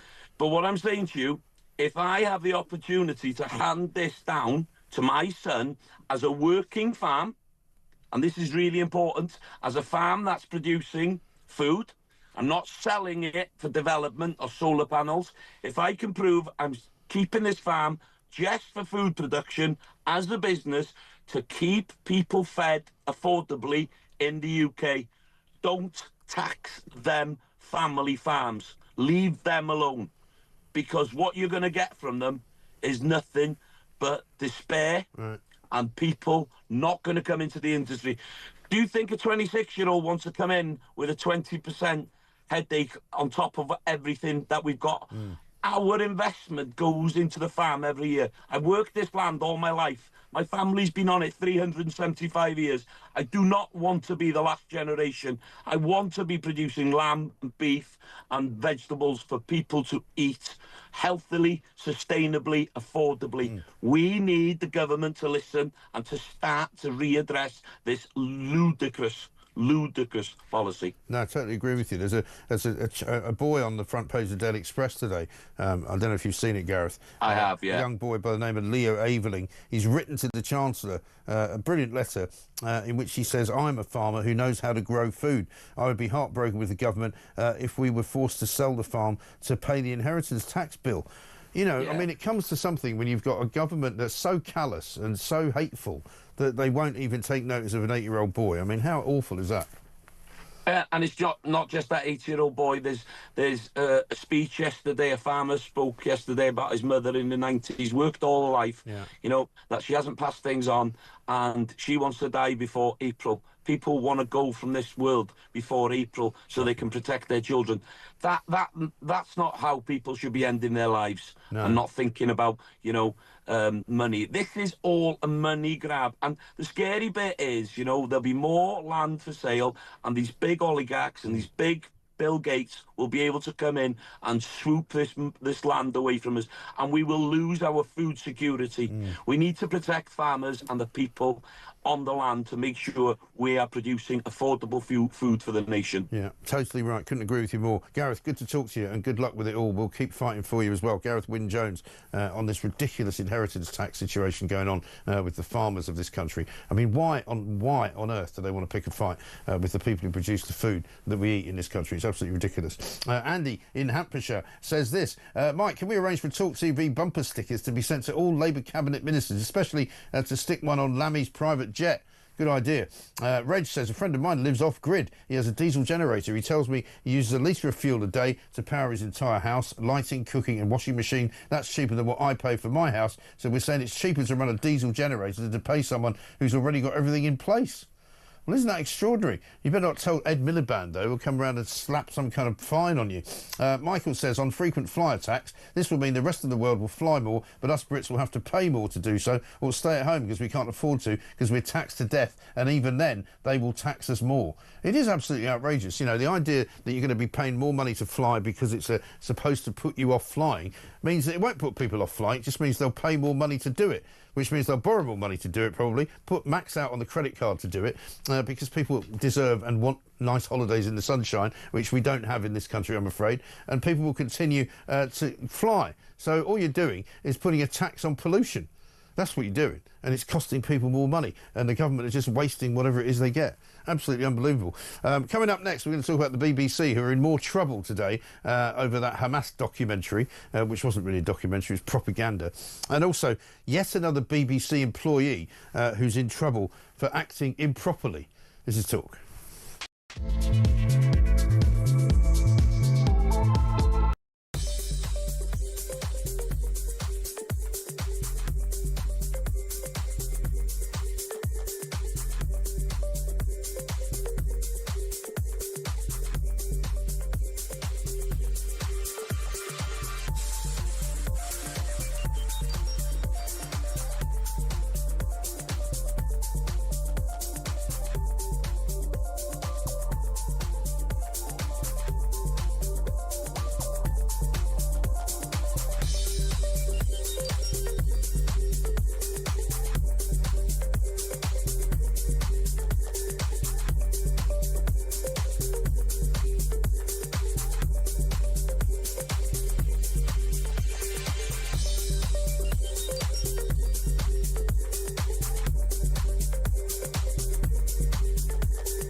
Across the UK, on DAB+, on your smart speaker, on your smart TV, and on your side. This is Talk. Welcome back to Morning Glory. It's 9:36. I'm Mike Graham with you all the way through until 10 o'clock. We're in the last half hour of the show. Julie Hartley-Brewer coming along, of course, at just before 10. Here's an idea, says Simon. We should bring back national service for all illegal migrants, single males, for 3 years minimum. I'm sure they have had military training from where they come from, so it should be easy for them. They would be fed, housed and warm, kept warm. They would want to come to the UK, so let them defend our country and see how many come then. Interesting. Nigel says Starmer's only putting up defence spending to try to impress Trump when he meets him on Thursday. Well, I think there's some truth to that. And then Joel says it's not completely obvious to everybody that all of these illegal immigrants in hotels are going to become part of a European army. Why else do you think successive governments have allowed them in? I only wish that they were that forward-thinking. I don't think they even are. Let's get a voice note from Pete on farming. The government aren't bothered about the farms, mate, because if the farmers give up the land, they can put solar farms, solar panels, wind farms. That's all they're interested in, mate. They don't care about our farmers. They never have, to be fair, because they've never got on top of supermarkets being able to charge daft prices for a lot of hard work. Anyway, great show, mate. Cheers, bye. Pete, thanks very much indeed. Yeah, Catkin says the same. Mike, I think this tax on farmers is blatant and on purpose to cut farms. How they tell us to stop eating meat, they're trying to stop us travelling, don't have gas. Nannying on this level is intolerable. John Rentoul just loves communism by loving big government. Well, I don't know about that. I don't think he'd call himself a communist. And one here from John. Labour's front bench are like buses. You're waiting for one to make a mistake and lie, and then three turn up at the same time. Yeah, John Reynolds, by the way, Jonathan Reynolds, I should say, who's still out in India as far as we know. He's still hanging in there, still got the job.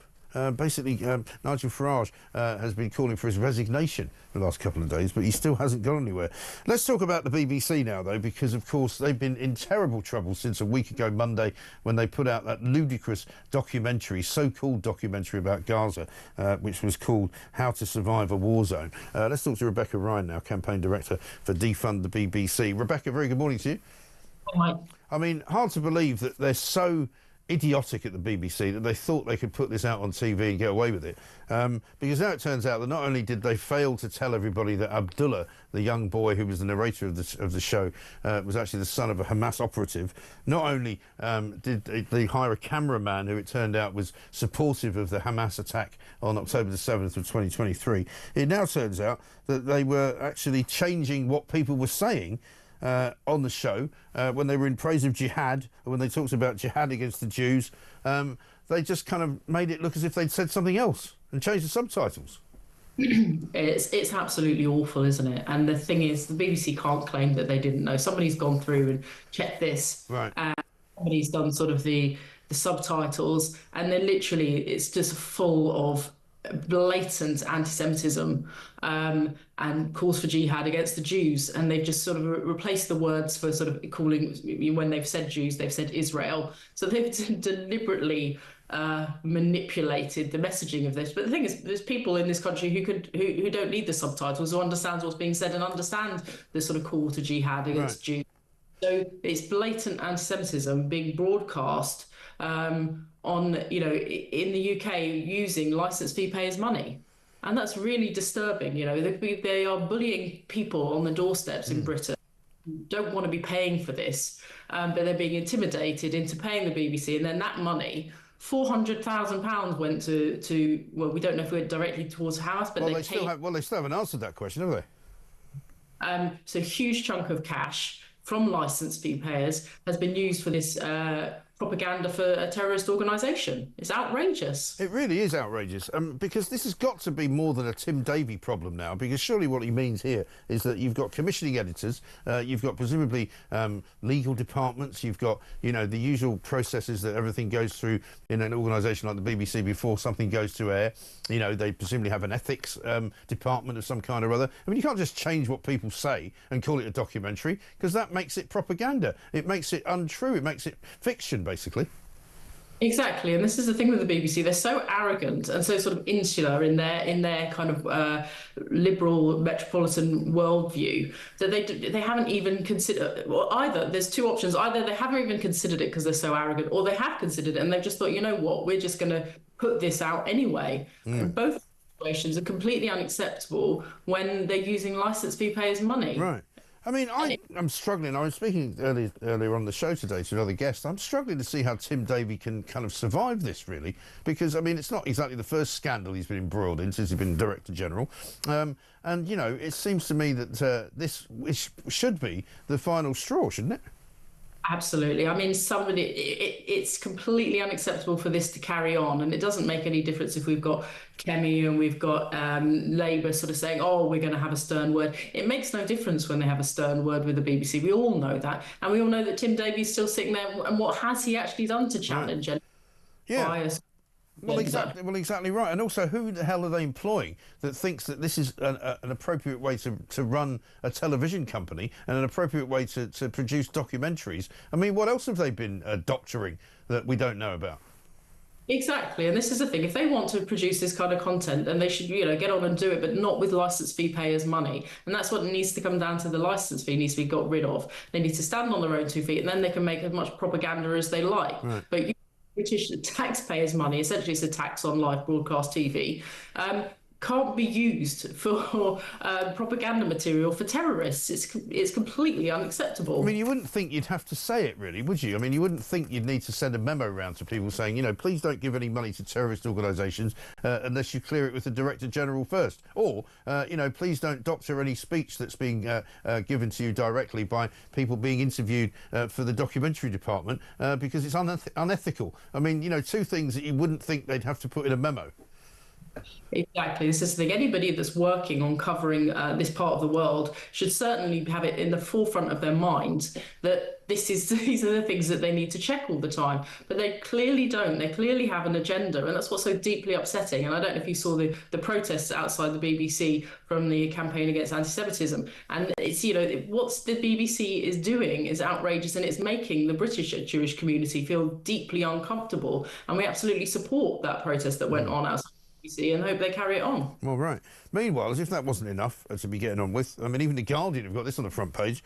We fell short over Westwood misconduct. The BBC has admitted that it fell short and failed people after a £3.3 million external inquiry found that they missed opportunities during his 2 decades at the organisation that could have sorted out an awful lot of problems. So 20 years they took and missed opportunities, didn't know what was going on, you know, didn't notice the fact that people had said he was inviting young women 15 or 16 years of age to his home following events that were held for under 16s. Another time hounding a 17-year-old woman with calls and texts. Another time, you know, basically contacting a woman who'd shared a business card and appeared agitated when she didn't want to meet him.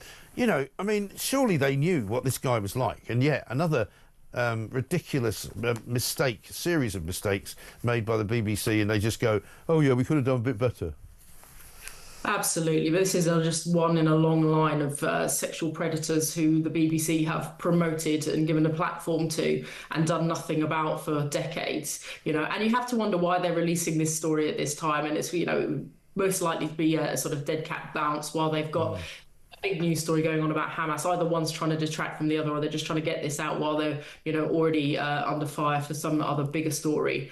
But yeah, nobody believes that the BBC are going to do anything about these guys, you know. No. The so-called star, what do they call them? Their talent. Yes. That's it. Well, again, the accusations being made by people in the office that worked with this guy, saying, you know, he seemed to be very tight in with the controllers. He seemed to be very good, happy with the management. The management seemed very happy with him. They didn't really want to know.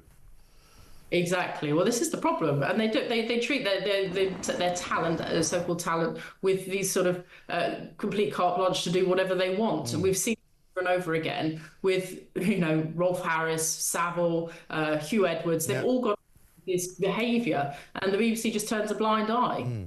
It's a cultural issue that they've got within the organisation, and nobody has any faith that they're going to do anything about it. No, or that it's even going to change. I mean, I was talking to a journalist about this earlier on in the day, who said, you know, there's a sort of level of management inside the BBC who think of themselves as more or less untouchable. You know, they think they can always get a new Director General, or, you know, the heads might roll above them or below them, but where they are, they stay exactly where they are. Exactly. And the thing is, it's the culture of the BBC that they believe they're untouchable. And that is all brought about by this licence fee. And what they've got is this sort of like a guaranteed income, and they can do what they like. And they're not accountable to the people that are forced to pay for them. And that's what needs to come to an end. If you get rid of the licence fee, then the BBC will be answerable to its audience. And some people might want to pay for it, and a lot of people won't want to pay for it. And then, you know, people like Westwood will be dealt with a lot quicker. But the BBC just carries on as business as usual. I know, shocking, isn't it? We've been having these conversations for quite a long time now, Rebecca. Well, let's see whether Tim Davies survives it. I don't think he does. Rebecca Ryan, the campaign director for Defund at the BBC, and surely at some point or other that is going to have to happen, isn't it? Morning, Mike. Kev here, he says, and Hev. As regards to defence spending, I do hope none of that money goes on woke rubbish. It could be spent anywhere, not necessarily on weapons and equipment. We need to know exactly how it is being spent. And one from John, who's listening from Fethiye in Turkey. He says, on holiday where ambulances respond within 20 minutes. In Wales, where I live, the NHS is in crisis. My friend was left at the side of the road for 6 hours with a broken hip after coming off his bike. So many stories like this. As Tom Jones would say, it's not unusual in Wales. No, it certainly isn't. Let's get a voice note from Judy. Hello, it's Judy from Altofs, West Yorkshire. Regarding the farmers, Bill Gates is buying farmland up in America at knots. I think he's one of the biggest landowners now in America. Now, he come on over to this country, had a nice little meeting with Starmer and Co., and 3 days later, they put this tax on farmers. That's strange, isn't it? Because they'll have to sell their land to pay the taxes. Conspiracy theorist in me has awakened. Thank you. Judith, thank you very much indeed. Interesting one, that. We'll have to look into that. It's very weird, though, isn't it? This whole attitude, anti-farming attitude. Very strange indeed. I can't quite understand why they're being driven by this. It's just ridiculous, isn't it? If you haven't done it yet, have a look at this and get involved. It's competition time, and we're giving you a chance to win a whopping £25,000. So what do you need to do to get involved? All you have to do is text the word prize to 83338, or you can enter by post. It's as simple as that. Once again, to get involved, just text the word prize to 83338, or you can enter by post. 18 plus, UK excluding NI. Enter by SMS for £2 plus one standard network charge by 11 p.m. on March the 3rd, 2025. Or send your name, email and contact number to £25,000 cash competition, PO Box 3190, Colchester CO2 8GP, to arrive by 5 p.m. on March the 6th, 2025. This is a News Broadcasting Network promotion. Full terms and conditions at talksport.com. David in the Cotswolds says, is the BBC now called the JBC? That stands for the Jihadi Broadcasting Company. Yeah, not bad, that. I'm not surprised. They probably have got a section of that. It's like BBC Arabic. Might as well call it that as well. It's 9:49. More coming up after this.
Breaking news this morning revealed that under the Terrorist Act, 242 people were arrested in the year to June of this year. That's something you can indulge in as to all the people who aren't going to prison because, well, there's no prison spaces. So this is a Talk exclusive we've been looking at.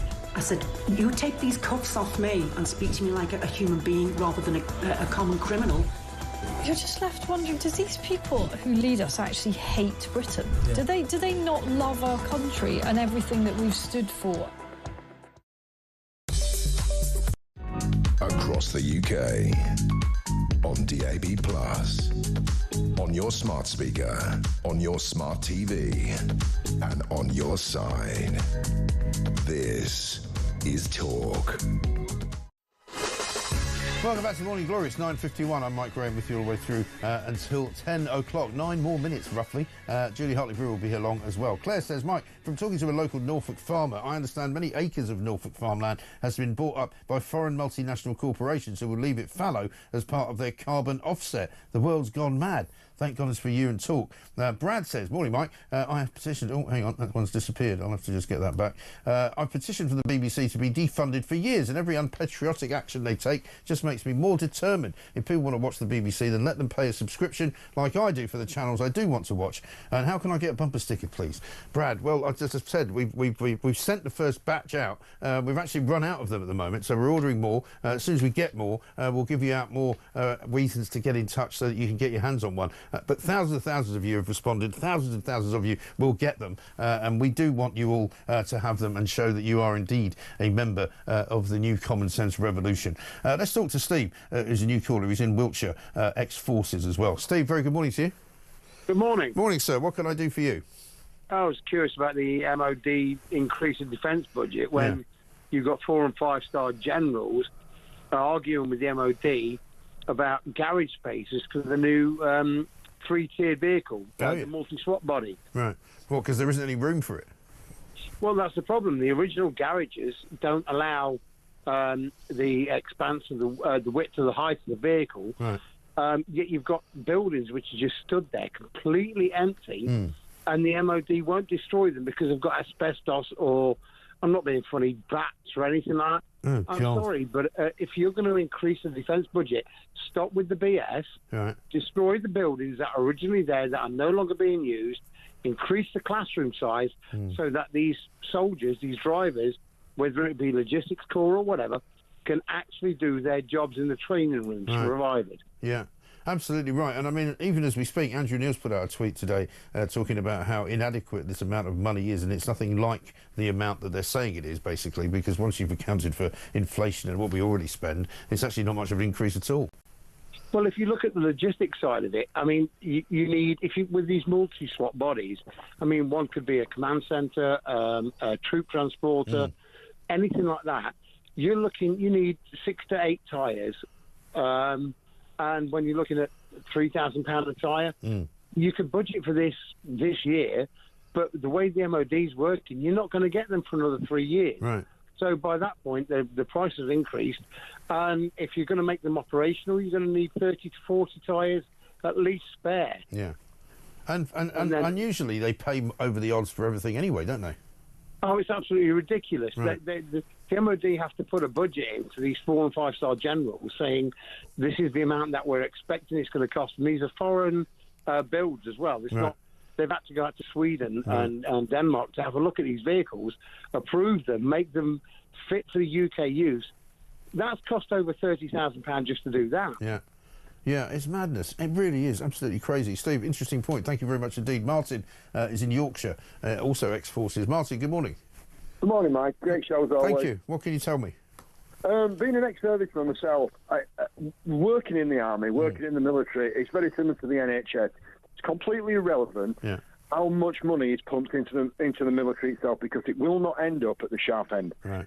Historically, we were supplied with equipment, mainly boots, Gore-Tex, thermals, which were all inadequate, completely not fit for purpose. And across the board, the chaps in the infantry regiments or any of the spearhead battalions would consistently go out buy their own boots, their own kit, their own Gore-Tex, their own Norwegian army shirts, all these type of things. Anyone in the military will tell you that, Mike. And at the end of the day, the recruitment is literally at rock bottom. I've got a good friend who still works in Manning and Records, and he has told me unequivocally that the amount of personnel across the military, across the 3 different types of military, the Army, Navy and the Air Force, is 1,000 per month leaving. Until they get the recruitment sorted, until they give the men the right equipment, it's completely irrelevant. Like the NHS, you can put that money in and it's a black hole. And it will just disappear. Yeah, exactly right. No, you're absolutely right, Martin. Thank you very much indeed. You see, this is the problem. You know, once you start scraping away at the surface of what some of these politicians say they're going to do, and I count them all in the same boat on this, by the way, because let's face it, the Tories were the ones that allowed the defences of this country to kind of be denuded over the years that they didn't put any real money into it. And the people who suffer, of course, as Martin says, are the people at the sharp end, the people who actually have to use the working end, as Jack Nicholson says in that movie A Few Good Men, the working end of a gun. That's the point. Let's talk to David, who's in Gwynedd. David, very good morning to you. Hello, David. No, David? No, David's not there. How about this from Tim in Southampton? Mike, how many laws do the BBC have to break before the police investigate broadcasting hate speech, funding terrorism, etc.? It's not about losing jobs, it's about being locked up. Well, it does seem to me that they've committed at least a few problems here with regard to this Gaza documentary. I mean, now they're being accused of actually doctoring what people said, which is, in my mind, a complete and utter criminal offence when you're claiming that you've just created a documentary, which is clearly not a documentary. It's now a piece of Hamas propaganda. Unbelievable. Anyway, hello, Julia. Julia Hartley-Brewers here. Very good morning. The BBC is institutionally racist. Yeah, clearly. Against Jewish people. I Anti-Semitic. think we need to call it what it is. It is institutionally anti-Semitic. Yeah. And we need root and branch. From top to everyone toe. involved in that documentary. Look, even if you just looked at it, you didn't even looking for the bias. I mean, I didn't watch just, it. Just looking for the editorial difference, the continuity. There's one scene where the kid is wearing 3 different pairs of shoes. Right. His hair grows and is shorter again a few minutes later. Right. Any editor would have looked at that and gone, really? There's something a bit funny about this, yeah. Also, who in their right mind, in any way journalistically, would say, "Oh, we'll just make sure that they didn't really say that"? Yeah. Well, because you can't play Palestinian people living in Gaza as completely innocent if they do say that, you know, we actually hate Jews and want to kill them. And we want because that doesn't fit the narrative, right. You see. But I mean, so when you're distorting the narrative, distorting the news for that purpose, then I'm sorry, what purpose is there to do that other than the fact that you're no longer a news reporter? Yeah. It's propaganda, and you're biased against Israel. Why Israel of all the other countries? Because they're Jewish. Yes. I'm sorry, they're institutionally racist against Jews. You're End absolutely of. right. Full stop. How does Tim Davies still have a job? Was maybe my question. Well, he doesn't edit these hot things, but why does he not sack these people? Well, why does he not sack these people? How are they working? If you celebrated the October 7th massacre, you should not be working for the BBC or any news organisation. Oh, except maybe Al Jazeera, obviously. Yeah. But anyway, I mean, you put a little black mark against somebody like that, wouldn't you? Go, we can't hire this cameraman. I've just given them the P45. Well, yeah, that's what I mean. But I mean, you know, have freelance. Do you want to work with racists? I don't. No, that would be the other place. No, sorry. Anyway, what have you got coming up? We will talk about this, but I'm obviously talking a lot about the defence spending budget and the foreign aid cut. And I love the likes of David Miliband